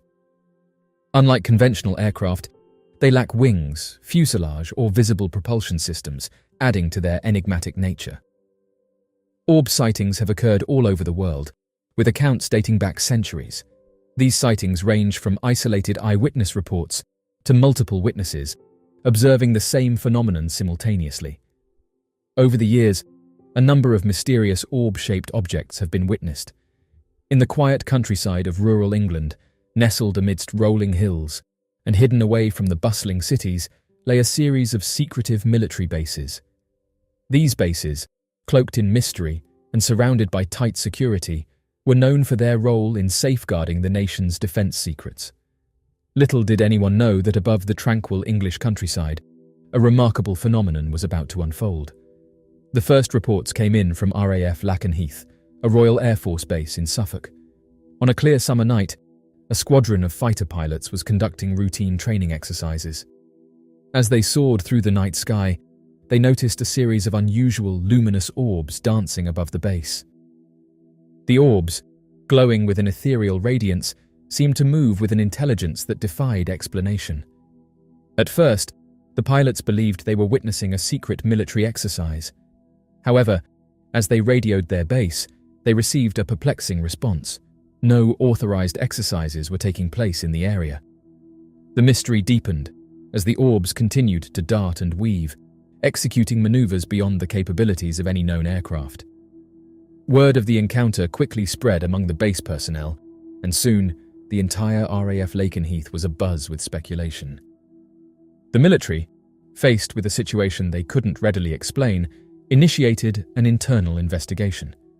In the days that followed, additional sightings of orb unidentified objects were reported from other military bases across the United Kingdom.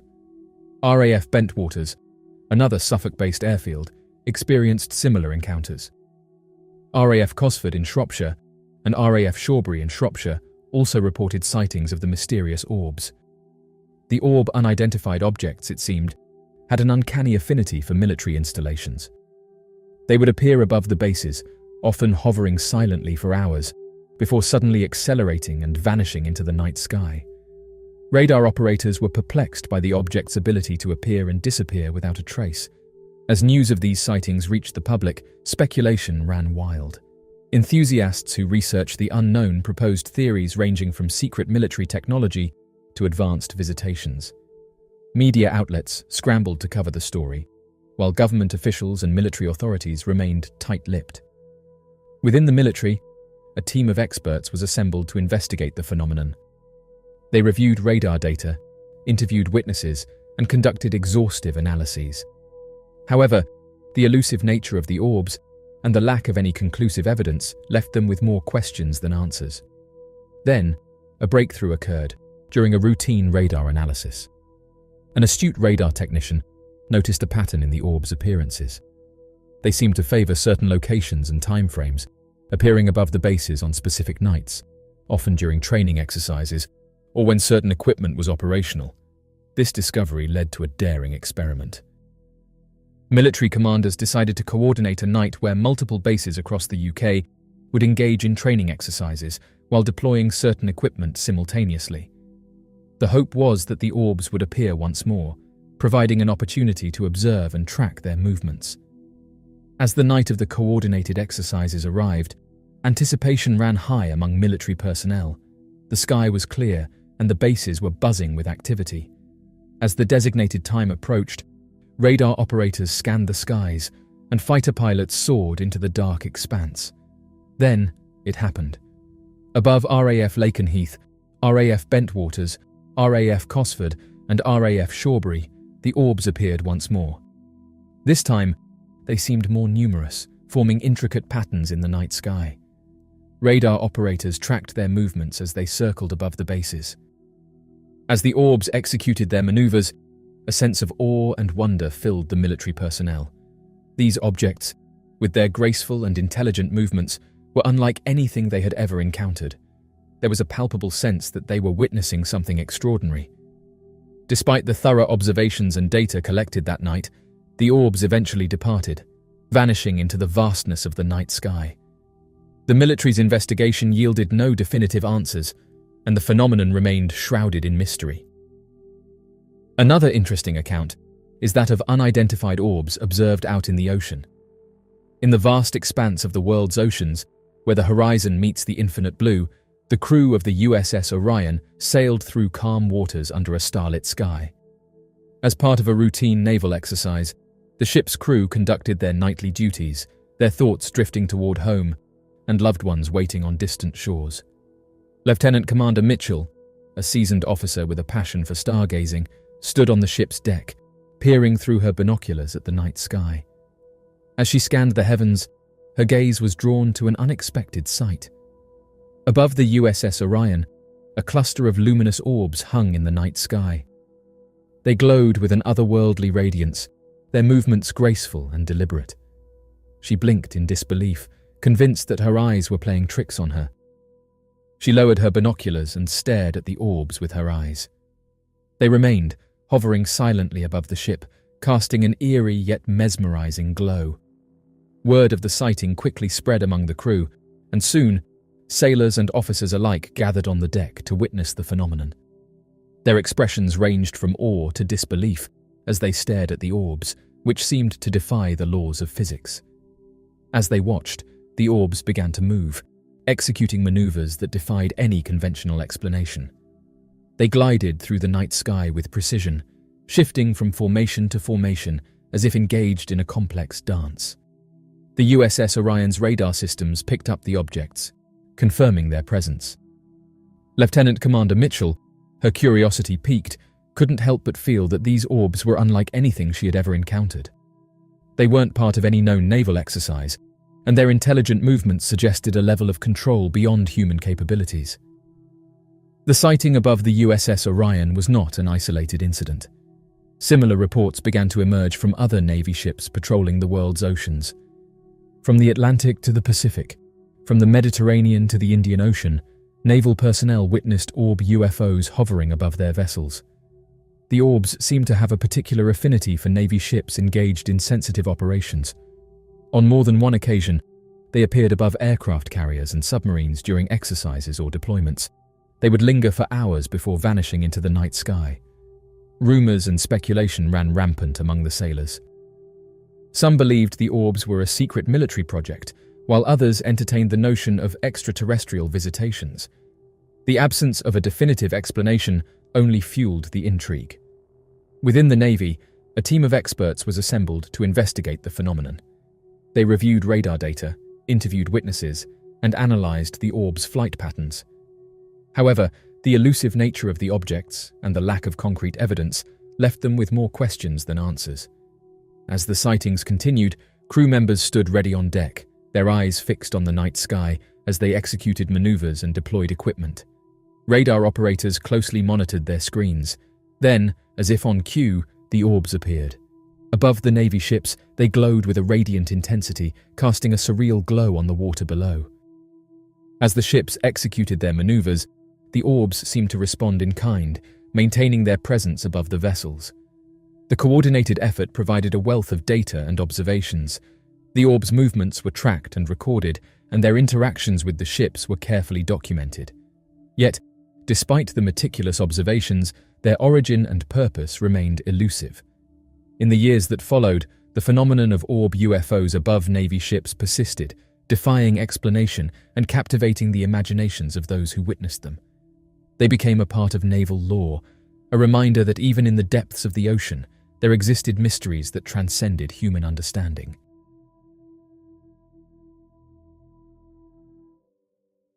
The vastness and intricacy of our world continue to captivate and bewilder us.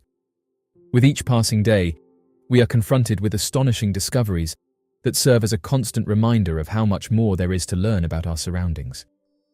Among the many intriguing phenomena circulating on social media, there is a photograph that has captured widespread attention. It purportedly depicts a colossal object traversing the expansive dunes of the Sahara Desert. The appearance of this enigmatic object has left observers perplexed and questioning the plausibility of such an immense entity journeying across such distances. This remarkable photograph has sparked a multitude of inquiries and speculation. How is it possible for an object of such magnitude to navigate the treacherous terrain of the desert? According to one user's suggestion, the large object in question could potentially be a stone that descended from one of the nearby mountains, thereby resulting in the substantial skid mark observed. However, an interesting point arises when examining the measurements, as the skid mark stretches over an impressive distance of 981 meters. This has raised doubts among some individuals regarding the plausibility of wind being capable of carrying such a massive object for such a considerable distance. The extended length of the skid mark has sparked speculation and prompted further inquiry into the likelihood of atmospheric forces being responsible for its transport.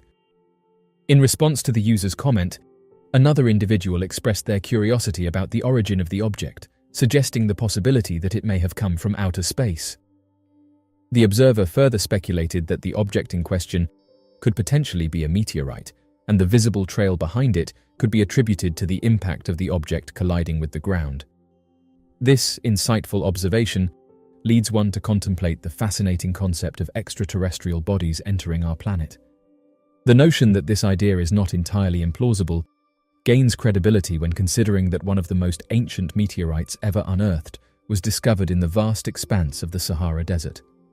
It has been determined by scientists that this extraterrestrial artifact dates back a staggering 4.6 billion years. Other individuals who had the opportunity to observe the photographs put forth more unconventional speculations. They proposed that the object in question could potentially be an advanced aircraft that had encountered a crash landing on the ground.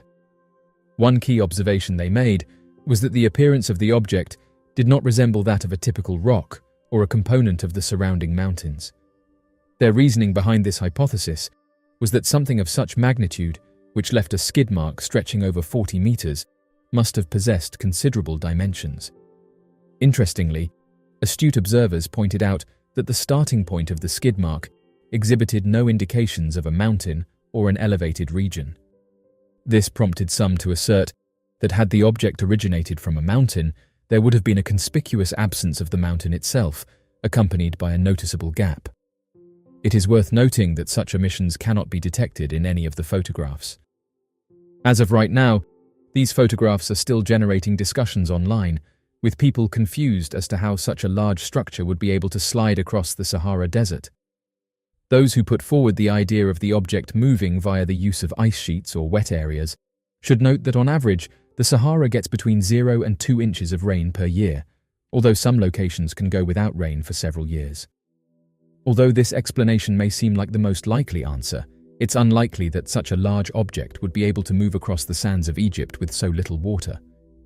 Even this theory is disputed among researchers, with some saying that more data is needed, and noting that the stones that have been moved via water are very small, under 20 inches in diameter. The object just photographed in the Sahara Desert measures in at over 84 meters in length. As some have pointed out as well, let's say that this object is a rock. Natural crushed rocks that measure between 10 and 20 inches weigh approximately 1.1 tons per cubic meter, with solid rock measuring in at 2.5 to 3 tons per cubic meter.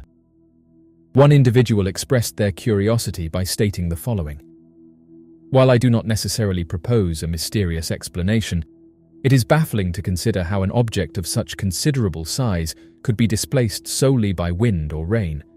Moreover, there is no mountain in proximity from which this object could have toppled. If the object had originated from the opposite side, where observable mountains exist, we could possibly attribute it to a substantial rock. However, this still does not account for the peculiar occurrence of a rock of such magnitude sliding across thousands of meters on sand. It is one of those perplexing circumstances that becomes increasingly bizarre the more one contemplates it."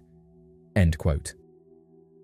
It is not uncommon for rocks to exhibit independent movement, and although the sliding rocks in Death Valley are not comparable in size to the aforementioned object, they represent a peculiar phenomenon that has been observed exclusively in this geographical location. The enigmatic Death Valley sailing stones have captivated researchers as they manifest the ability to initiate motion and leave marked trails across the smooth valley floor, all without any apparent human or animal involvement. This intriguing behavior occurs at various times throughout the day, with the rocks commencing their displacement and imprinting long tracks that can stretch over considerable distances or even abruptly change direction by executing a complete turnaround or making precise 90-degree turns. The scientific community has proposed multiple hypotheses to explain this mystifying rock movement. One widely accepted explanation postulates that a delicate balance of unique circumstances comes into play, resulting in the rocks gliding gradually over a subterranean frozen sheet of ice while taking advantage of optimal wind conditions generated by the distinct topography of the valley. Delving deeper into the subject, it becomes evident that the rocky journey is facilitated by the presence of specific conditions. These conditions arise naturally and work in conjunction to allow the stones to exploit the surface of the frozen ice below, acting as a slick track for their gradual progression. Furthermore, the geography of the valley contributes to the creation of favorable wind patterns that exert force upon the rocks, further propelling their movement. The occurrence of these extraordinary phenomena in Death Valley, recorded nowhere else on Earth, has sparked extensive research and investigation into the underlying mechanisms responsible for this fascinating natural spectacle. Scientists and experts continue to explore and analyze various factors, striving to unravel the mysteries surrounding the enigmatic movement of these remarkable sailing stones. Surprisingly, there is a lack of definitive evidence to support the notion of stone movement, as there are no records or direct observations documenting the rock's motion. This absence of proof has led some to speculate that there might be an alternative mechanism at work, giving rise to the concept of ley lines and peculiar electromagnetic phenomena observed at specific locations worldwide. Interestingly, this hypothesis holds considerable merit, as research has indicated that volcanic rock can indeed exhibit electromagnetic properties, much like what has been observed in other parts of the globe. Furthermore, investigations into the phenomenon have disproven the possibility of buoyancy-based mechanisms being responsible for the rock's displacement, specifically based on data from 2014. In addition, additional evidence suggests that the natural materials contained within these stones could possess magnetic properties and could potentially be influenced by electromagnetic forces. When considering all of these factors, it becomes evident that there is a need for further in-depth research to enrich our understanding of this intriguing phenomenon. The mysterious fortress. Archaeologists have recently uncovered remarkable evidence of real-life castles in the sand, constructed by an ancient culture in the Sahara Desert. According to recent satellite images, a significant discovery has been made in southwestern Libya, revealing over 100 fortress settlements belonging to a previously unknown or lost civilization. The ancient settlements, existing from approximately AD 1 to 500, were associated with a highly developed and enigmatic civilization known as the Garamantes. The Garamantes, who exercised their dominion over the region from around the 2nd century BC to the 7th century AD, governed these communities. During their investigation, researchers made a remarkable discovery by examining contemporary satellite imagery, including high-resolution images employed by the oil industry, as well as aerial photographs captured in the 1950s and 1960s. These findings unveiled the presence of fortified settlements, towns, villages, and agricultural lands belonging to the ancient Garamantes civilization. Situated approximately 620 miles, or 1,000 kilometers to the south of Tripoli, the fortresses have been officially identified through the analysis of Garamantes pottery samples that were gathered during a research mission in early 2011. Project leader David Mattingly, hailing from the esteemed University of Leicester in the United Kingdom, expressed his deep astonishment at the remarkable level of preservation observed within the ancient mud brick compounds. The archaeologist shared that despite some slight slumping caused by wind erosion, the walls of these historical sites remain resilient, standing tall at heights ranging from 3 to 4 meters or 10 to 13 feet in certain areas. This enduring state of the walls lends insight into their stability and longevity, even in the face of natural forces. Archaeologists, upon witnessing the meticulous and precisely laid out architecture, could have been in danger of misidentifying the construction as Roman frontier forts due to their striking similarities in design. According to researchers, it is important to note that these sites extend far beyond the borders of the Roman Empire. In fact, they serve as significant indicators of a prominent African kingdom that held immense power and influence. In addition, it was a surprising revelation for the scientists to discover that these sites, consisting of burial grounds and agricultural fields, are densely concentrated in close proximity to each other. In this particular case, it is worth noting that within an expanse of 1.5 square miles, which equates to approximately 4 square kilometers, there existed no less than 10 well-established settlements of a significant size. The existing information regarding the Garamantes primarily stems from archaeological digs conducted at their capital city Jama, located approximately 125 miles northwest of their domain. Furthermore, insights into the Garamantes are derived from ancient Roman and Greek texts, offering valuable accounts that aid in understanding their civilization. According to Mattingly, the perception of the lost lords of the Sahara suggests that they were an advanced and sophisticated civilization. This characterization, as described in National Geographic magazine, highlights their elevated status and intellectual prowess. According to the expert, the society in question can be identified as having advanced in various areas, including metallurgy, the production of high-quality textiles, and the development of a writing system. These significant indicators suggest the presence of a well-organized and highly structured state-level society. According to Philip Kenrick, an archaeologist from the University of Oxford who was not involved in the new research, the heritage authorities in Libya, plagued by a lack of funds, have been unable to carry out field research, resulting in a significant gap in our understanding of the ancient civilization. This financial constraint has hindered their ability to delve deeper into the knowledge and exploration of this rich historical legacy. The recently discovered archaeological findings serve as a profound testament to the ingenious irrigation methods employed by the ancient civilization of the Garamantes.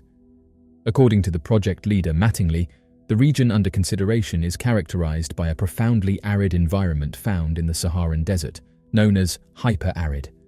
The Garamantes, an ancient civilization, ingeniously tapped into prehistoric water sources by constructing elaborate underground canals. These canals served not only as a means to extract water, but also as a method to cultivate a diverse range of crops.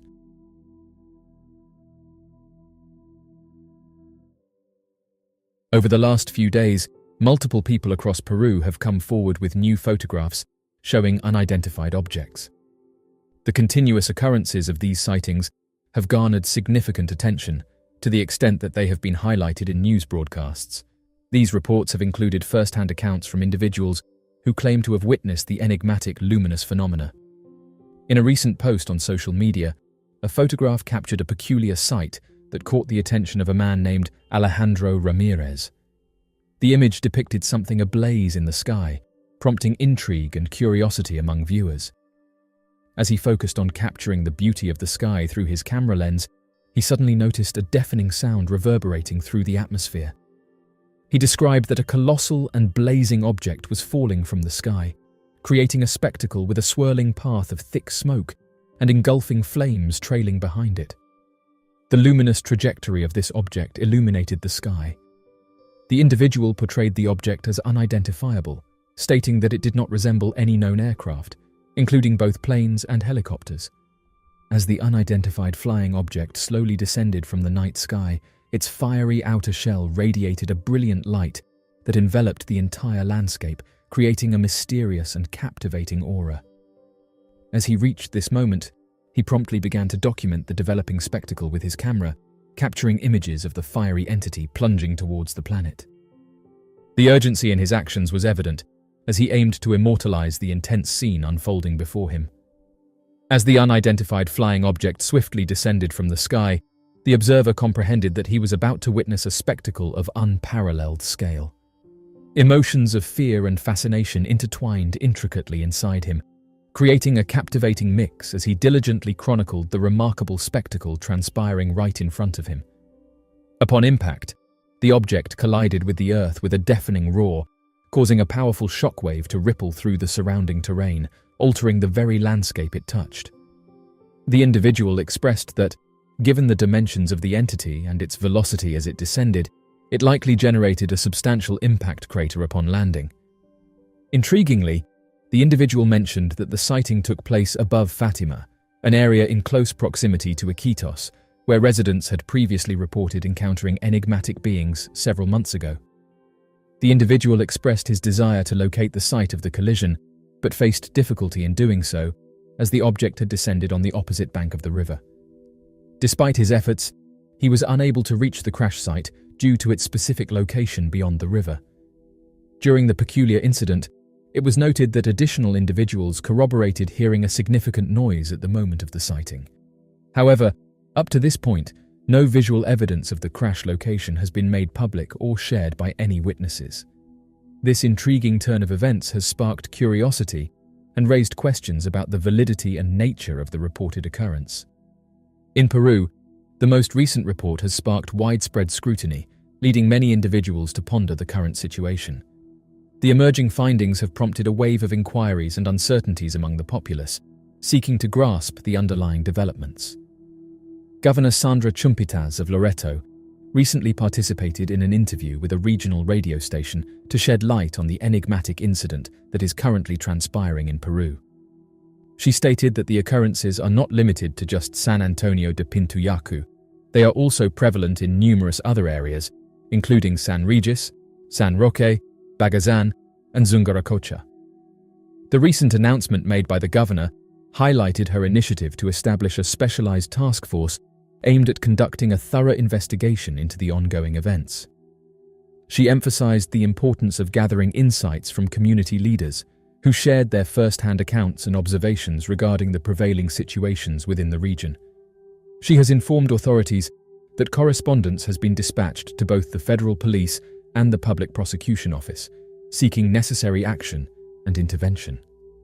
The region is accessible solely by boat, and according to the locals, the journey takes more than 18 hours, which explains why journalists have not explored the situation in that area. This remote location's seclusion from regular transportation modes poses a significant challenge, hindering investigative efforts by media personnel.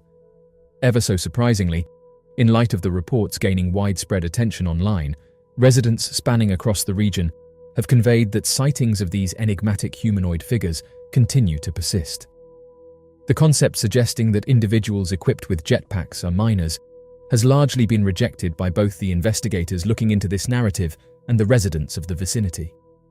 This distressing incident has left members of the community feeling uneasy, making it challenging for them to find comfort and relaxation as they consistently experience a sense of danger.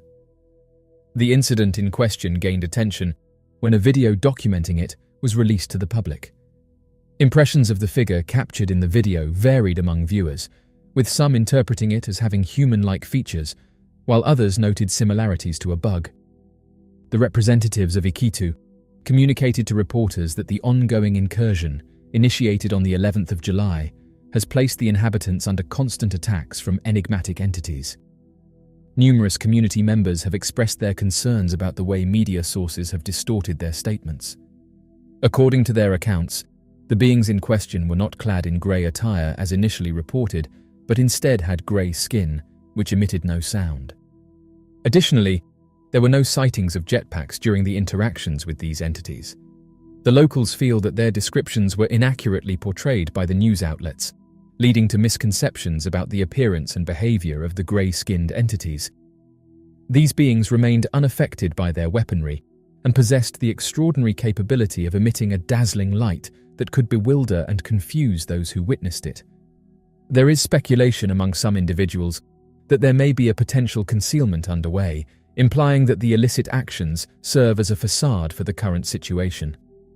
Others corroborated this claim by asserting that the beings stood at a height exceeding 7 feet, towering over with a remarkable slender frame. The description emphasized their towering stature and slender physique. In the current scenario, authorities are currently investigating the potential involvement of illegal miners as a contributing factor. However, it has been pointed out by some that human miners are also susceptible to gunfire, indicating that the situation may not be as straightforward as initially assumed. Jairo Avila, a prominent figure within the Iquitu community, shared with radio programmers his belief that the entities in question are of extraterrestrial origin. Avila confessed during his interview with the regional radio channel that he discharged 2 rounds at the mysterious figures.